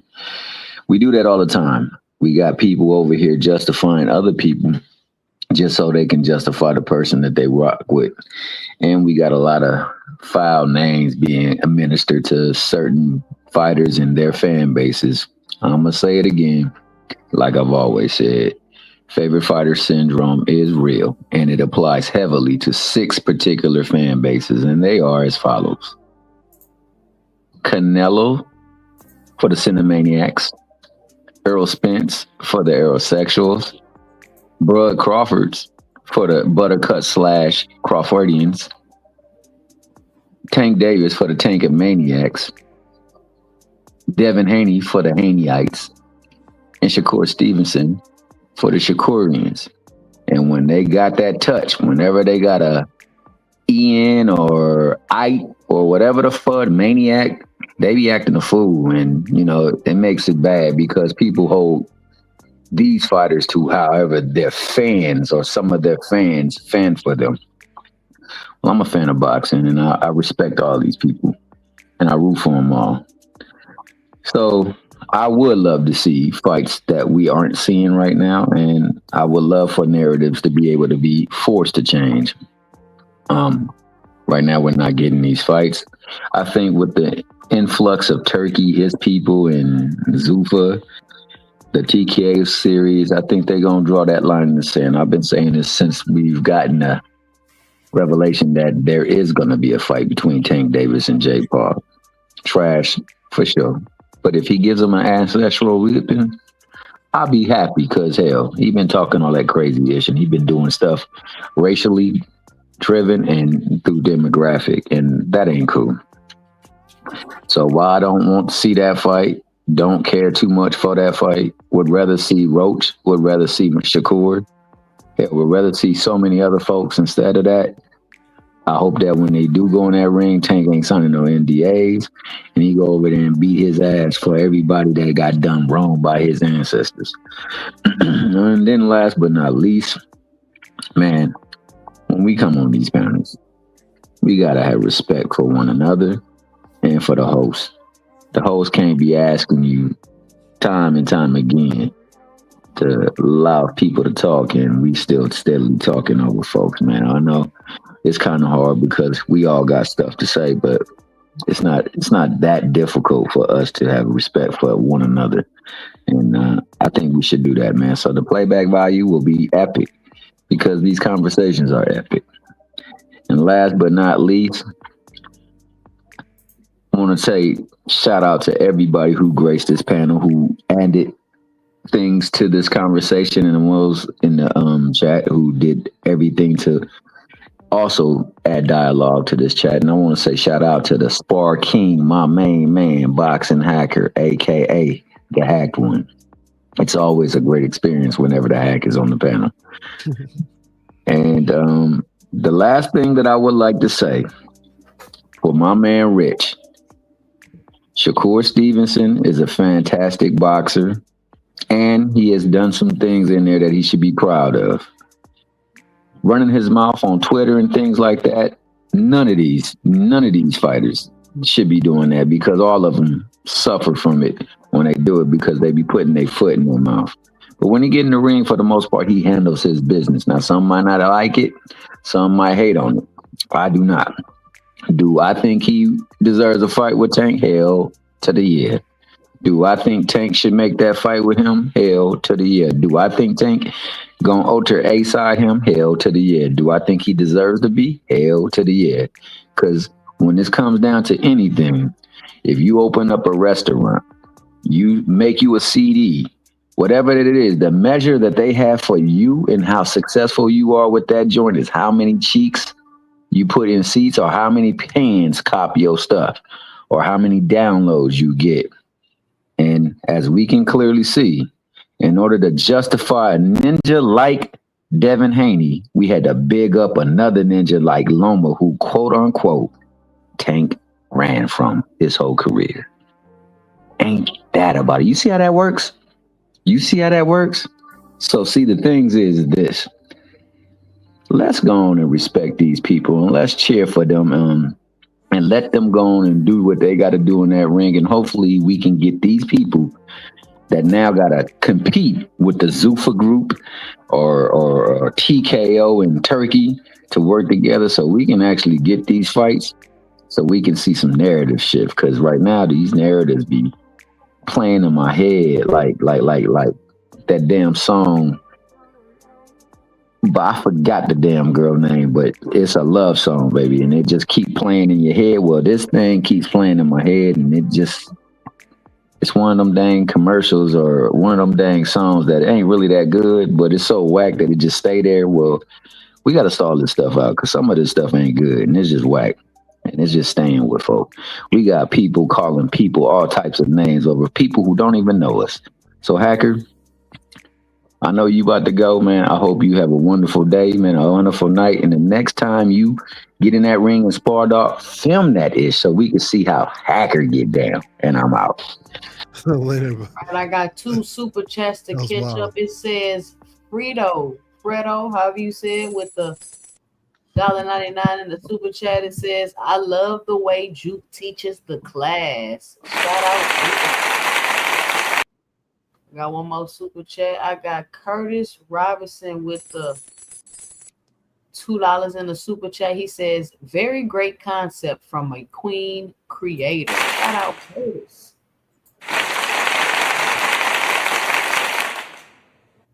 All right, Boxing Hacker, what's your final 2 cents? So, what you got for the show? Salute to you, 2 cents. So I just want to answer that question of is the WC franchise title the same as like having a super title as mentioned before? No, it's not. So the WC franchise title is not a championship title. So to become undisputed, you need like 4 championship titles. The WC franchise is not a championship title.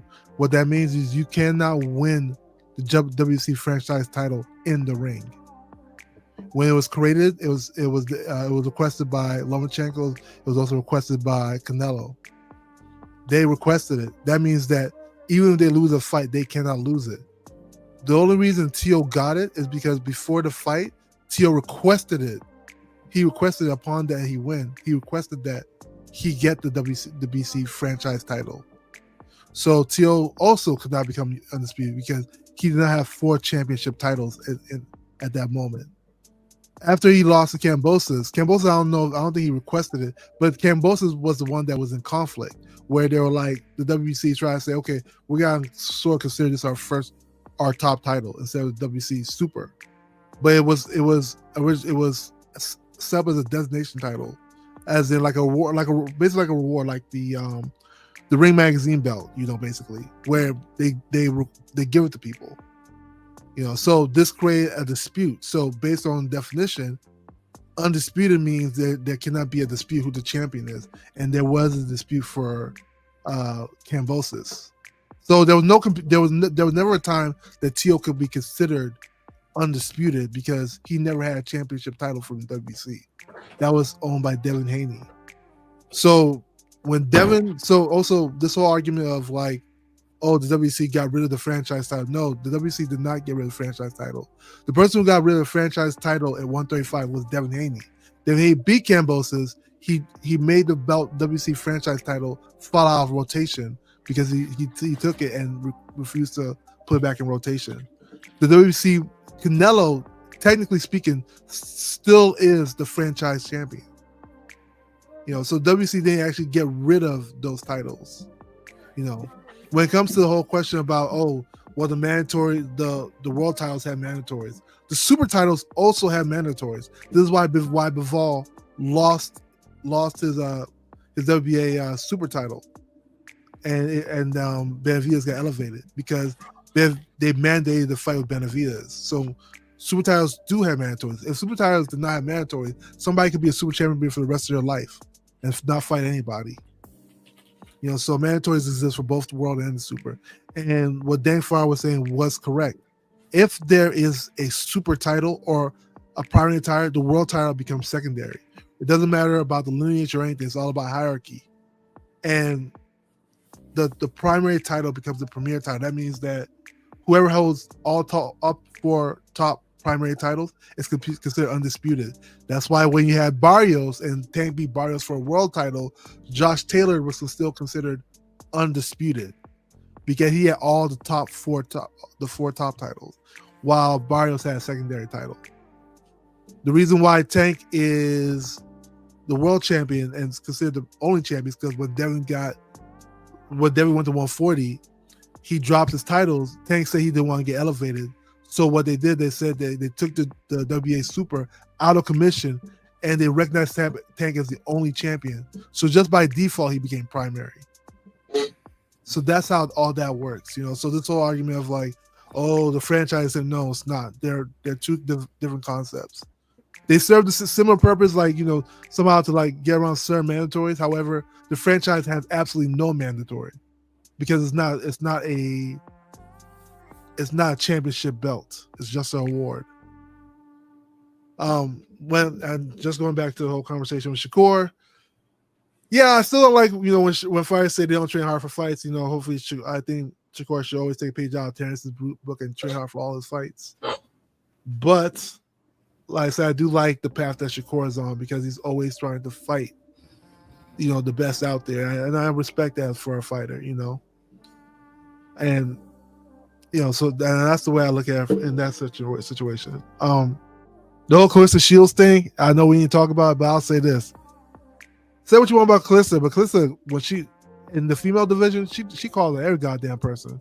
She don't give a shit. Layla, it could be Alicia, she don't care. Heavyweight, she fights any guy. She fighting men. I mean, you gotta respect. So if she feels like tanking it, hey dog, hey man, I respect what you're saying. Like, at the end of the day, like, she's living it, you know. She's fighting guys. She wants to fight guys too. So salute to her, man. Anyway, with that, I'm out. Salute to you two in the panel and the chat, everybody. Have a good night. All right. Because I did have this up here. Where is it at? Because I did want to talk about Tank when Tank posted this right here. Stop mentioning me. It's feeding my ego. With the money in the car and the fancy ass car. I'm like, is he flirting with Clarissa? What's going on? Nah. Because normally he cuss out. But we're gonna talk about it Friday. We'll talk about that. All right, Boxing Hacker. No cap. What's your final 2 cents? What you got for the show? Well, everything Boxing Hacker said was completely wrong. You know, first of all, everybody beat us. Got the WBC. Bill was stripped of the WBC belt, not the WBA. He won the WBA from Murillo, and he is unified champion. That's it. I'd explained these belt shit 1,000 times. I'd pulled up the website, showed these motherfuckers what the actual sanction body says. These motherfuckers got opinions, but don't want to listen to what the sanction body who issues the belt says. It's like, bro, it's on their website. The motherfuckers that give out the belt, that they paying money to hold the belt, tell you who the champion is, not your fucking feelings, because you got to justify your weak ass fan base, your weak fighters you like Devin Haney and Loma. See, now that Devin Haney about to get erased from existence in a month from now, he gonna join Lomachenko and Canelo and all these fake belt shit. This whole belt issue going away because this shit was only made to prop up these hype jobs. When Zab Judah was undisputed champion, nobody gave a damn. Nobody said, Zab, you undisputed. Nobody gave a shit. Nobody gave a damn that Zab Judah had 4 belts. I'm telling you. It was like an accomplishment. They was like, yeah, Zab Judah got 4 belts. But nobody says Zab Judah was the best in the 147. The Mount Rushmore. Or the Mount Rushmore of boxing. See, they did that to motherfucking elevate these bums, nigga. You know what I'm saying?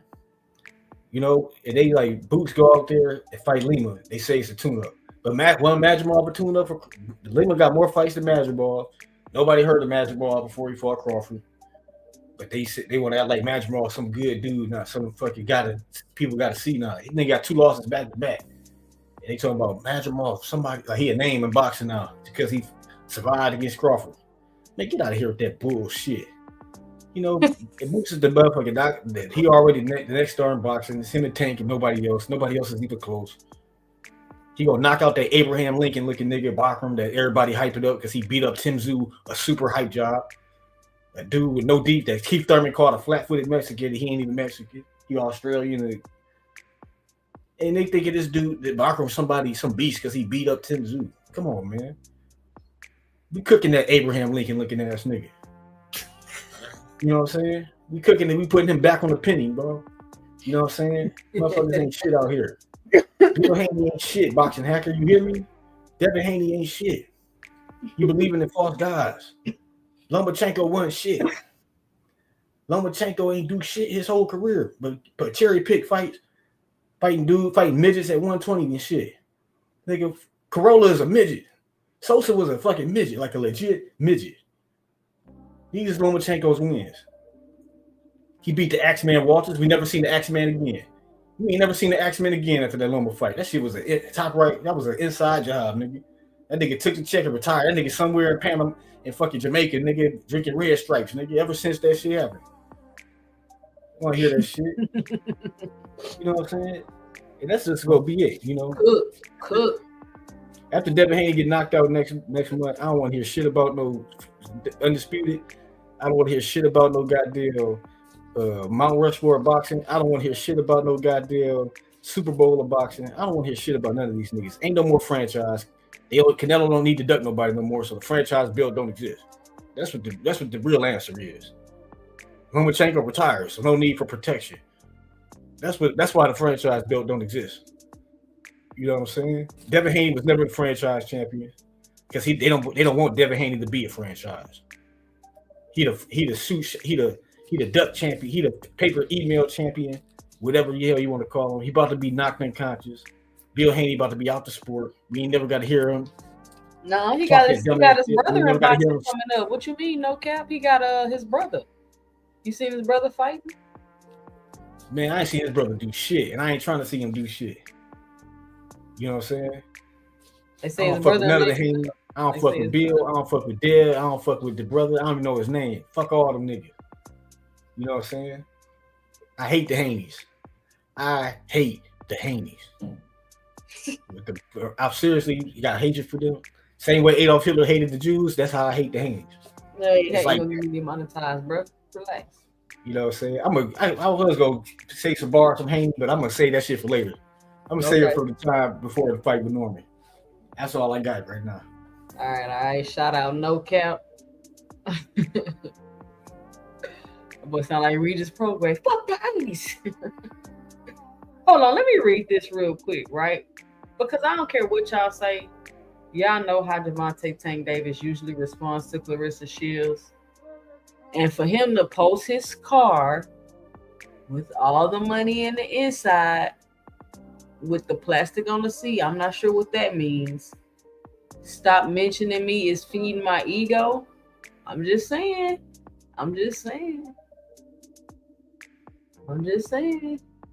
And then you got aircraft carrier talking about what straight men say they have an ego. What does saying you have an ego have to do with anything about being straight? Like, that is such an odd question. What straight man worries about somebody saying they have an ego? I think that's the question that I would ask. Juke, what's your final 2 cents? What you got for the show? Hey. Yo. So first of all, I owe you an apology, Susan, because sometimes I'm going back and forth with people. I don't even hear you, and then by the time I do hear you, I'm like, oh my God, I'm disrupting this woman's show. And so I might not even heard you say, hey, chill. So if I have, I'm going to apologize right now. I got to listen more.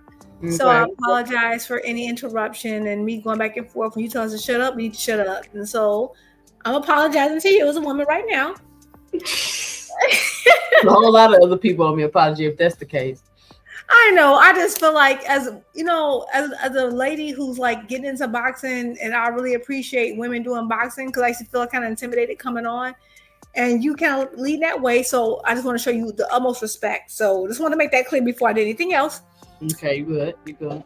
Absolutely. So it's been a good night. So I'm just gonna share this with you, and I'm going to read along. So I just shared it in the private chat. Let me see if I can put it. So I'm going to read along so you know that I'm not lying when I'm reading it. Okay.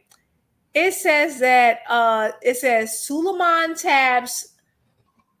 Okay, so the headline of the article, it says WBC President Tabs Lopez is undisputed and he justifies the 3 championships in lightweight which I think was terrible. But again, if you've been around long enough, you know the same confusion happened at the WA, which is why I'm drawing the parallels and showing that it's essentially the same thing, right?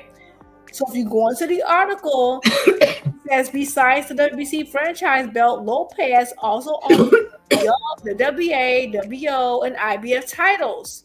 Suleiman tabs Lopez as the WBC champion at that weight. So the sanctioning body was saying, because of that franchise belt, which is equivalent, what I'm saying, to the super belt, that they are that person is their champion. It then goes on to say Teofimo Lopez is the undisputed lightweight champion, Suleiman told Akin Barak. And whoever beats Teofimo if there is someone who can beat him, must be called undisputed. That is from the WBC champion. So that's why I'm saying, if you are going to go against a franchise, essentially it's the same as the super. Because according to WBA, they're going to say the super is their champion. And the WBC is saying that the franchise is their champion. The same thing happened. We can't dispute this. And unfortunately, I know we might disagree. Once they own that belt, what they say goes. Or like you can say, oh, I don't like the rule. I don't like the rule either. And that's why I don't like the franchise and the super. I understand why they made it. It's because every time you add a new belt, you make unifying more difficult, which makes them, it's just a ripple effect, right? But this is from the man's mouth saying that their champion at 135 was Tio, saying that franchise was above the WBC championship, which is equivalent to the WBA world, which Tank has. So I'm fine with you saying Tank ain't there, blah, blah, blah. But that also means that no one dug Devin in. That means that whatever respect you put on the WBA super, you have to put on the franchise. And just like the franchise is gone away, the WBA super has gone away. For example, well, actually, before I even go there, let me finish reading it. Suleiman was pressed by hosts who asked the sanction body if it was disrespectful with Haney. He said, I spoke with Devin and his father, and I think the franchise designation was created recently by the WBC. The idea and purpose was the best fight for the fans, and I'm very happy that this year the lightweight division has achieved. He said through the franchise name, we got to see Teofimo Lopez and David Haney fight Gamboa. He's basically saying in this article that he spoke to Devin Haney and his daddy, and they understood and respected their place in the whole situation. So you want to argue with me, argue with Bill, argue with Devin, argue with Suleiman. Because according to them, the rationale is the same exact thing as the super. And just like they're getting rid of the franchise, they're getting rid of the super, which is why I'm going to bring me to this. I went to WBA super to kind of like see how many supers are available. There's like 4 super champions of all of WBA. And everybody can say, oh, certain things can be earned in the ring and the others can't be earned in the ring. Tio got the super because remember it was Lomo who got the designation, and then and then Devin went on to win it. So for example, Linares was a WBA champion at 135 for a while, and then Lomachenko beat him. Did Lomachenko beat Linares for the WBA super? No, because no super existed. They made it a super once Lomachenko got it. They elevated him and created a whole new thing. And guess who fought for the world championship? Tank and Gamboa. So it's the exact same situation. Linares had the WBA world title. He fought Loma. Somehow, at the end of that fight, Loma became a super champion. Later on, for the world title, Tank and Gamboa fought for the world, but you don't want to respect it, but you want me to respect when Devin fought for the WBC championship. You have to pick a lane and stick with it. It's the same thing. And now, just like just like the WB, just like at 135, there is no franchise title anymore at 135. There is no super anymore at 135. For another example. So you mean Tank will never fight a super champion? Because the super champion exists and don't exist whenever they freaking want. There was no super champion until Lomachenko fought Linares for it. So Lomachenko fought Linares. Linares was the WBA World Championship. Once he beat Linares, suddenly he became the super. Linares was not the super. They created it out of thin air just like they did the franchise. And so, of course, that fight became vacant because guess what they did? They elevated Lomachenko. They elevated him, but that title became still available. So Tank and Gamboa fought for it. It's the same dang on thing as a franchise. They keep saying, "Oh, well, you had to vacate." That's essentially what happened. They just did it via a fight because how can you can't, they can't say, oh, you can win certain fights in the ring. How can Loma win a super title in the ring from someone who didn't have a super title? Right.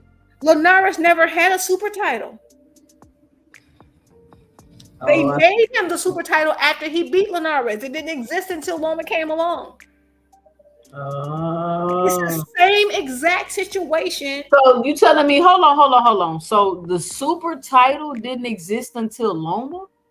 Well, at 135, maybe it did previously, but like, okay, it is so hard to track now because BoxRec no longer tracks the WBA. But if you look at the WBA titles, you don't see any super titles. I'm trying to think who's the first. Loma may have been the first. I could be wrong. That I can remember in recent memory, Loma was the only WBA super title in 135. Everyone else was a world.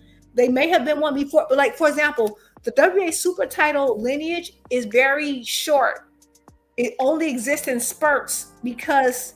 So how can people be upset with Tank because he never fought a super champion then? Exactly. So they're saying he never fought a super champion, but the super championship hasn't existed that long. For example, Muhammad Ali was a WBA world title, the same belt that Tank has now. There was no super titles. This belt is older than the franchise, but it's still new. So if you consider the WBA world, the WBA is the oldest belt in history. It's relatively new, and that's why it hasn't existed in all of the divisions. Oh, I see. So what I'm saying is that they're saying, oh, well, it's different because you had to be elevated. That's exactly what Loma was. He was elevated. He didn't win the WBA super title. He fought a WBA world champion and then got elevated the same way you do with the franchise. There was no super champion for him to beat. It was just Linares. And then they made that belt vacant.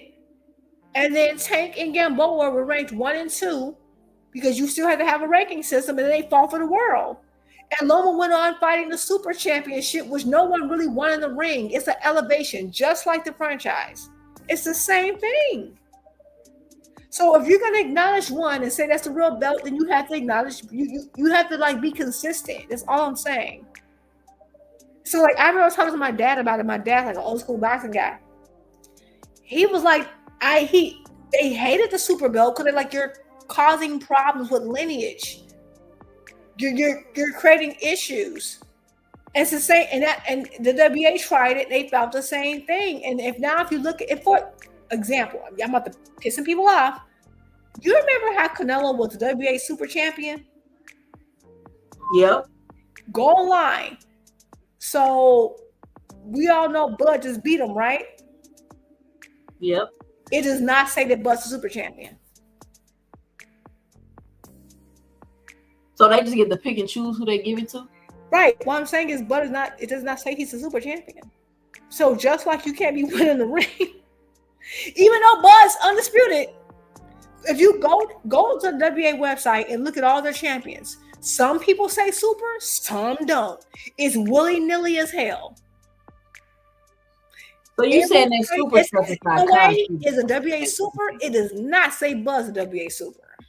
So you saying that super champion and stuff is just as political? That's what I'm saying. Like, I get it. Like, oh, you can. They made it to unify and they messed it up. But at the end of the day, when it's time to clean things up, the people that's going to sustain is the worlds, because they're the ones who've been around longer. And the super was some illegally stuff they made up, and it doesn't like the oldest is going to go back to is the 90s. You can't get rid of the world championship because it goes back to the golden era of boxing, and that's what Tank has. Sorry. And it's the same argument they used to solidify Devin, but they just did it in the WC. Devin had the original WC title. That's crazy. But then once he got the franchise, like remember when Devin was against the franchise? It's no different than being against the WA Super. Like, you're arguing. The problem is that they're having two different arguments. They want to say when it's the WC, it's a problem. When it's the WA, it's okay. It's the same exact thing, though.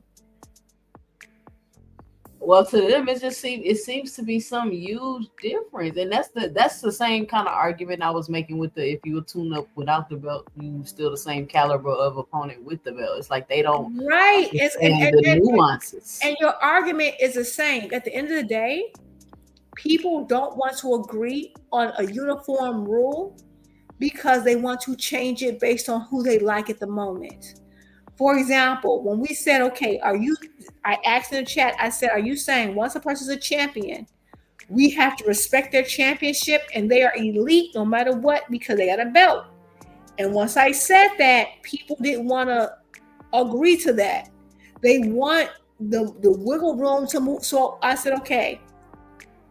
So for example, I said, okay, if Devin was to go on and fight Rolly for a championship, we can't count that championship as anything because y'all said that Rolly sucks.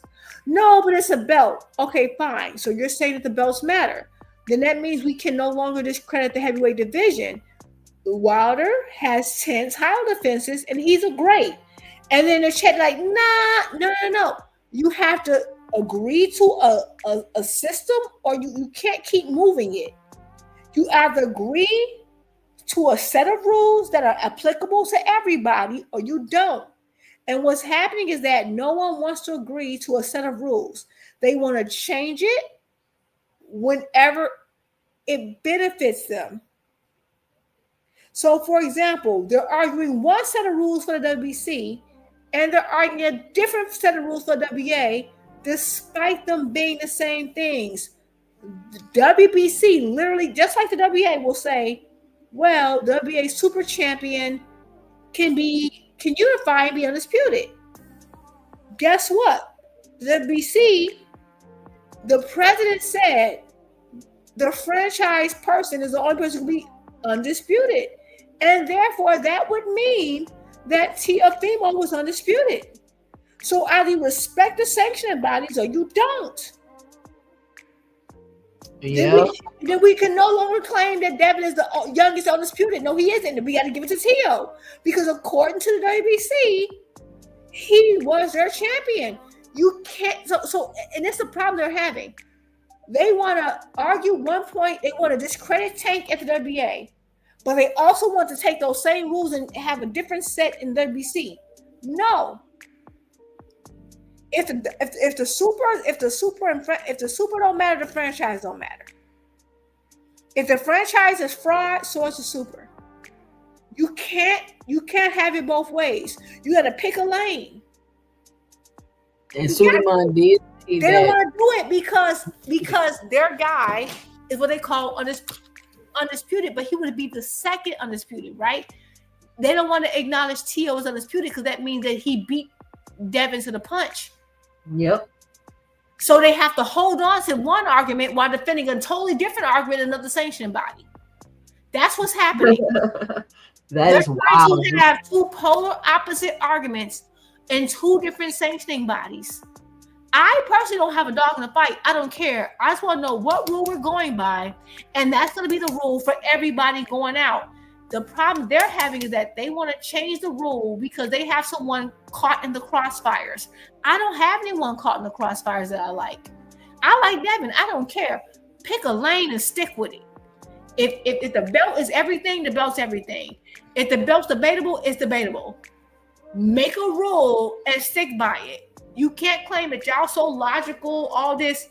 Man up, make a decision, but you're all over the place. Because according to Suleiman, which is the article I just sent you, Teofimo was their undisputed champion. The franchise was who they recognized as a champion, just like Boxing Hacker argued, the Super is who the champion. Well, guess what? According to the WBC, so was the franchise. So that whole argument of well, Devin was the real WBC champion. Well, okay, well, I can argue the WBA is the real WBA champion. True. Pick a lane and stick with it. I'm Gucci. I'm with Gucci no matter what. They not. They're the ones who fight within themselves. Pick a lane and stay with it. They can't figure it out. But either way, I think besides that, I think that Shakur, I think he may have I think he looked at the fight he had with Zepeda and maybe thought of ways he could have attacked that fight differently, and that's why he performed at the 3. But either way, it's one of my favorite performances for him. He showed dog. He showed that he's gonna mix it up, and I don't want him downplaying that performance because I think it was a good performance. If he got more to offer, fine. But I think one thing I wish, of course, needs to stop doing is stop listening to people gonna criticize you no matter what. That was a really good performance. You got hit, fine, but every boxer's gonna get hit. But you showed you took the hit, and you showed how you can maneuver and still have a good performance. Every performance is not going to be the situation when you never get hit and you only hit them. That's just not realistic. It's just not realistic. I think he has an unrealistic rule for himself. And I love that he's striving for greatness. That's part of why I love Shakur. But you're not going to sell me on this idea that you didn't train for that fight because I know you want that fight so long. You was ready for them punches. That's why you took it there with him. That's why you took more chances with him than you took with Santos.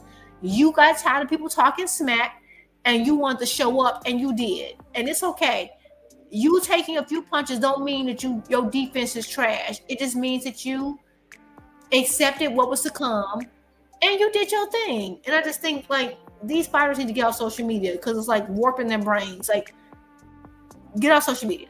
Other than that, I really hope him and Tio happens. I'm a little nervous because I feel why is it not happening yet? Why is it not announced? And I don't trust Tio because Tio just do too much for me. And my question, what I wanted to ask earlier, but we never got to it, I wanted to say, let's say Tio falls through, right? 2 cents. If Tio falls through, what's Shakur's next move? What does he do? What does he do?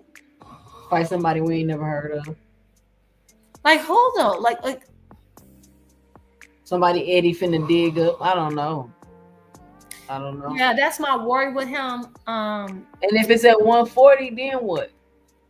My thing is that if you're not okay, I thought the only reason you're moving up is because you're trying to fight the man. I think this is just my opinion. I think he should try to fight the winner of Sam Noakes and my guy Abdullah Mason. Yeah, why not? There ain't no way Shakur finna fight Abdullah right now. And then Abdullah's with Top Rank. Is Bob really finna make a fight with Shakur who walked away from Top? You get what I'm saying? You got to think about that kind of stuff. I agree, and that's why I think Shakur needs to walk away. Remember, Tank didn't say he wouldn't fight him. He said, I'm not trying to help that side of the team. Shakur, marriage to Turkey and all them folks over there is not helping him. That's what he want to do. He now is talking about somebody in the protection program. He said that? No, I'm just saying. I'm just messing with the fans. Oh, in the chat, yeah, no, he need to move. He need to move away. Do your own thing. I think he needs to try like get or fight. What's the other guy name? What's his name? I think he's Latino. What's the other guy's the champion? Muratala. Muratala. Get Muratala. Give her the belt. I just don't trust Tio, and that's all my words. But anyway, that's all I got. I'll let y'all go, and we will talk later. I know ladies' night's coming up. We gonna do our little kiki. So I will let y'all go, and it's late. All and I right, gotta Jupe. get in the morning. All right, Jupe. All right, Jupe. Yeah, everybody got to be at work in the morning. We up on here late night. But thank everybody for joining me tonight. Shout out Jupe with the cook for coming up here. Y'all know how I get on these panels. Sometimes everybody get a little passionate. Y'all just be mad. Y'all ain't the one over talking to everybody on the panel this time. No, but shout out to everybody that joined me on the panel. Thomas Hill, Jupe, Rich, Dank Father, Blue Hustle Man, Jupe. Who else was up here? Boxing Hacker. If I'm missing anybody, who else I'm missing that came up here? And shout out to everybody that joined me in the chat. Shout out to everybody that dropped their 2 cents below. Shout out to everybody that punched that like and subscribe button. And a special thank you to everybody that supported the channel, whether it was in the Cash App or you let me know and drop it below in the super chat. Great conversation tonight. I think that listen, I know the hardcore fans enjoyed the conversation tonight. Hardcore fans, put a 2 in the chat if you enjoyed the conversation tonight. We cooked up about the belt. Listen, I can't go back and forth with you about the belts and the rules and all of that because I don't know. I know what I know. I know enough.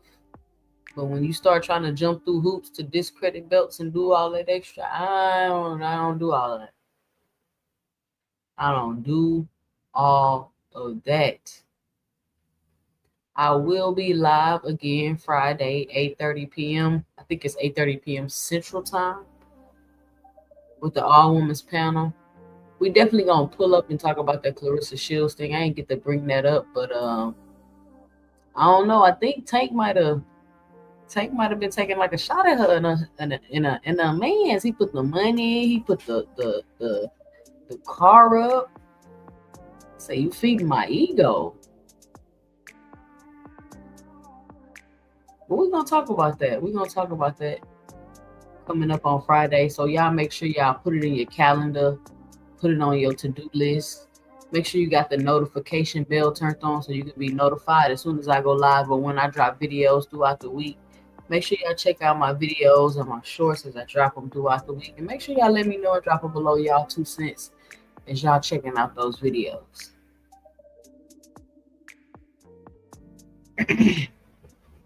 Shakur Stevenson says he did not even prepare for the Zepeda fight, and I'm not surprised. I'm telling y'all I'm not surprised because I heard, I don't know if I mentioned it on one of my lives or not. I might have to go back and check, but I don't think I did.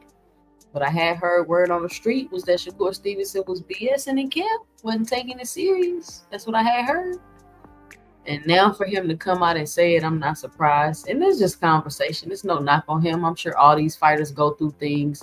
They can't get up for certain fights. They have bad camps. They partying too much. Shakur Stevenson said he missed weight at 130 because he was drinking too much red wine and going to hookah at the bar. The interviewer called him a baddie. Say, you a baddie. He's a bad bitch, Shakur. Hookah and wine? But no. Shout out to Shakur Stevenson. Whatever he did in his camp, he still was able to put on a performance and pull off the win. But I just wanted to bring that up. Like, these guys aren't perfect, right? Like, they're not perfect. You know, they want to continuously try to shoot down certain fighters for their flaws and make it seem like every fighter's just Floyd Mayweather and they live in the gym and they don't drink and they don't smoke and they do. Listen, that is a rarity in any sport. Not all these athletes is living like that. Nobody perfect. They all make mistakes. They all got their women issues. They all had their legal troubles. They all go through it. None of these boxers is on no more moral of a high ground than any other boxer. And I was thinking about something the other day, and then I'm gonna let y'all go because trust me, I'm sleepy too. And maybe I'll bring it up again on Friday and we'll talk about it. But didn't Terrence Crawford say that he didn't like Gervonta Tank Davis because he got security? Is he walking around with security? Didn't Bud say something to that effect? And I thought that was weird. Why you don't like somebody because they got security? I don't even understand that. Maybe y'all can let me know and drop it below, because I ain't never seen nobody walk around with security. I don't like them. Why they got security? Like that's some hating ass shit. Will y'all agree? Is that not hate? You don't like me because I got security? You don't like me because I got security. Only to fast forward and for you to get pulled over in Nebraska after your victory birthday parade with your security. Ain't that crazy? Bud Crawford don't like Tank because he got security, but Bud Crawford got pulled over with his security. That's crazy. I meant to bring that up earlier because I was just chilling and the thought popped in my head and I was like, you know what? This dude did get pulled over with security. I thought he didn't like Tank because he had security. That's crazy work. It's crazy work. So I said all that to say that, like, even with the Clarissa Shields, like, they just saying stuff, y'all. They just saying stuff for whatever reason. I don't know if this is they plan for the public pressure or whatever they got going on with Tank, but it's like a whole clique of them teaming up, saying stuff about Tank all the time. It's crazy work. It's crazy work. But listen, if you don't want your host all in the videos, cussing you out, kicking you off the panel, timing you out the chat, leaving you in the background, come on over to 2 Cents Boxing, where we talk everything boxing and everybody's entitled to their own opinion.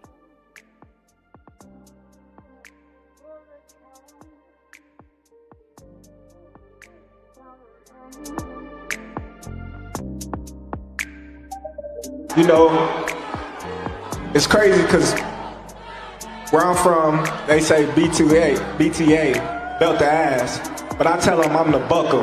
It hurt more.